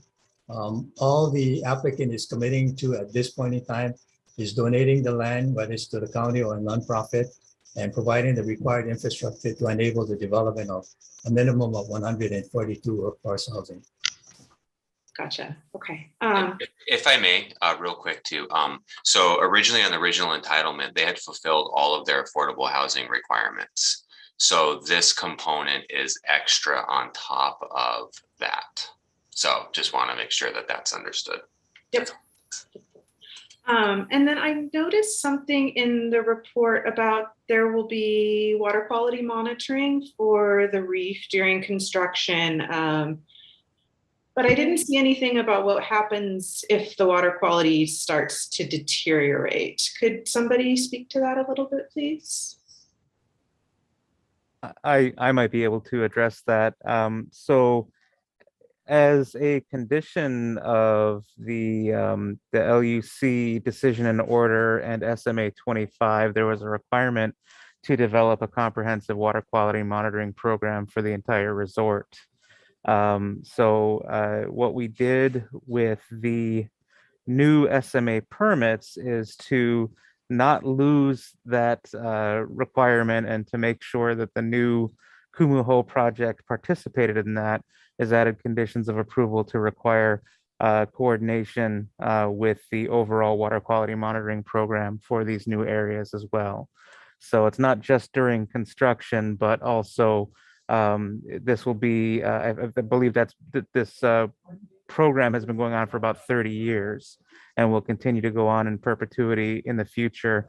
So this water quality monitoring program is done by Waikoloa and the landowners within the resort, and then reviewed by the planning department and the State Department of Health.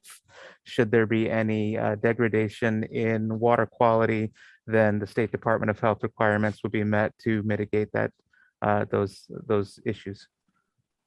Okay. If that's helpful. Yeah. Yes. So basically, we're just tying this new SMA into an ongoing program.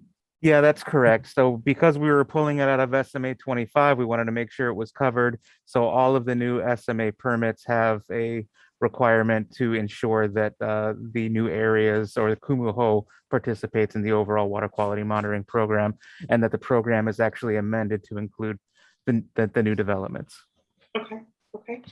And then one more thing about the traffic. I saw there was a little bit of some differing opinions there with DOT and the road widening and how future traffic is accommodated, and that we were still looking for some revised, I think, data about that. Has that been? Do we have that yet? About what the traffic impacts would be without the road widening? Yeah. I can respond to that. And I have our engineer here if you need any more detail beyond my knowledge, but Wilson Okamoto did the traffic impact report for us, which I didn't realize initially when we got the letter from DOT, but they had not assumed the widening of Queen Ka'ahumana Highway until 2045. So that wasn't maybe clear to DOT when they read the report. We are aware that DOT plans to widen Ka'ahumana Highway and they would like to have that done, but because it was not funded, Wilson Okamoto did not program that into their models until 2045. the projection is that the project will pretty much be built out by that time. So effectively, all of the projections that Wilson Okamoto did, except for that, maybe last period in 2045, are without widening of Pinka-Ahumana Highway. And what they did show is that while there's a little bit of traffic associated with this project, because there's a lot of sympathetic things, if you will, in the resort. People tend to go to things within the resort and they're not commuting at the time the rest of us locals would go to work or pick up your kids and that sort of thing.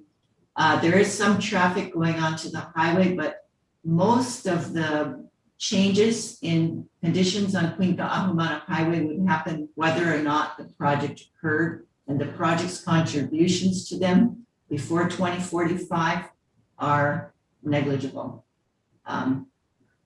So I hope that answers your question there. We did follow up with that information to DOT after getting their letter, and we haven't heard back from them. Thank you.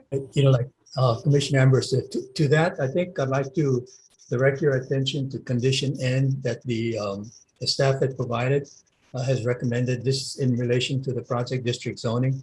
It kind of makes clear several points. One is that there is a mandatory need for the developer at some point in time to have an updated traffic study, and in conjunction with that, provide any appropriate mitigation.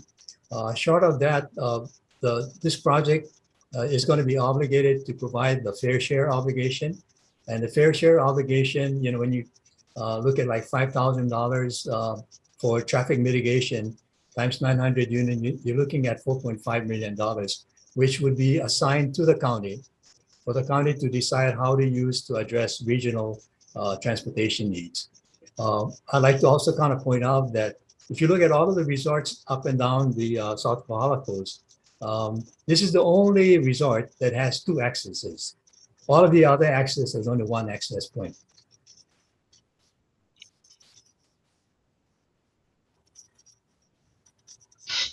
Okay, let's take a quick 5-minute recess and we'll come back with questions from Commissioner Paishon-Ward.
Okay, is everybody ready to come back?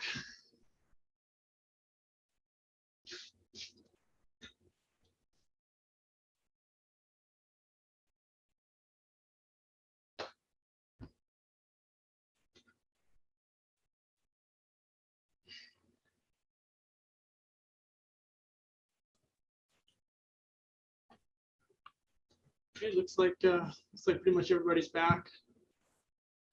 Got all our commissioners here. 1, 2, 3. Okay. Commissioner Paishan Duarte, you had your hand up. Yep, mahalo. First of all, I just want to say that I really appreciate the merits of this project. I appreciate the spirit by which you folks are bringing some innovation and creativity to this development project. And I really appreciate how you folks are kind of taking this integrated strategy, you know, to yield positive returns, economic returns, community returns, cultural returns, environmental returns. I think that's really important. And I think that, you know, if you folks are successful in creating a new model for development, I think we will all benefit from that as a Hawaii community. So that said, here's my questions. So water, as you know, super important to a high volcanic ecosystem. So in your presentation, there was, you folks had mentioned a brackish water irrigation system as a means to, not use potable water, which I am in full support of. How does this work? Can you explain to me how does this work? And what is the source of the brackish water? And can you share a little bit about the effects of drawing brackish water from a natural environment?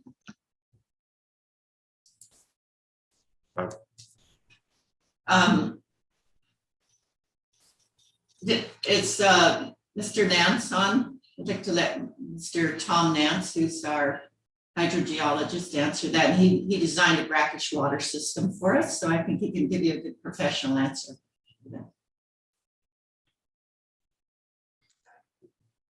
The project will actually, probably to your surprise, use less brackish water than is being currently used.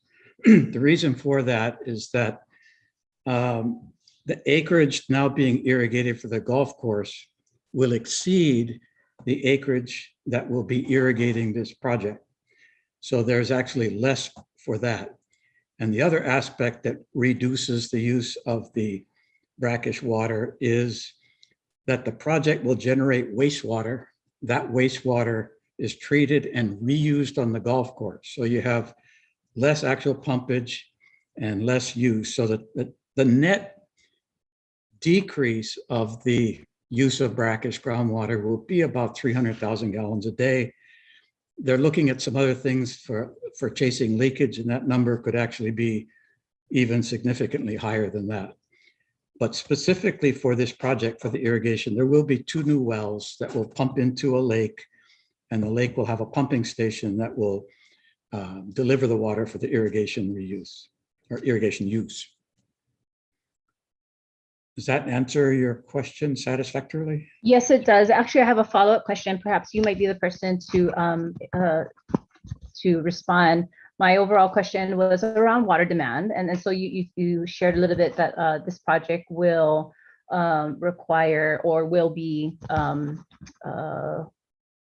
facilitating are you drilling 2 new wells? Is that correct?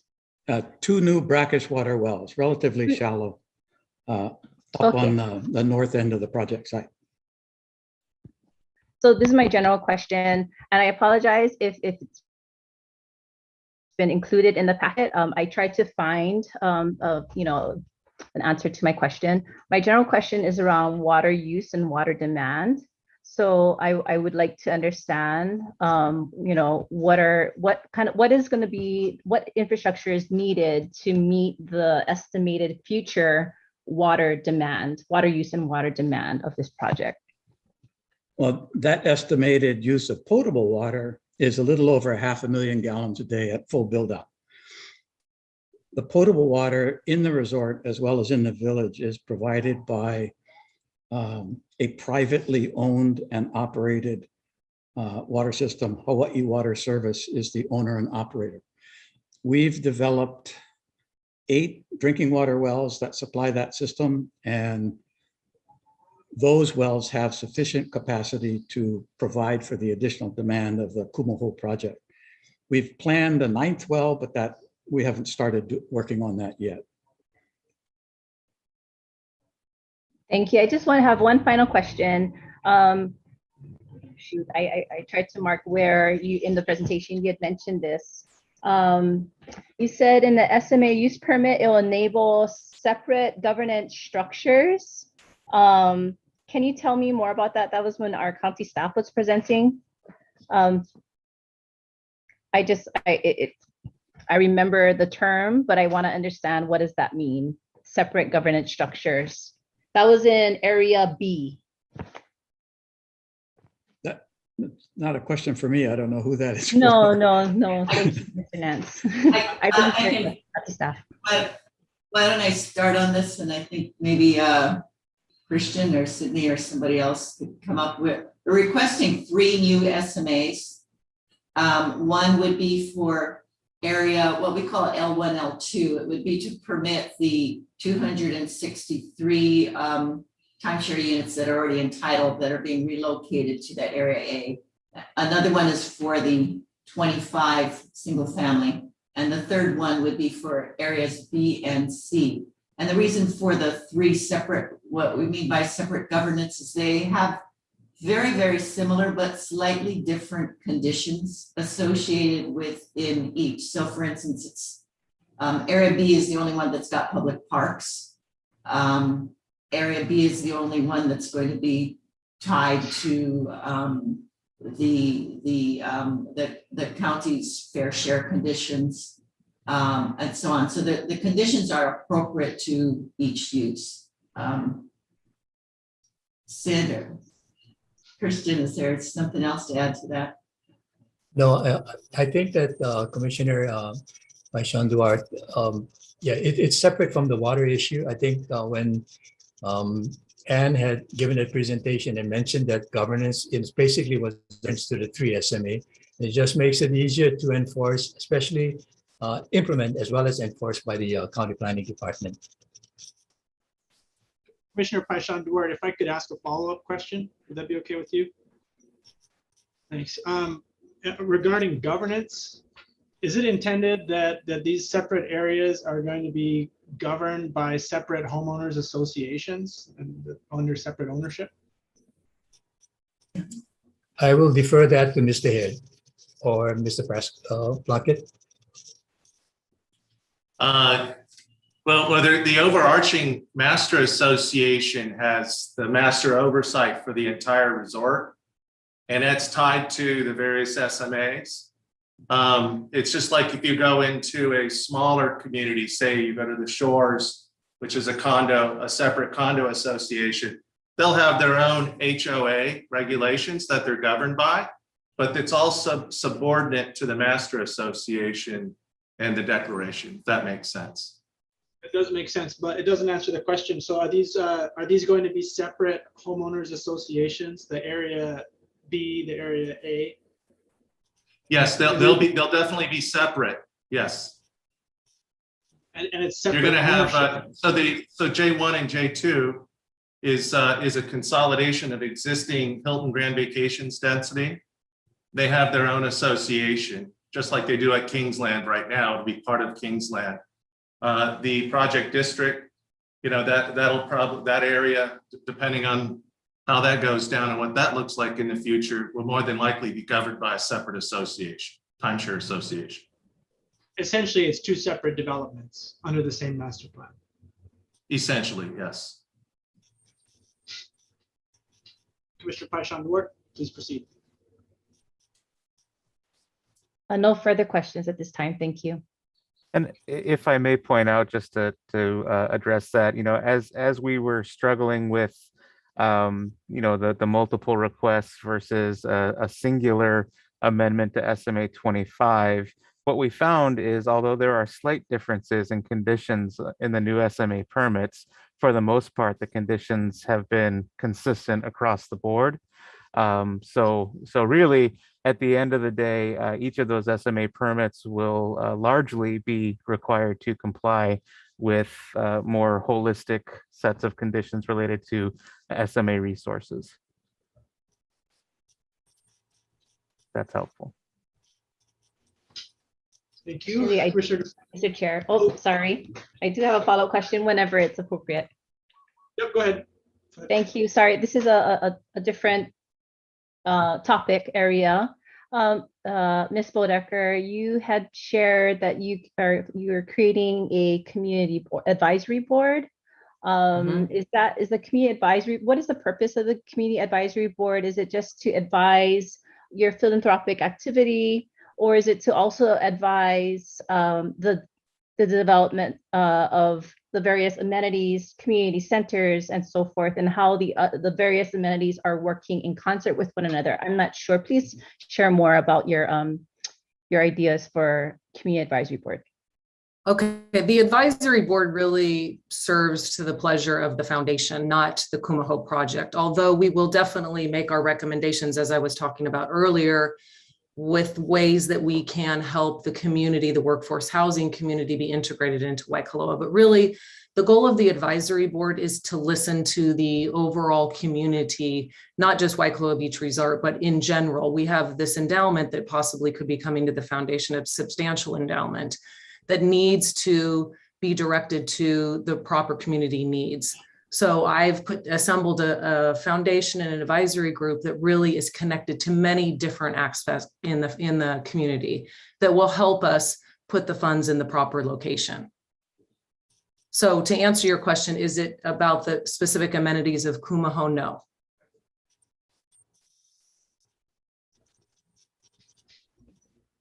Okay. Hello. Yeah, thanks. Commissioner DeFranco. Yeah, this is a little bit of a different question, but I'm wondering about urgent care centers. Do you have one there in your development, an urgent care center? And if not, where's the nearest place where people go? Scott, do you want to answer that? Yeah, I can answer that. At one time when we owned and managed Queens Marketplace, that was something that we actually sought, and there has been a great deal of interest to have an urgent care center within our master plan community. We do have doctors that provide mobile services, that provide services for our visitors and locals alike that are here and staying on premises. But for the most part, if we need care services, there are providers up in Waikoloa Village, and obviously up in Waimea as well.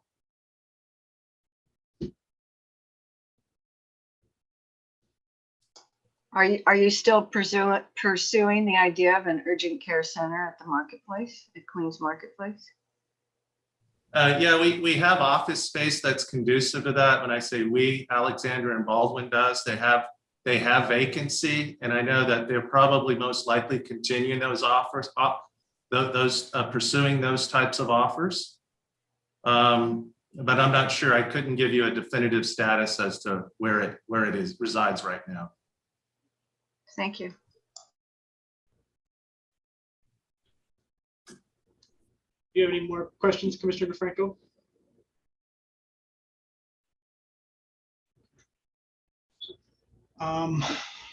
Got some questions. I guess the first question, I would really appreciate if there's any way we can do a rundown of what units are allowed under the current LUC ruling and the SMA 25, and what have already been built and what's remaining that can be built under that current unit count. And I think I had it written down from staff's presentation: 3,000 hotel units and 3,365 residential units.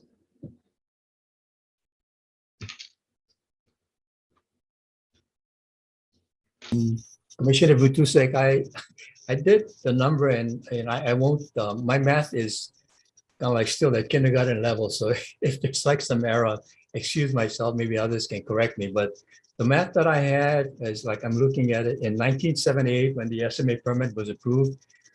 It had considerations for a total of 6,430 units in between multiple family and hotel units. When it was amended, which back in 1978, that 6,430 units was all concentrated on the Mackay side of the trail. And when in 1991, when the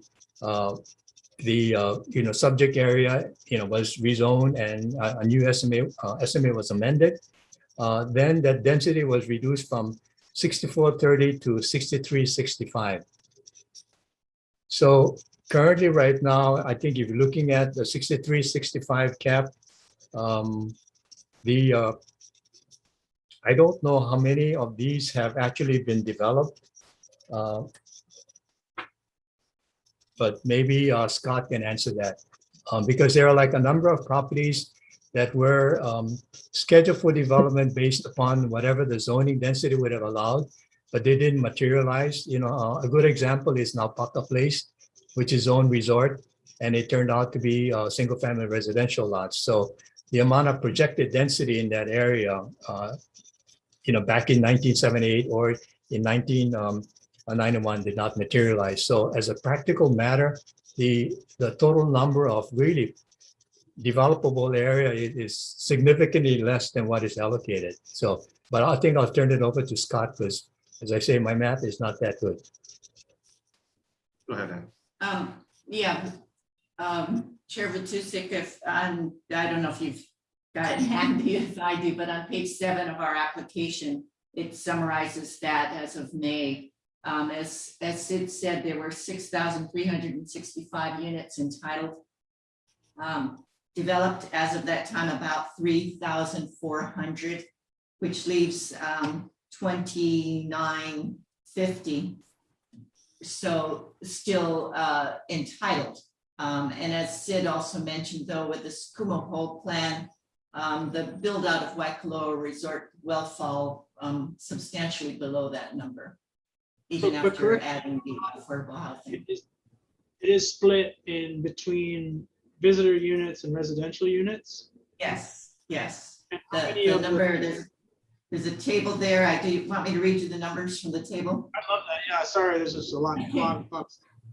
Yeah, there's a lot of data in there. So if you need to look at it later, just for ease of seeing it in table format, it's on page 7 of the application. Visitor units, there were 3,000 entitled.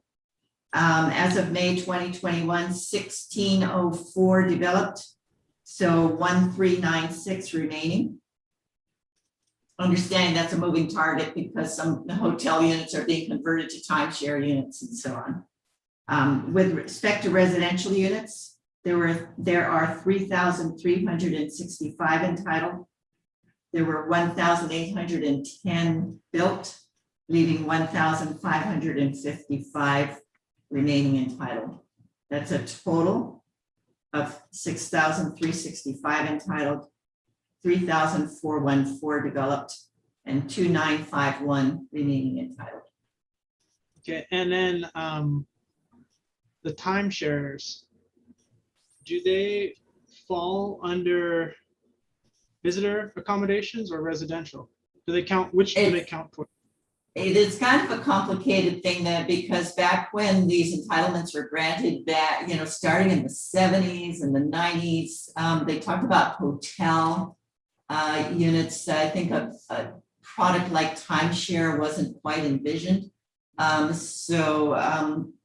Your former planning director, Christopher Ewan, issued an opinion on this some time ago, which is what we're relying on. So if a timeshare unit is developed on resort lands, it is considered a visitor unit.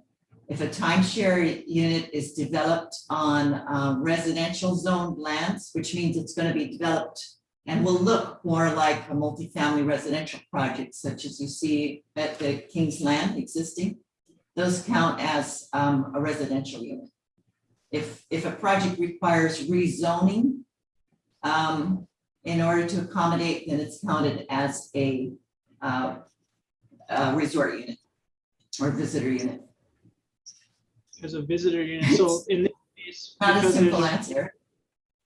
No, it's reasonable. So in this case, because we're going to a project district, these would be counting towards the visitor units?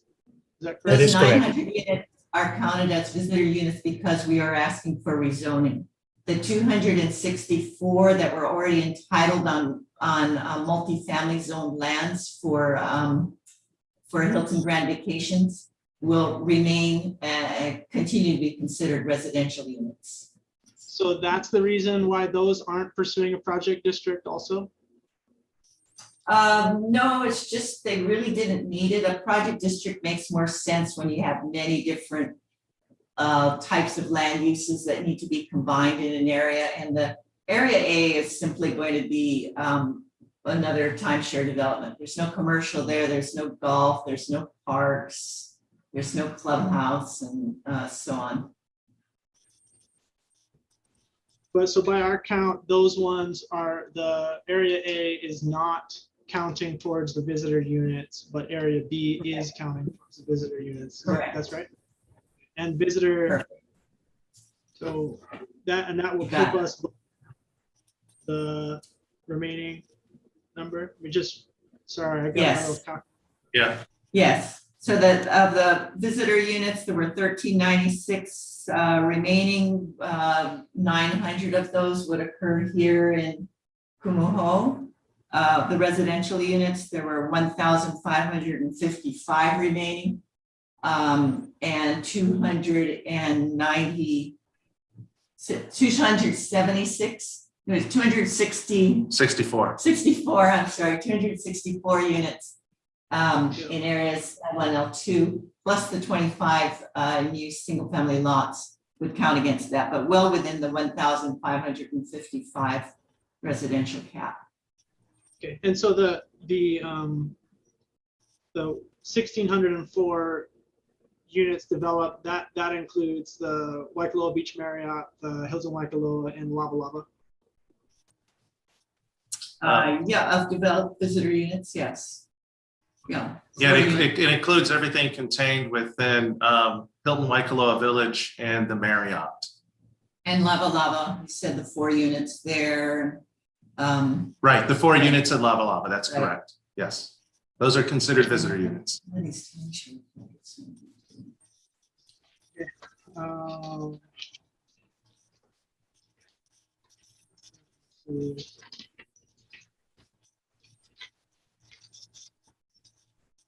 The affordable housing commitment, for lack of a better word, is that something that the developer would be willing to put in a condition of approval for the rezone? Are you referring to the workforce housing suggestion? We've already had discussions with the staff, and if the commission desires to have that as a separate condition, the applicant is willing to offer it up. And I will confirm that. Thank you. That's true. Terrific. I think to me that's very important to have that as a codified condition and not just a promise. And then is there a time frame for the development of that workforce housing that we can tie to construction of other areas of the project? Basically, what point do we think we should have that built by? Well, this is, this is something that we believe should be flushed out with the County Office of Housing and Community Development. In our preliminary discussions with Stanford Carr, he mentioned that they're looking at certain type of financing, and that financing kind of relates to the ability to deliver at a certain point in time. Hopefully, when we have that agreement buttoned down with Office of Housing, those things will be clearly outlined and spelled and outlined in terms of your target market, construction deadline, ownership, penalty in the events of non-performance. Those things will be all ironed out.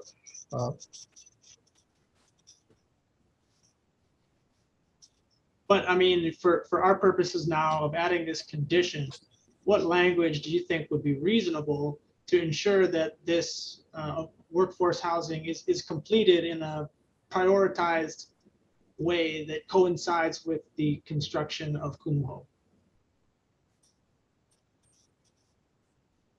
Maybe I could interject a little bit. Our understanding with Stanford Car Development is we will be conveying in the land as well as all of the dollars for the development of the infrastructure to the site. And then at that point, he would take over and actually construct and own the housing development. Our hope is to start working on that as quickly as possible upon the completion of this rezoning request. I do think that we need some latitude on this, that we need to work with the county Office of Housing and Community Development to kind of really nail down the timeframes that this will move forward and would be consistent with his financing needs. I don't know that I've answered your question satisfactorily, but it's a high priority for us to get underway just as quickly as possible. Perhaps I can speak to the timing that we're expecting and the process we're looking at. As Sid said, there's a 201H process, so we'll be in front of you. We anticipate in the next year. We need that 201H permit to get our density and certain exemptions we're going to need. Prior to getting the financing, the low-income housing tax credit financing, and that comes through in February every year, annually. So we're targeting getting that by February. And with that, in early 2023, we would start construction later that year. And we have a 2-year time period to complete the construction and get renting. So that's our target, but there's steps along the way that if you miss one, you may have a 1-year delay. Absolutely, and this is a project. The life of this project is very long, and we understand that. I just feel like it's important to link the projects in a meaningful way, where they are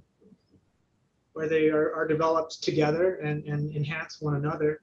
So I think it's important for the development of Kumu Ho to have a timeline for the workforce housing requirement as well. But that's something that can be, further considered. I do want to point out that although this project does have quite a bit of community benefit, it's still an ask of the county to eliminate open space, no matter what that open space is occupied with. And so when we are indicating that our conditions have already been met, like the affordable housing conditions for the development have already been met, or other public access conditions have already been met, I think it's important to point out that the development has changed in order to eliminate a public benefit in open space.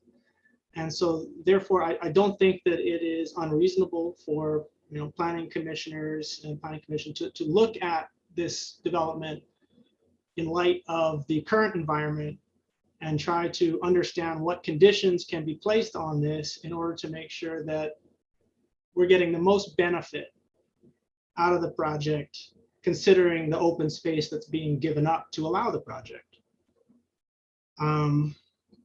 With that, it seemed to me like a lot of the information in the background report regarding public access shoreline and beach use was pretty limited, given that this isn't an oceanfront property.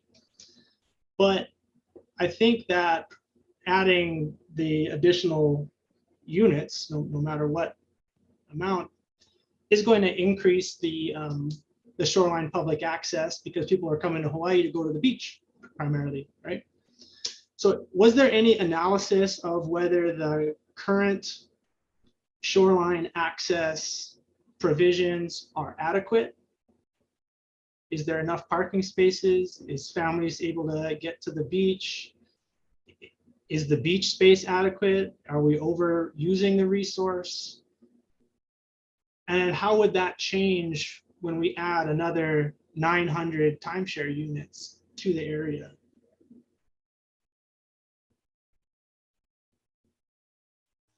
Well, I think that like, one thing I'd like to kind of point out is that, first, as it relates to the workforce housing, I think it was clearly pointed out both not only by, I guess, someone within the team, but also the staff that the affordable housing obligation has already been fulfilled. And this is kind of like separate and apart. The workforce housing is separate and apart from the project itself, except as I noted earlier, the project success enables the development of the workforce housing and also the funding of the foundation. We do have you've heard from the potential developer, which is Stanford Carr's development, that it's difficult to tie a specific timetable now on something that's kind of like an optional.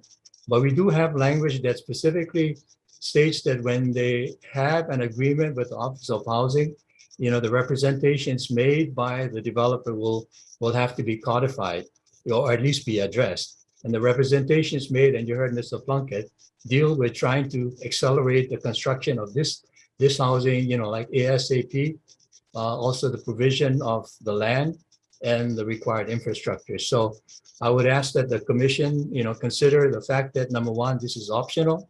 And secondly, we still have to work out the details with the Office of Housing in terms of fulfilling the representations made today. Relative to the question about the public access, the public access portion, and that's why I had to kind of like preface, when the whole project was conceived way back when, in 1978, the initial entitlements were given. At that time, they had access conditions. They talked about a density, projected density, be it resort type or non-resort activity, but you're looking at a projected density of 6,000.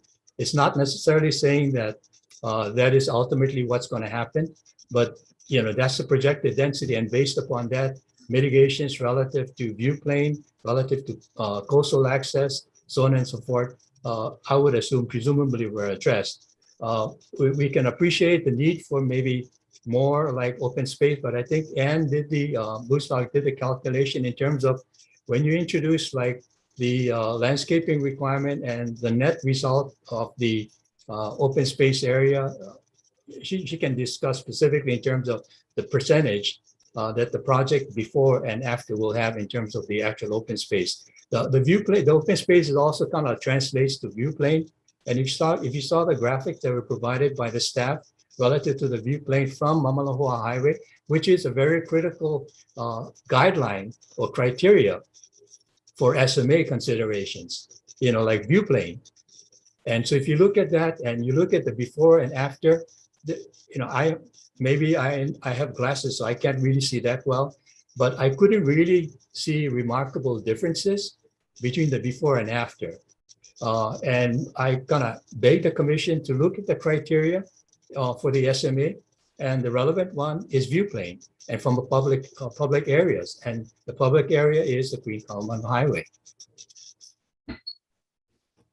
Agreed, and I think that there is quite a change when you look at the Waikoloa Road South intersection. It goes from looking at open space to looking at timeshares, and that's a substantial change for our community. So I say again that I think this is a good project, but this is the community giving up something, giving up open space to allow this to happen. And so I think that it's important that we analyze the existing conditions that are in place and see if there are conditions that we can do to mitigate. One of the effects of the SMA being increased traffic of the SMA, of the special management area, additional demand for those resources. So I don't think it's been answered yet whether we looked at if the current public access provisions are working right now. Are they? Can I respond to a couple of your questions, Chair Fatusic? First of all, with respect to open space, I think the key criteria is from public vantage points, which is why we looked at it from Queen Kahumana Highway. And what you saw in our visual impact assessment is that you see housing along the horizon, and part of that is affected by the 800-foot setback, which of course will remain and is a really substantial setback. But in addition to that, this, keep in mind that Waikoloa does have entitlements in place for 2,900 more units. Quite a few of them, including the build out of Hilton Grand Vacations, were already entitled and zoned within what's now Area B. And there's another site of 87 units there. And where those would have been built was actually much closer to the 800-foot setback than what we planned. By replanning Area B, we were able to pull a lot of the units even further back than the 800 feet from the highway. And that's why the highway view of them starts to become less visually impactful. The other thing I wanted to, go ahead. Correct me if I'm wrong, but the analysis of alternatives indicated that if the current zoning is left in place, the maximum amount of units that would be available for the area would be 264. That's no, there would be that. There were another 87 units that were entitled kind of very much in the area near to where we found some trails that are now targeted for preservation. And other units could be built elsewhere in the resort. So that there are entitlements, there are 2,900 more units that are entitled and could be built somewhere in the resort area. Do you have space to do that under the current zoning? Do we have space for the current zoning?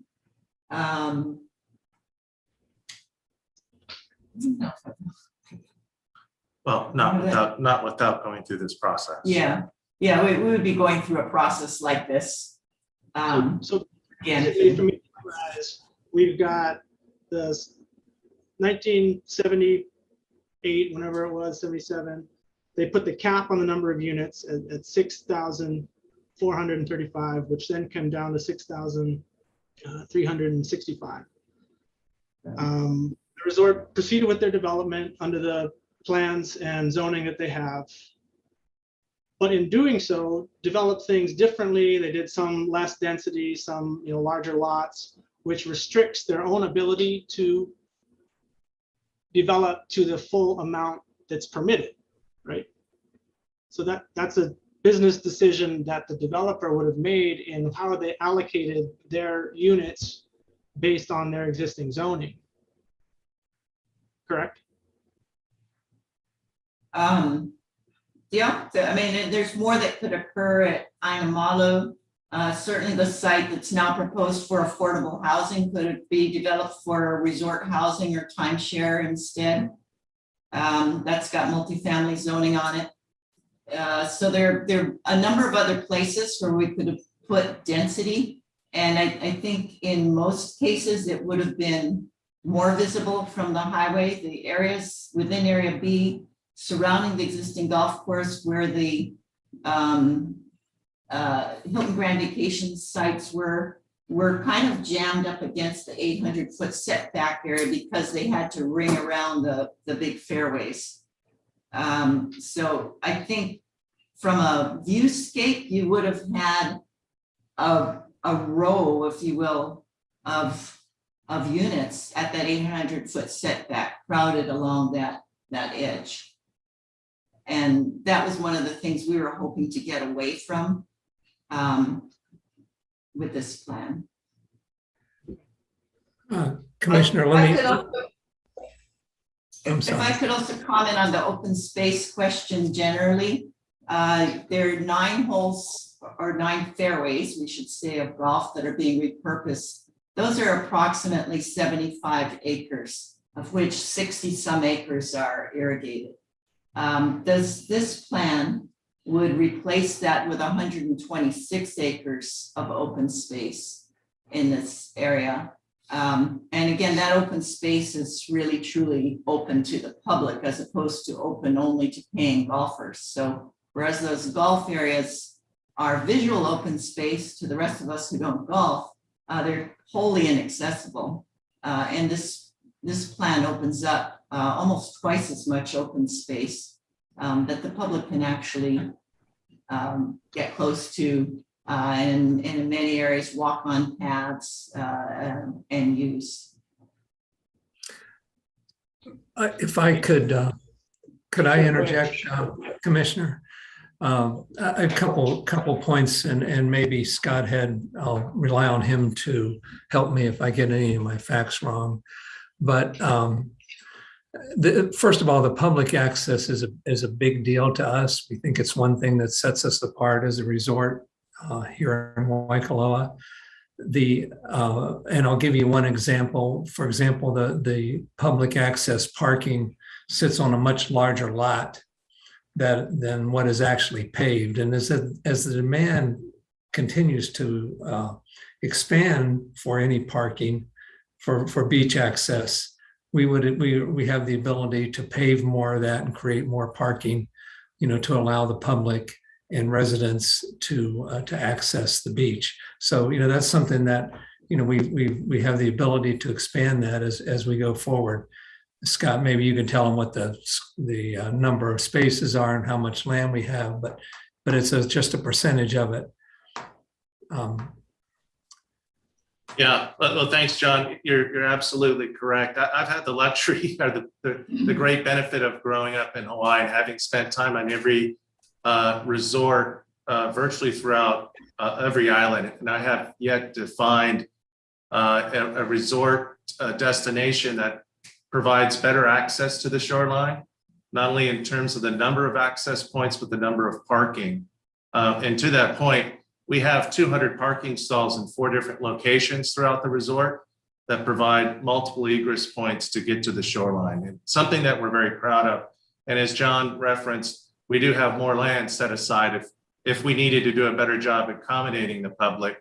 But from what I've seen, we continue to do a great job. I think we set aside those lands up on the front, and when the master plan was developed with the idea that it would accommodate all of the units within the overall master plan community. So, and then I wanted to point out a couple other things that may not even be reflected in the numbers, but it should be reflected in the reality of what we have here. In some ways, we've been losing density, particularly in the hotels. The Ocean Tower of the Hilton converted from hotels to timeshare, and in the process, we lost, Scott, approximately 150 units that while in our numbers for the visitor units, we have the full number, not the reduced number in reality. The second thing is when Marriott converted the North Tower of the Marriott Waikoloa, we also lost some units. I don't remember the exact counts, but our hotel densities have actually been dropping. Additionally, we have another site that's zoned for some 300 units on the beach course driving range that we wouldn't be able to get that in 100 years. So we will be giving up density on that. And my point being is that our density caps are not going to be met by any stretch of the imagination, although the resort was planned to handle this kind of density as we move forward. And I do hope that you recognize, and we'll try to make you comfortable that the things that we're offering as benefits in exchange for turning the open space of 9 holes of golf that is unneeded into something else is more than worth it. I would further add that as to the foundation contributions, we intend to document that as a covenant that goes with the land, that a percentage of every timeshare unit that is sold will go into the Waikoloa Foundation to fund those those programs. And that is an important part of how we're planning our exit strategy for Waikoloa to do the workforce housing, to do the foundation. And I think that the development of Kumu Ho is what allows us to do that. While at the same time, we have planned for density caps, but in reality, the reality is that the density caps will not be met. Thank you very much. Yeah, basically not trying to say that anything is wrong in any way. I'm just asking if we've had the level of analysis similar to what's being requested with the traffic impact analysis, where we're saying that, after a certain amount of time, we're going to reassess the traffic situation and see what's happening. Well, I think that they made this plan for public access in 1977, and there's been a significant amount of change both within the resort and outside of the resort. And I think now, since we're coming back for additional change of zone, is a good time to assess that. And I just haven't had an answer yet as to whether that's been assessed at this point to determine if it even is a factor worth being considered.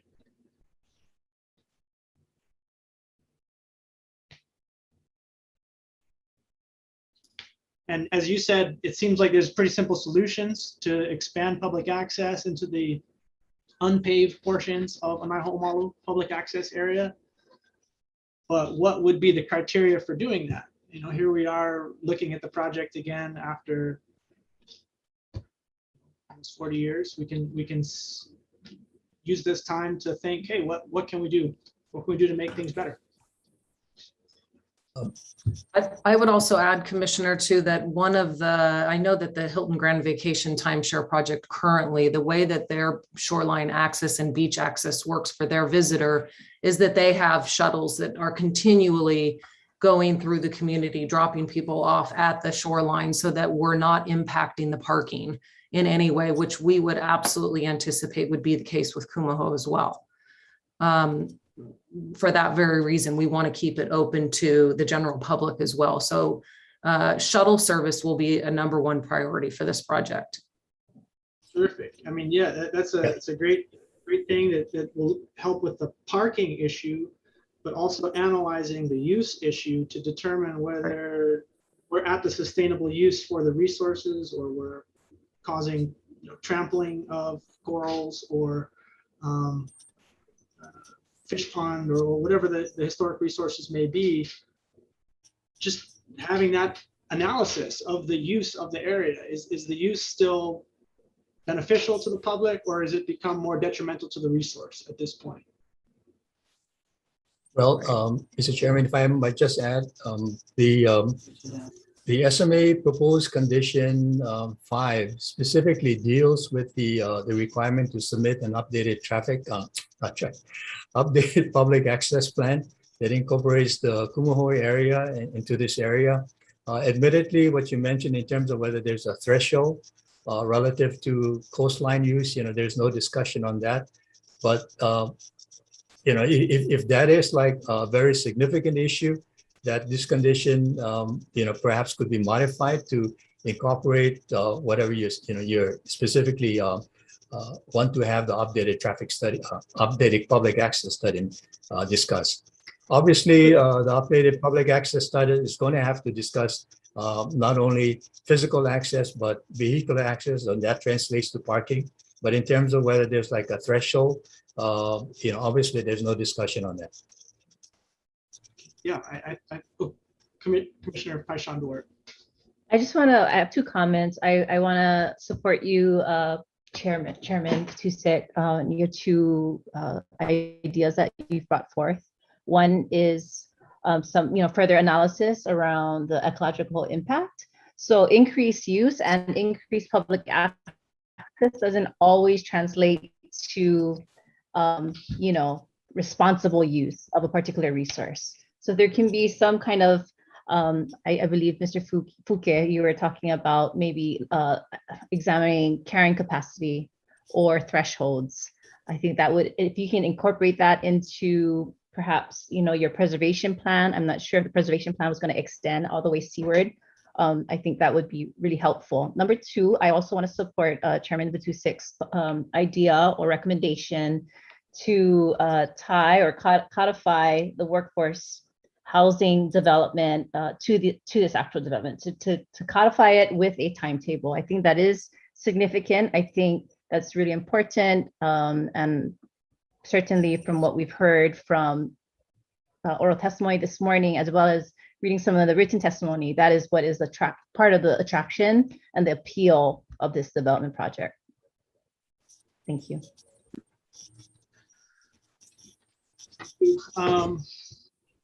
And going back to Mr. Fouquet, I think that could be a reasonable solution of indicating that the additional shoreline public access study and public access plan based on the results of that study would be included as a condition of approval. Continuing on with my list. Sorry, guys.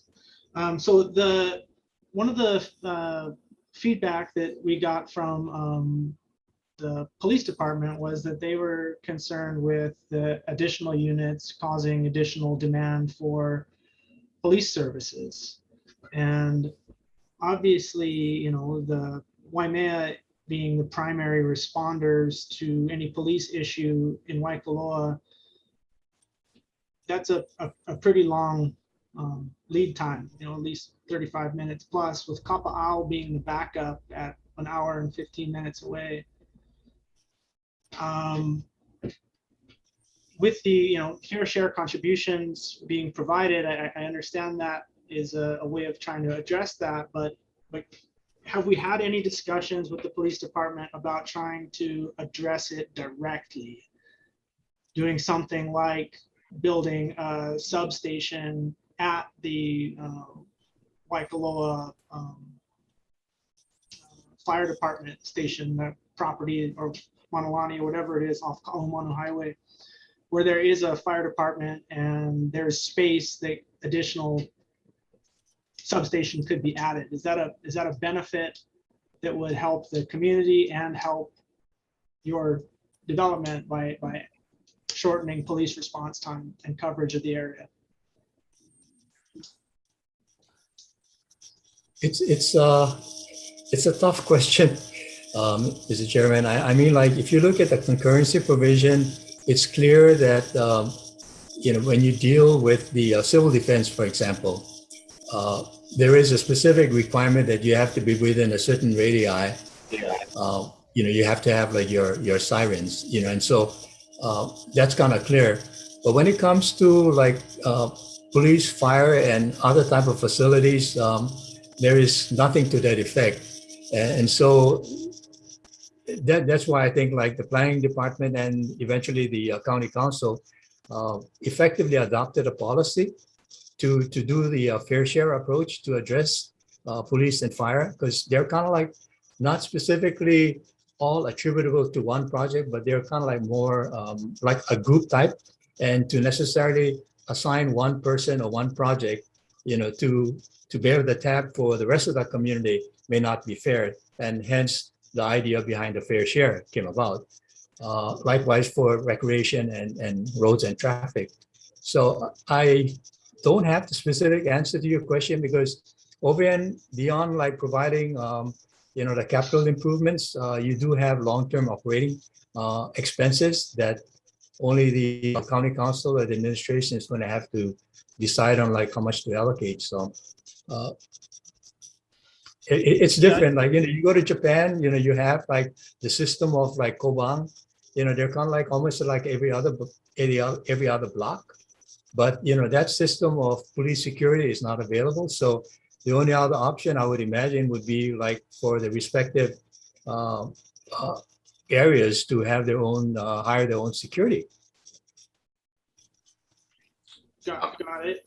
I'd like to real quickly add that there is a police substation at Montalani Fire Station as well in the general proximate area. Oh, thank you. So that, in our background reports, it's not indicated. I'm just curious, is it, the adequacy, have we had any discussion with any of the county police department to see if it's adequate, if there's anything that we can do? I mean, just for me, looking at it where we've got to make these fair share contributions anyway, and if they do something concrete like adding to the existing substation or doing something like that, they can minus that away from their fair share contribution costs. It can be deducted, and then we get something physical done that helps the whole community and helps them with their response and doesn't lighten their wallet any more than the fair share contributions would. Just curious if that's something that was looked at. Maybe I could interject a little bit. If first of all, certainly we don't have any objection because we're bound by it, on the fair share contributions. And I'm not sure I understand the specific request or discussion if the idea is that we could find a location for an additional substation that might shorten response times and get credits on fair share contributions. That's something developers can always entertain and potentially do. I can't tell you that that's a need or that's something that should be required at this point. That's something we haven't actually pursued, but those type of discussions are things that developers we can always pursue. And I've done it in other projects we've been involved in, whereby that we would build certain facilities like that and get credits against certain fair share contributions in exchange, so that to help those come along. But again, I'm not sure I understand the specific request, but we would certainly entertain those things. Yeah, you got it correct. Is that what we're looking at? What I'm asking is if that was something that was ever considered, if there was consultation with the police department, who provided a pretty limited response saying that this will burden their response.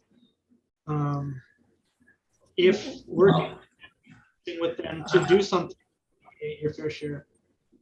Yeah, I don't know how to exactly memorialize it, but just generally as a project, we have we have Waikoloa Resort Association has security, so we have security within the resort, and we build it up, as the needs arise, and that's funded by dues that all our resort members pay, and usually that's the first response, but it makes business sense.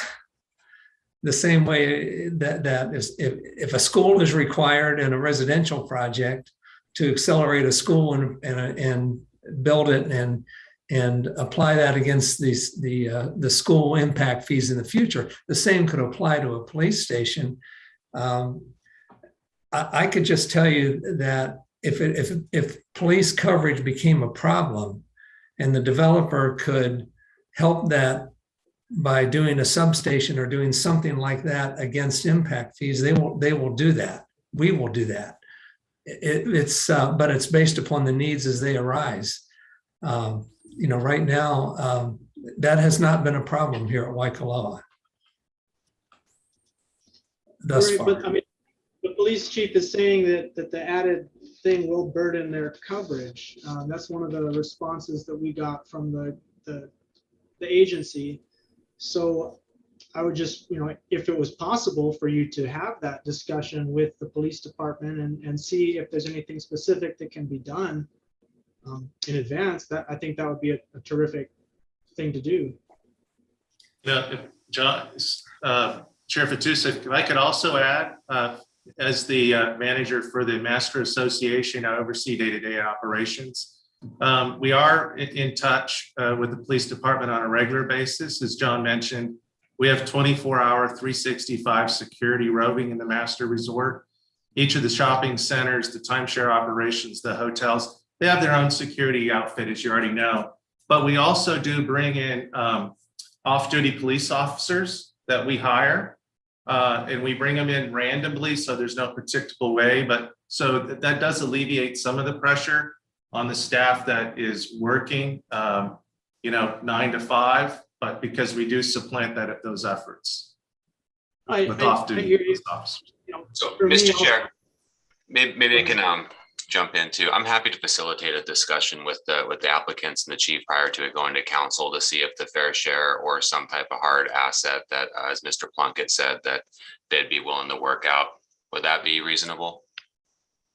Yeah, absolutely. I would love to have that.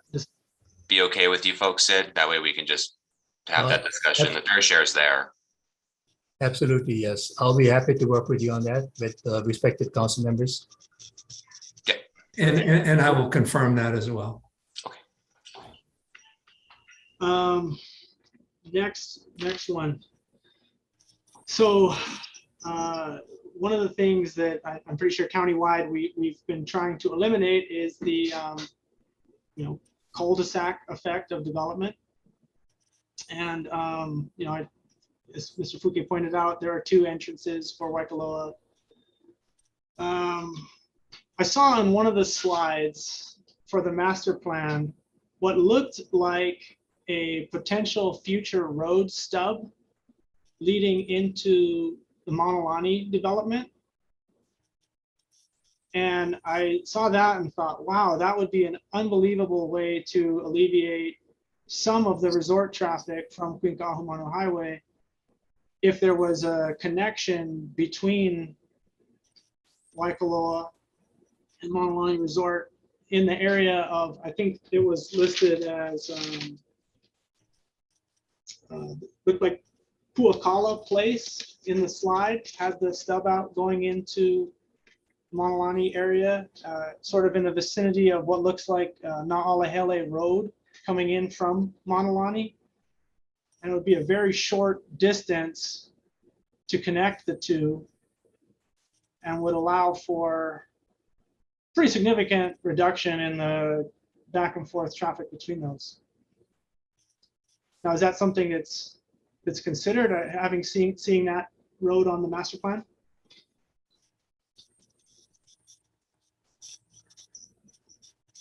I will kind of like defer that to Ann, but the concept was to embrace the notion of connectivity, not only like, within residential areas, but also between projects. And I agree with you, that's a very good concept to have.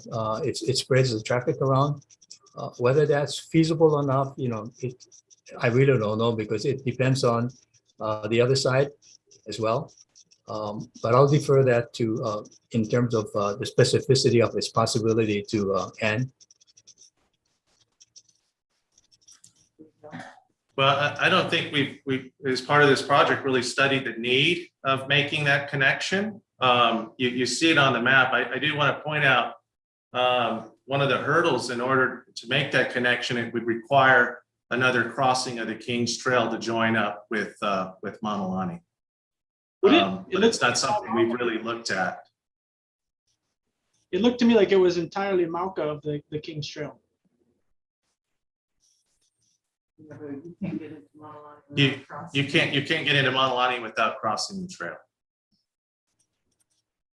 Is there a Malcolm Mackay trail? I'm sorry?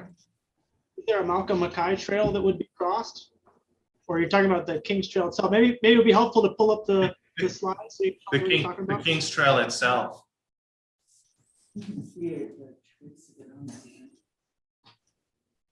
Would it be possible to pull up the map of the? Yeah, Tracy will share it here shortly, and we'll look to see.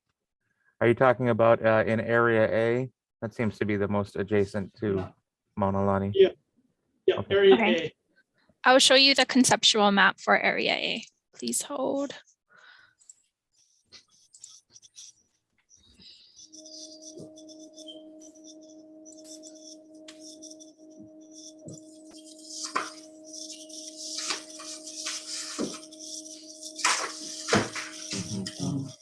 This map, Chair Batusek. Yes. So this is the Puakala place that, and I'm assuming this is what you're talking about. Yes.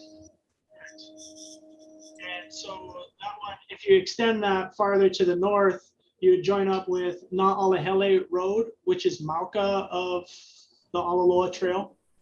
So there wouldn't be a crossing of the Alaloa in this area.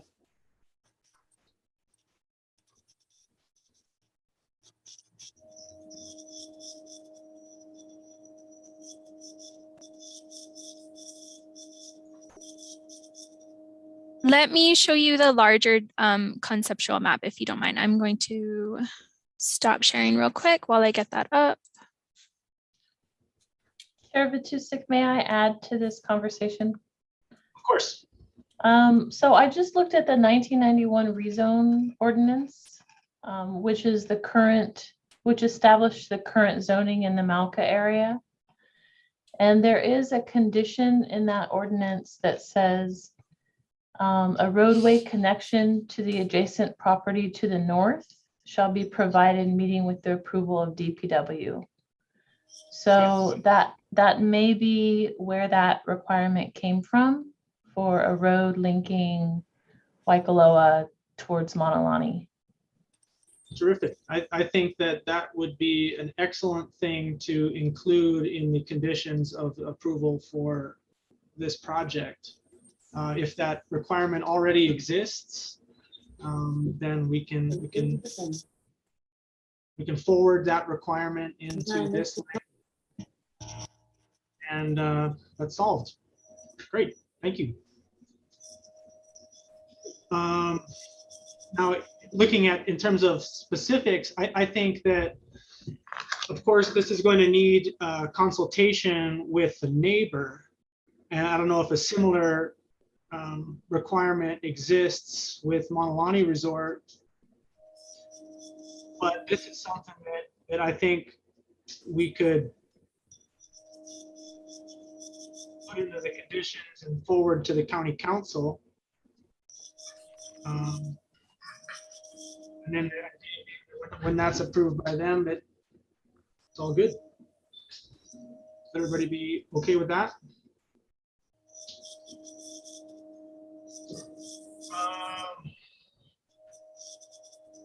So at what point do we have that discussion on the connectivity? Are you guys going to reach out to Monolani and see if it's something that we can do now?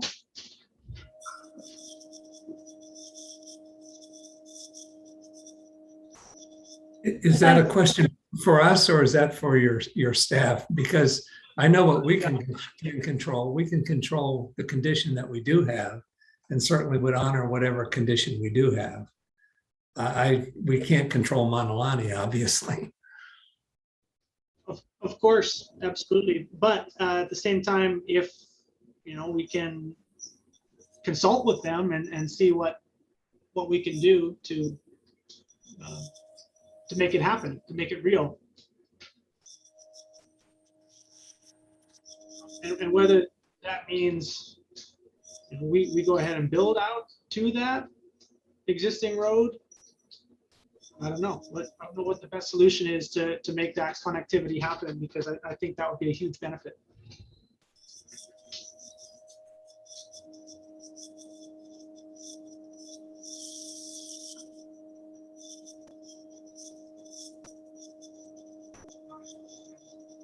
And lastly, looking at this, where we have put in some requests that we're then idea from Director Kern was that we're putting in these requests for consultation that be done prior to going to the council. So it's something that we wouldn't necessarily be able to see, even though we would be the authority, the approving authority for the special management area permit. So my question, I guess this is probably primarily for county staff, is does it make sense for us to issue a recommendation on the zoning with the conditions for the added consultation But the idea being that once that's accepted by the county council, then we can review the SMA permit to determine if everything's in line with what was agreed on, with what we think should happen. I believe I'm gonna have a corporation counsel back me up on this. But my understanding is the SMA criteria, we don't review the traffic components. That what you're basically referring to is primarily based on the rezoning side of it, which is the authority of the council, and decisions based on the SMA is not based on that, based on previous legal cases around that. So I would caution tying those two together. Myself and Happy, I already sent out the email to Rochelle to schedule the meeting with Chief Ferreira on my end. I do know that the council does read the minutes. I do know that they'll be aware of it. I think there would be a certain expectation set by this that we follow through with the discussion. But I just want to throw out there, I know there's a lot of discussion going on out there. The fair share component, I do think is kind of a big deal. Prior, the units didn't have fair share, and by them coming in with the new rezoning, they're actually now subject to that fair share. So that's a big deal for the whole area, right? Be it parks, roadways, etc. So I think that's it's really important. By caution tying those two together. Okay.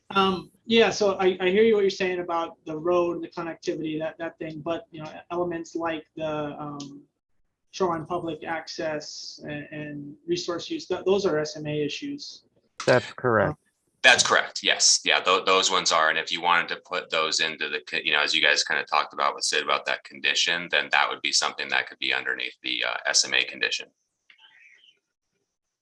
Because that would be the proper place to house that. Right. And then, in the interest of time, trying to figure out how we can do that, let them keep moving forward, but still give us the opportunity to actually review these things. I mean, are we just saying, yeah, go look at it? And that's something that the commission will have to be comfortable whether they're okay in delegating to the planning department the analysis of the shoreline public access and carrying capacity, resource use, those kind of things.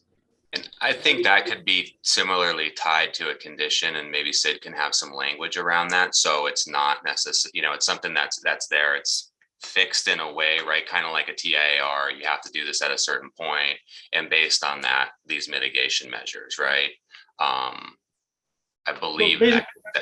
What I'm saying is that we wouldn't be reviewing those mitigation measures as a commission if we're giving that up for later. It's not.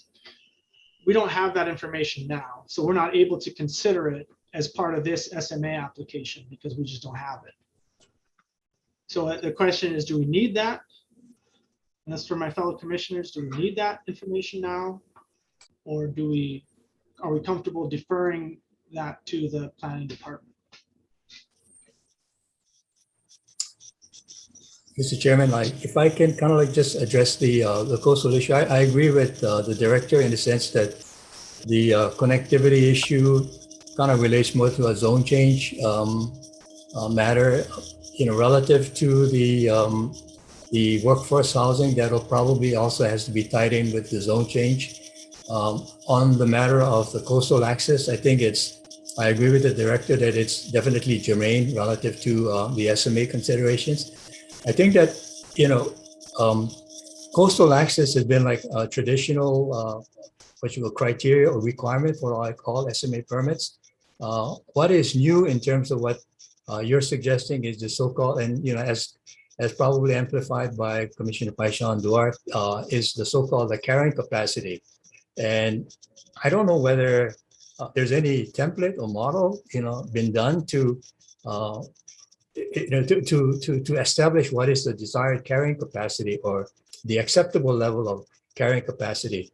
However, I discussed it informally with the Mr. Plunkett, and I do have a proposed language that specifically at least attempts to address this notion of carrying capacity and incorporate same into the updated public access plan. And if you're willing, I'd be more than happy to share that with you and the commissioners. Yes, please do. Sure. So if you look at condition number 5, which specifically relates to the responsibility for the applicant to update the public access plan. So it would read the applicant shall update the approved public access plan because there already is an existing public access plan. The applicant shall update the approved public access plan, taking into consideration the carrying capacity of the area's coastal use and incorporate public access facilities proposed in a Kumu Ho Waikoloa master plan and submitted for review and approval of the planning director and so on and so forth.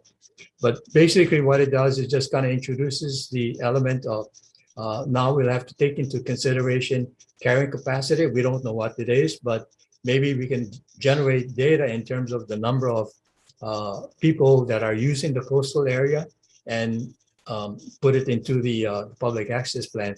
And I know that, like, you know, when relative to the Lava Lava area, when an updated public access plan was prepared, there were additional signage done, you know, to specifically address some of the coastal resources, like don't take sand, watch out for, like, you know, when you have the turtles coming around, you know, those kind of things. And those are kind of like a new requirement relative to the access component of the Lava Lava area. And I'm quite sure any updated public access plan for the entire resort would have those kind of required signages as well. Cool. One thing I think would be great to add to your language is that the plan will assess the adequacy of the current use, the current adequacy of the current public access. So we're looking at it multifaceted. We're looking at, is the current access enough? Is it too much? What's too much? What can this place sustain?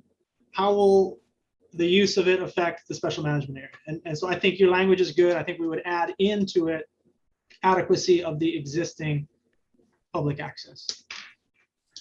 So we'll be taking into consideration. I did discuss this concept with Sid, and so, you know, we are good with this. And Sid, I'll leave it to you to work out the fine tuning of it. So, Mr. Chair, are you saying to also include a term like adequacy of and carrying capacity of the area's coastal use? I would say, or just adequacy of the coastal access?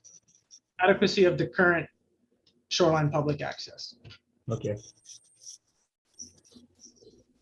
Because if we're looking at it and we find that, hey, the area can sustain a lot more people without causing any damage, and there's only parking for, we'll call it 10 people, and 50 people want to use it, and 50 people can use it without damaging it, let's add another 40 stalls for people to use it. So as long as it doesn't hurt the resource.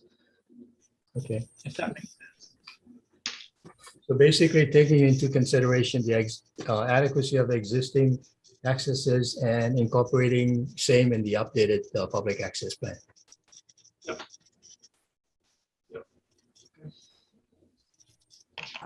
Sid, I'm going to ask you to read that over one more time so we have it for the record so we can craft the condition accordingly. Thanks, Christian. I hope I can read my writing, but okay. So, you know, if you go back to condition 5, so it says like the applicant shall update the approved public access plan, comma, taking into consideration the adequacy of existing accesses and incorporating the public access facilities proposed in the et cetera, et cetera. Okay. Is that consistent with what you wanted, Mike? Commissioner Yes. Vitusic? Okay. Great. Thank you. Thank you. So And just sorry to interrupt one more time. Just so we're clear, that condition 5 is included in every each of the new SMA permits, so we'll apply that language accordingly. Understood.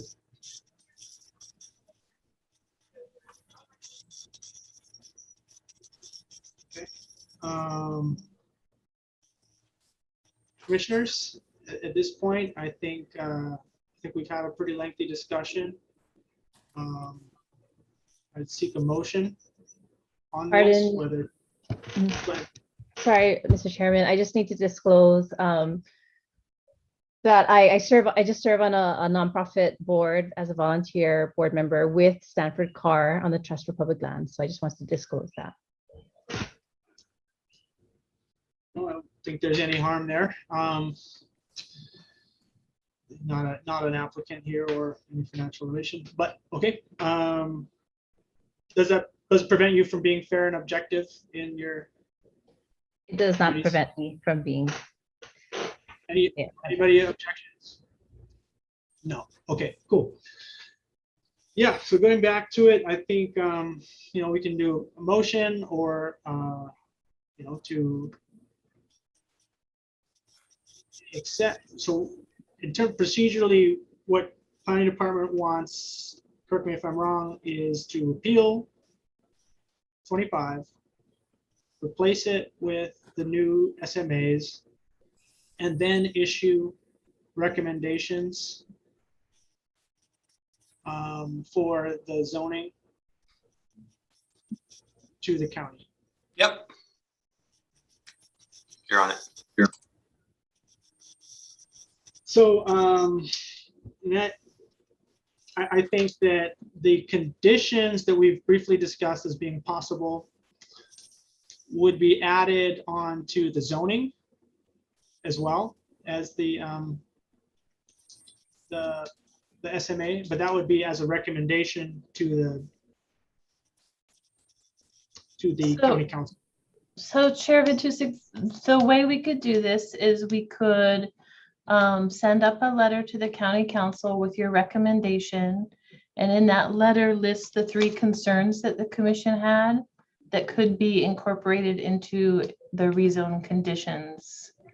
One was related to affordable housing, the police fire impact, and connectivity to the north. And then those would go up to council. The director and the applicant would work together to address those prior to it getting to council. And then for the 4 SMA permits, we would apply the public access condition that was just worked on, and you could make a decision on that today if you chose. Okay, and then the other thing I've noticed in the SMA permits is there's no time frame for these. Is that correct? What's the purpose behind that? Generally, SMA permits are dealing with resources within the SMA, and your rezonings is where you would normally have development timeframes. So in this case, under the rezonings, the director has indicated that he didn't want a development time frame since this is an established resort area. It's not likely the plans will change outside of developing these resort type uses as are permitted. Thus, there would not be a development time frame like other resort project districts or things like that.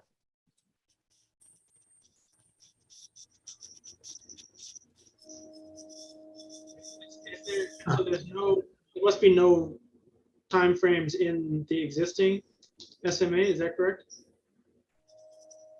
There were timeframes. Let me take a quick look here. Let me open it up. I believe there were timeframes related to timing of developing plans and programs and the like, but largely these were accessory permits to the rezoning that had development timeframes. So the rezoning ordinances or the state land use decision and orders, or the LUC decision and orders. So as I'm looking at the existing SMA 25 conditions, I don't see any development timeframes articulated therein. Except for there was a construction timeframe for the golf course, and that was condition 12, but that's being proposed to be deleted. but overall, there weren't development timeframes for the resort as such. If I might just kind of add to that, which is kind of unusual, is that for the SMA permit, while there is no extension, provision, there is a explicit condition that requires like an annual report be provided to the department and the commission for each of the SMAs. So that should alert the commission in terms of the progress of the project. And there is that follow-up condition that if the conditions are not being kind of like fulfilled, then the director is obligated to initiate revocation process. But if there's no timeline by which they have to be fulfilled, then what is there to do? Because you can just say, oh yeah, we're going to get to that. We don't have anything holding us to when we can do that, but we'll do it. Not that you guys would do any of that, of course, but I always think that having on paper makes the best neighbors, so to speak. Commissioner Yates? That was just my concern that I was going to ask, because previously it was like there's no specific date when the workforce housing will happen. And so you all are going to get going with the project, but the people who are going to be working the project might still not have housing. And since there's no date on that, I guess that's really my concern, because to me, it's a big deal for especially young people with families that do need to have a place to stay. They do need to, be with their families. Yeah. And driving to Hilo and Lapooi and driving over the Saddle Road, that's so kind of junk. It's really bad when you have to, every day back and forth, because you don't have a choice. So it's a concern. I hear you. And I mean, this is a tremendous amount of information that's being thrown at the commission. And, we do our absolute best to digest all of it within the week or so, or sometimes days leading up to this. And so for us, I don't think it is unreasonable of a project of this magnitude for us to have suggestions and for you to give us the opportunity to weigh those out, rather than having us just raise these issues and kick it off to the county council. So, Actually, Mr. Chair, if I can just kind of add to that, you mentioned about like not having a direct specific timetable, but there are conditions associated with the change of zone, also with the land use commission's conditions that are some measure of time sensitive, and they're going to have to address each and every one. That comes in accordance with the annual report. So there is some amount of monitoring on that. While there may not be specific construction type of deadline, there are other kind of commitments that has to be addressed as a result of having these SMAs kind of being tied into the zone change and the land use commission condition. Like your staff had indicated, there are three kind of outstanding issues that are not necessarily tied into the SMA, but they're tied into the project district and the zone change. And I think Maya mentioned the thing about the workforce housing, specifically getting a timetable on that, the fire police issue, and the connectivity. All we can say at this point in time, we will work together with the planning department and hopefully arrive at a resolution, on this issue. Specifically on the workforce housing, we cannot make at this point in time provide you with a specific timetable, but between now and the county council's review of that matter, maybe thinking caps can be put on, and we'll see what might come out. But your concerns will be expressed by the department to the commission, to the county council, and we certainly would want to address all of them and make sure that we don't have any outstanding issues with the council when the council votes on it. May I? May I interject? And maybe it's a question. One thing that we are interested in doing in connection with your concerns, Commissioner Yates, is what's in our agreement with the Office of County Housing and Community Development. That's where we would actually be committing to the specific timeframes. And what's a reasonable time that we could come to an agreement with them, to nail those things down, to be able to tell people exactly when things will happen. Maybe Stanford Cars people could help me with that question as well. But we don't have any desire to let any grass grow under that. We do want to get to the point where we can get this agreement worked out with the County Housing Authority and make this happen. We do know from our standpoint that as quickly as we can convey the land and develop the infrastructure, we can move very quickly on that. The financing and building of the actual units is going to have to involve our developer as well. But is there a reasonable time frame for us to do that? And maybe it's a question more than anything. And does that? I would think that if you're going to be doing a lot of work down there, and these young old, whatever it is, will be coming to work for you, they will need a place to stay. And so I can't tell you what is reasonable time frame. I think that more than you would probably know best, because you know where you are as far as where you are building, where you are getting permitted, where you are getting supplies, or things that you need for them to be there to work or to get this place built. So that was my concern, because in listening to those young men this morning, they're also excited that they'll have a place to stay so that they don't have to drive 100-something miles a day to be able to be gainfully employed. And I think it's important that our young folks, feel good about having a place to stay so they can be gainfully employed. So that's my concern. Yep. Go ahead. Okay.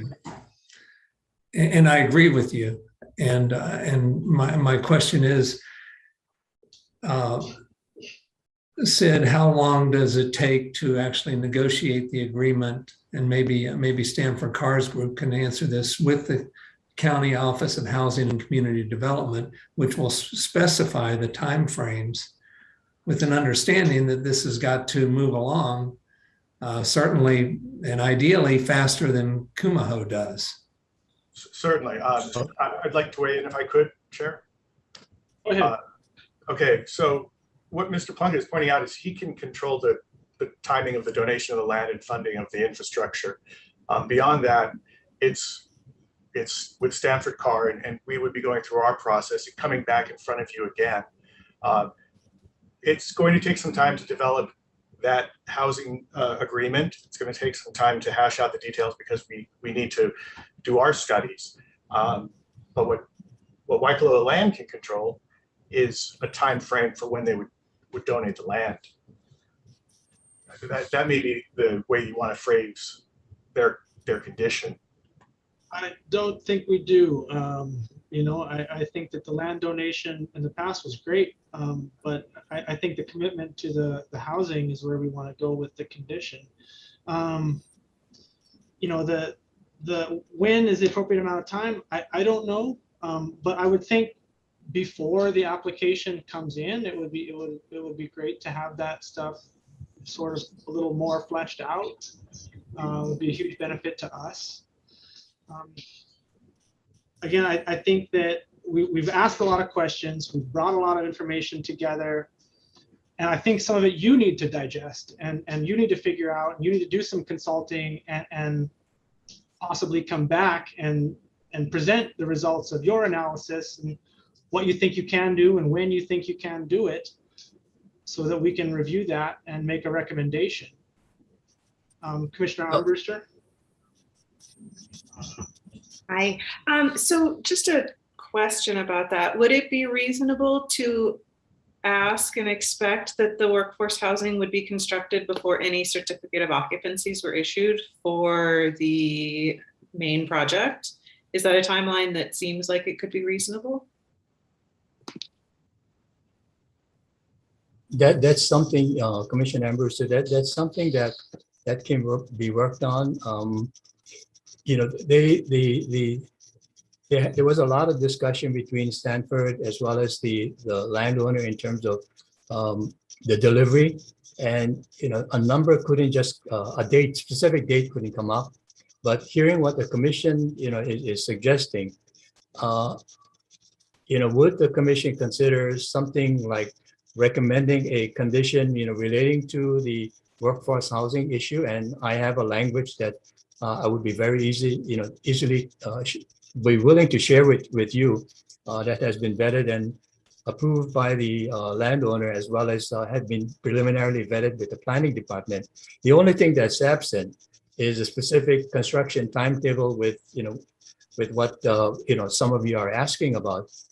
So, you know, if the commission recommends, you know, the approval on the project district with this condition, and you can put a rider on, you know, transmittal to the council that the council seriously consider establishing a construction deadline or something to that effect.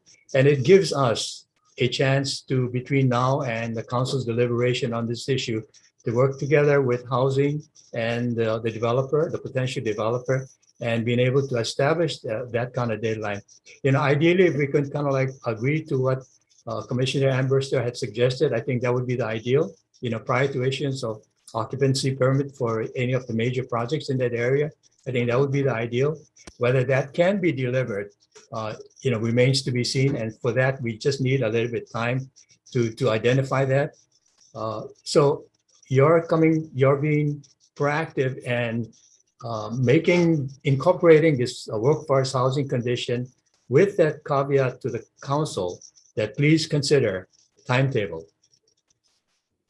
You know, that's what I guess we're asking you, because I guess from the landowner's standpoint, you know, we kind of like want to move this on, you know, the quicker the better, because once it gets through, then we can start negotiating with the council and we know where we stand. And everybody knows the importance of the workforce housing, and the faster we can at least have the basic project that enables this workforce housing to go through, the faster it is, you know. And I don't know whether we can do that in December, but I know that the earliest the council could consider this application would be in January, late January, or early February. So that'll give us at least 45 or 60-day window within which to specifically address that issue and come up with a specific language. So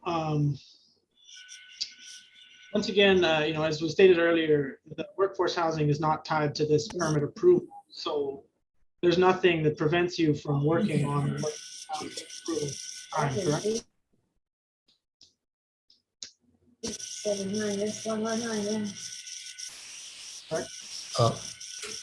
Mr. Chair, can you repeat that? I lost my voice.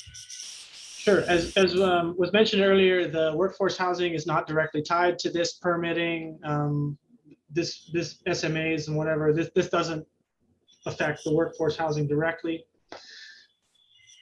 So there's nothing stopping the developer from pursuing the workforce housing concurrently with any other application that we're working on now, correct? There is this kind of tangible relationship, because if you're looking at potential funding or the ability to provide the basic infrastructure by the developer, this project enables it. What was your target date for council again? Probably, I would say the earliest, maybe the second week, and if the commission favorably recommends and approves the SMA and recommends approval on the zone change, I would imagine probably the first of maybe sometime in January, maybe the third week in January. So potentially that would give us time to come back in December. You guys have had the opportunity to consult with the folks that we've requested, and we can present the results of those things to maybe give us a better idea of the construction timeline on the workforce housing, of time frame and timeframes for construction of the SMA, as well as addressing the connectivity issue. We could potentially have some more information in December, and it wouldn't throw off your overall big picture timeline, right? I'll chime in. I don't think I said that. I think that, I said that we'll be working together with the planning department in addressing those 3 specific issues. And I gave you a projected timetable, assuming that the commission makes a decision today. You have to look maybe about a 45 to 60-day window before you have an audience before the county council, the committee. Yeah, just to clarify, Mr. Chair, I think it's whenever you folks, this commission makes that determination, it's basically that 45 to 60 days after. So if you went to December, it would be, February, March timeframe, and it just get pushed out to whatever that would be. One other consideration just to factor in here is Shani won't be here, and if CJ is, he'll be completely coming up to speed. Just factors to consider right during the deliberations. Mm-hmm. Commissioner DeFranco. Yeah, we've had a lot of discussion without a motion, but it seems to me also it could be pointed out that Waikoloa is in place. Historically, they have done amazing things at that development with water, access, education. They've done a lot of things for the community that a lot of other places haven't. It's not like we're dealing with someone that we don't know and doesn't have a history with us, doesn't have like a track record. And that's why I feel comfortable trying to go forward with this, because I think they do have a track record. I think they are trying to come forward with a reasonable plan for us to look at, considering what you're asking them to continue to look at, which I think are all very valid points that we brought up today.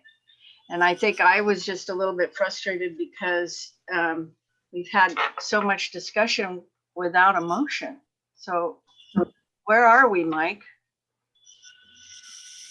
Right now we're information fact finding. We do need a motion at some point, and anyone's welcome to make one. Great, and I'll make a motion then to approve this but I don't have the language because we've added these conditions that have to be met or questioned in the next 40 to 60 days. So I'm not sure how to do this. And there's so many motions. If I can help at all, Barbara. So if we go in order, which you folks can choose to call the agenda items as it makes sense to get these out.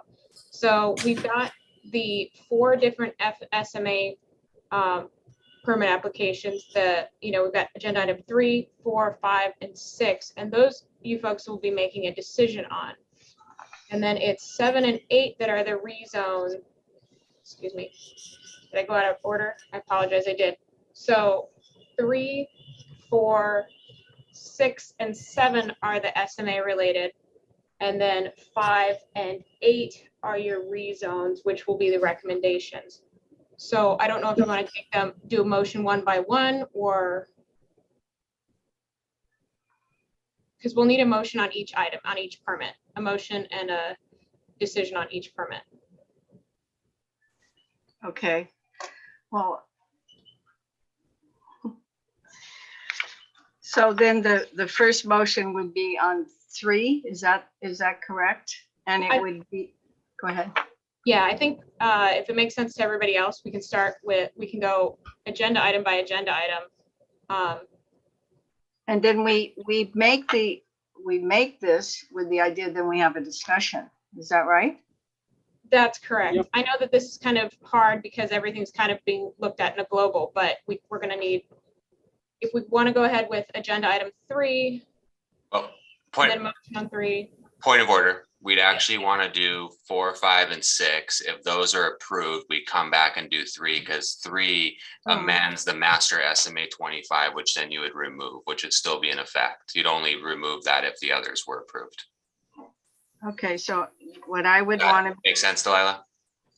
Yeah, so that's 4, 6, agenda item 4, 6, and 7. So we'll do 4, 6, 7, 3, and then 5 and 8 are your rezones. So Okay, 4, 6, and 7.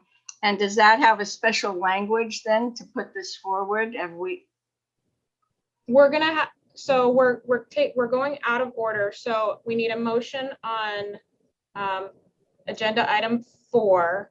Once that's voted, we'll do 6, we'll do 7. And if all 3 of those are approved, then we'll go to 3. If they're not, we'll rediscuss order or what you guys want to do there. Okay, so then I'm going to move to approve the application for special management area permit docket number PL-SMA-2021-000004 be approved based on the planning director's recommendation.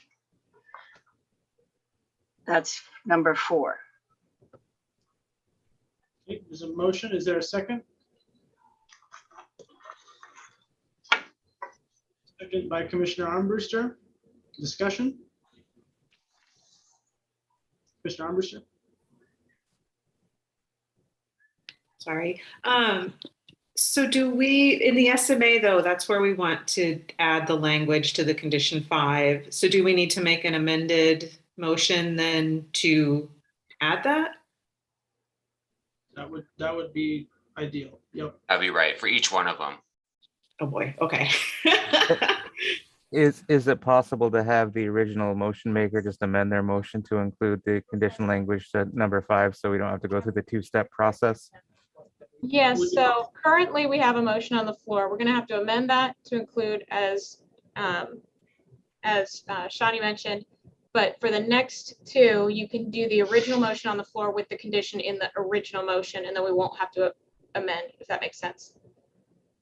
So let's deal with the motion on the floor. If we're going to amend it, let's go ahead and amend it, and then we won't have to do the 2-step process in the next 2 items. So can we have the language for the amendment then? Yes. Give me one moment. I'll open that up.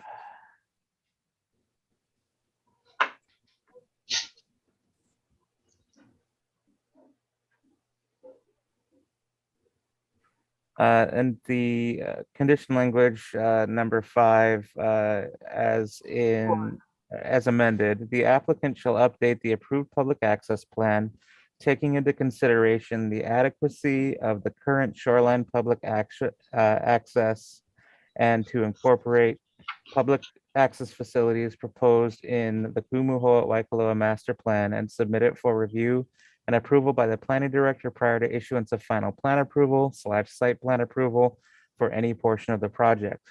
Upon approval of the updated public access plan, the applicant shall provide appropriate access as outlined in the public access plan or any amendments thereto. Such public accesses shall be provided in perpetuity and held by recorded covenant running with the land.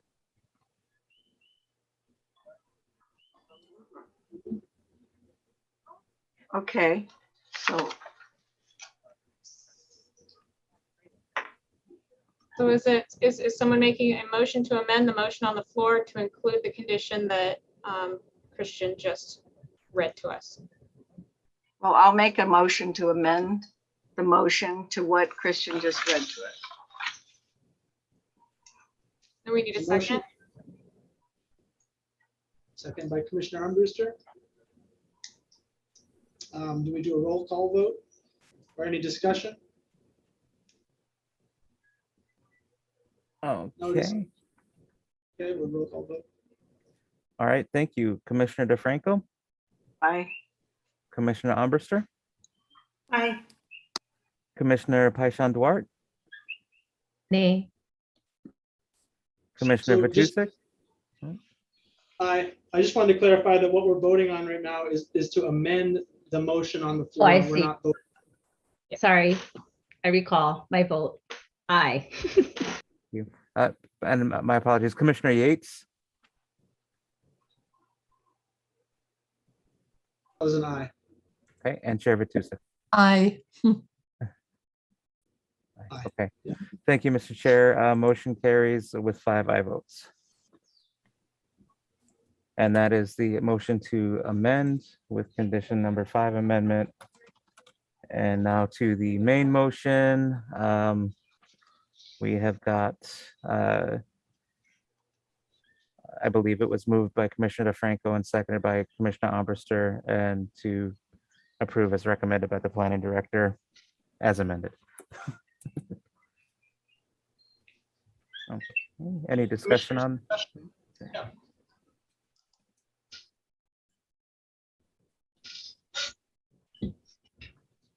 So now we can discuss it. Is that right, Mike? We can discuss, yep.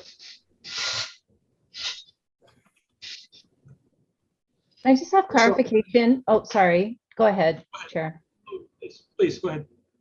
I just wanted clarification on the conditions that we were discussing.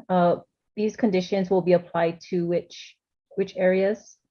I'm not 100% sure.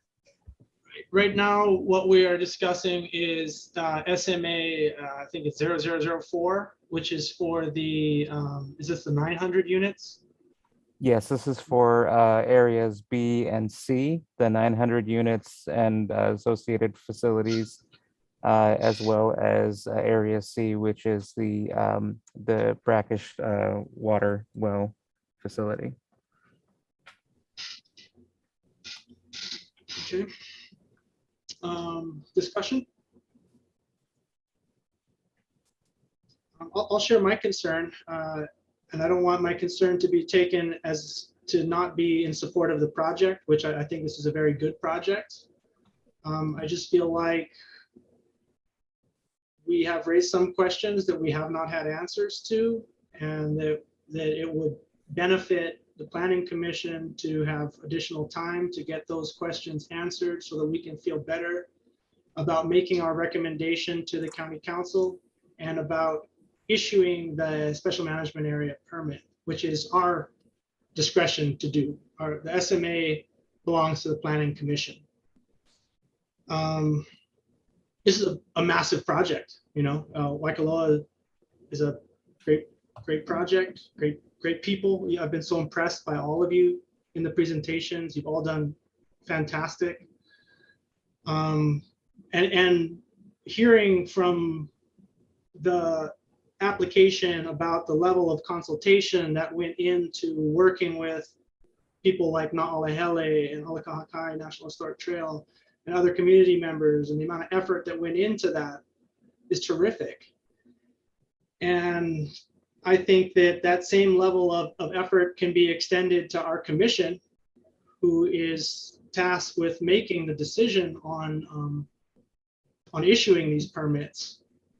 And so for us to digest thousands of pages of information within a week or so, and to provide questions, that I think it's reasonable for us to request an additional month to have the questions that we've posed analyzed and answered, and come back to us with more concrete information.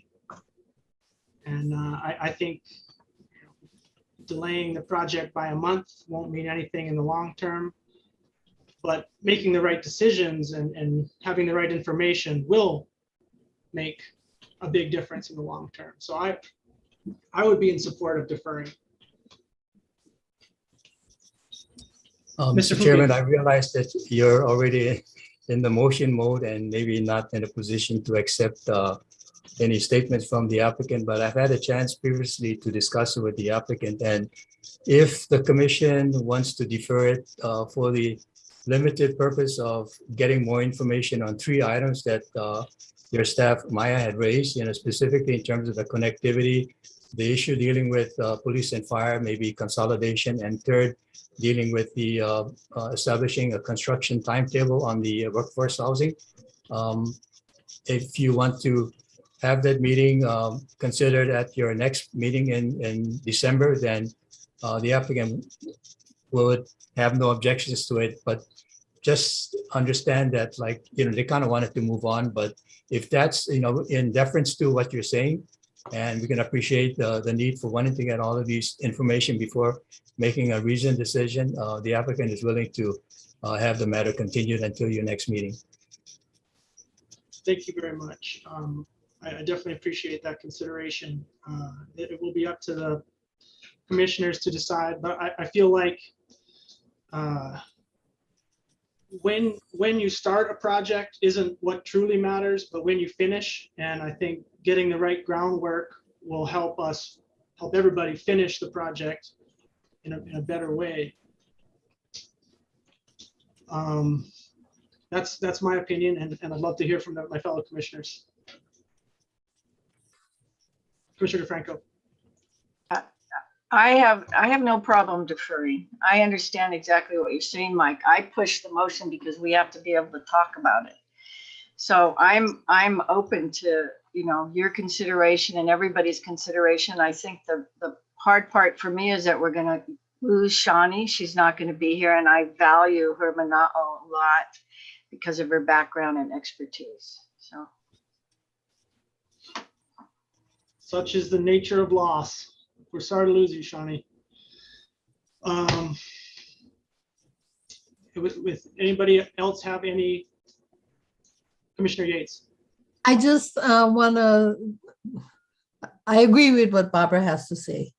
And yes, Shawnee, we shall miss you, even though you've been here, good luck in all that you do. Thank you. Thank you very much. Commissioner Paishon-Duarte. I'm also in favor of deferring until next month. Okay, with that, can we make a motion to defer the vote on the agenda item? Mr. Chair, if I can, I apologize for further gumming up the works. I got an email from Corporation Counsel with some advice on re-agendizing things, and if there are any open motions on the floor, we need to agendize them as such. Would it be appropriate to request the withdrawal of these particular agenda of the motions such that we can have a clean slate in December, since we haven't gotten too far into it? And that's maybe a question for the motion maker and the seconder. Yeah. Yep, sure. Those are options, so that will be up to the commission how they want to proceed on that. I'm fine to withdraw the motion. Okay. Motion to approve SMA 004 is withdrawn. And is there's there a new motion? Pardon me, there was a secondary motion on the floor as well. So just so I'm clear, we're withdrawing both motions. Or actually, sorry. And the one with the that was already dealt with. My apologies. This is the motion that's still open. Yeah, correct. Terrific. So the motion's been withdrawn. Is there a motion to defer?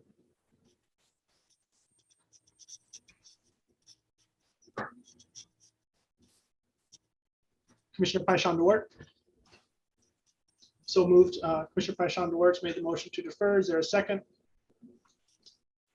Second by Commissioner Yates. All those in favor? Any opposed? Motion carries 4-1. I'm sorry, who was the opposing vote, please? Vice Chair DeFranco. Okay, thank you. Okay. I suppose I didn't oppose the motion. Sorry. Oh, sorry. Maybe I counted your vote wrong. What? No, Go ahead. Sorry. I was with the rest of the commission on this vote.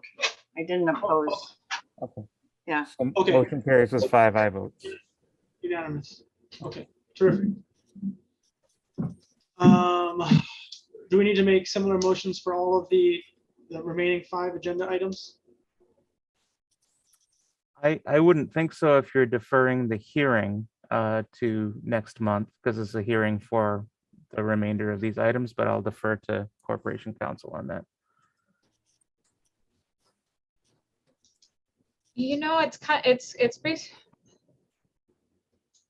Sorry, I'm trying not to drag you guys out. I mean, technically we need a motion because of the global situation. I think the commission would be safe if you want to make one global motion for the rest of this applicant's item, since it's one applicant. Just move to continue or move to defer all of the Waikoloa Land Company applications. Okay. Let's do a motion to do that, to defer all of the Waikoloa Land Company's applications. Could we, I'm sorry, could we again maybe just have the, those who made the motion on this one amend their motion and go with the vote, or is this one already? It's already been and voted. gone? It's Okay. been voted, so we'll go ahead. We have a motion by Commissioner Paishon DeWart, and I believe a second by Commissioner Yates. Okay. And this is to continue or defer for all Waikoloa Land Company items on the agenda. That's correct. The only item that maybe, I don't know if you want to work out, is this deferral till the applicant requests to be placed back on, or is it deferral to December? A deferral to the applicant requests. So this would be until like for the month of December, correct? Whatever you want, Mr. Fuki. Point of order though, because the agenda goes in tomorrow for December, so the decision will have to be made today by you guys. We would like to go in December. Perfect. So it shall be. Terrific. All those in favor? Aye. Any opposed? None. Okay, motion Thank you. carries. You unanimous, right? Yeah, correct. Perfect. Okay. Thank you, everybody. I know that was a long meeting because of the nature of the project. Again, we really appreciate everything that you've done. You've brought together an amazing team of consultants and professionals, and obviously you care very deeply about the place, and we look forward to addressing these questions and moving forward at the next meeting. Thank you. Thank you. Thank you so much Thank for you your very time. much. Thank you, Everybody. Thank you. Lastly, okay, getting down here, agenda items for the next meeting. We're still planning our series of presentations. Is there any issues that fellow commissioners would like to have at our next meeting?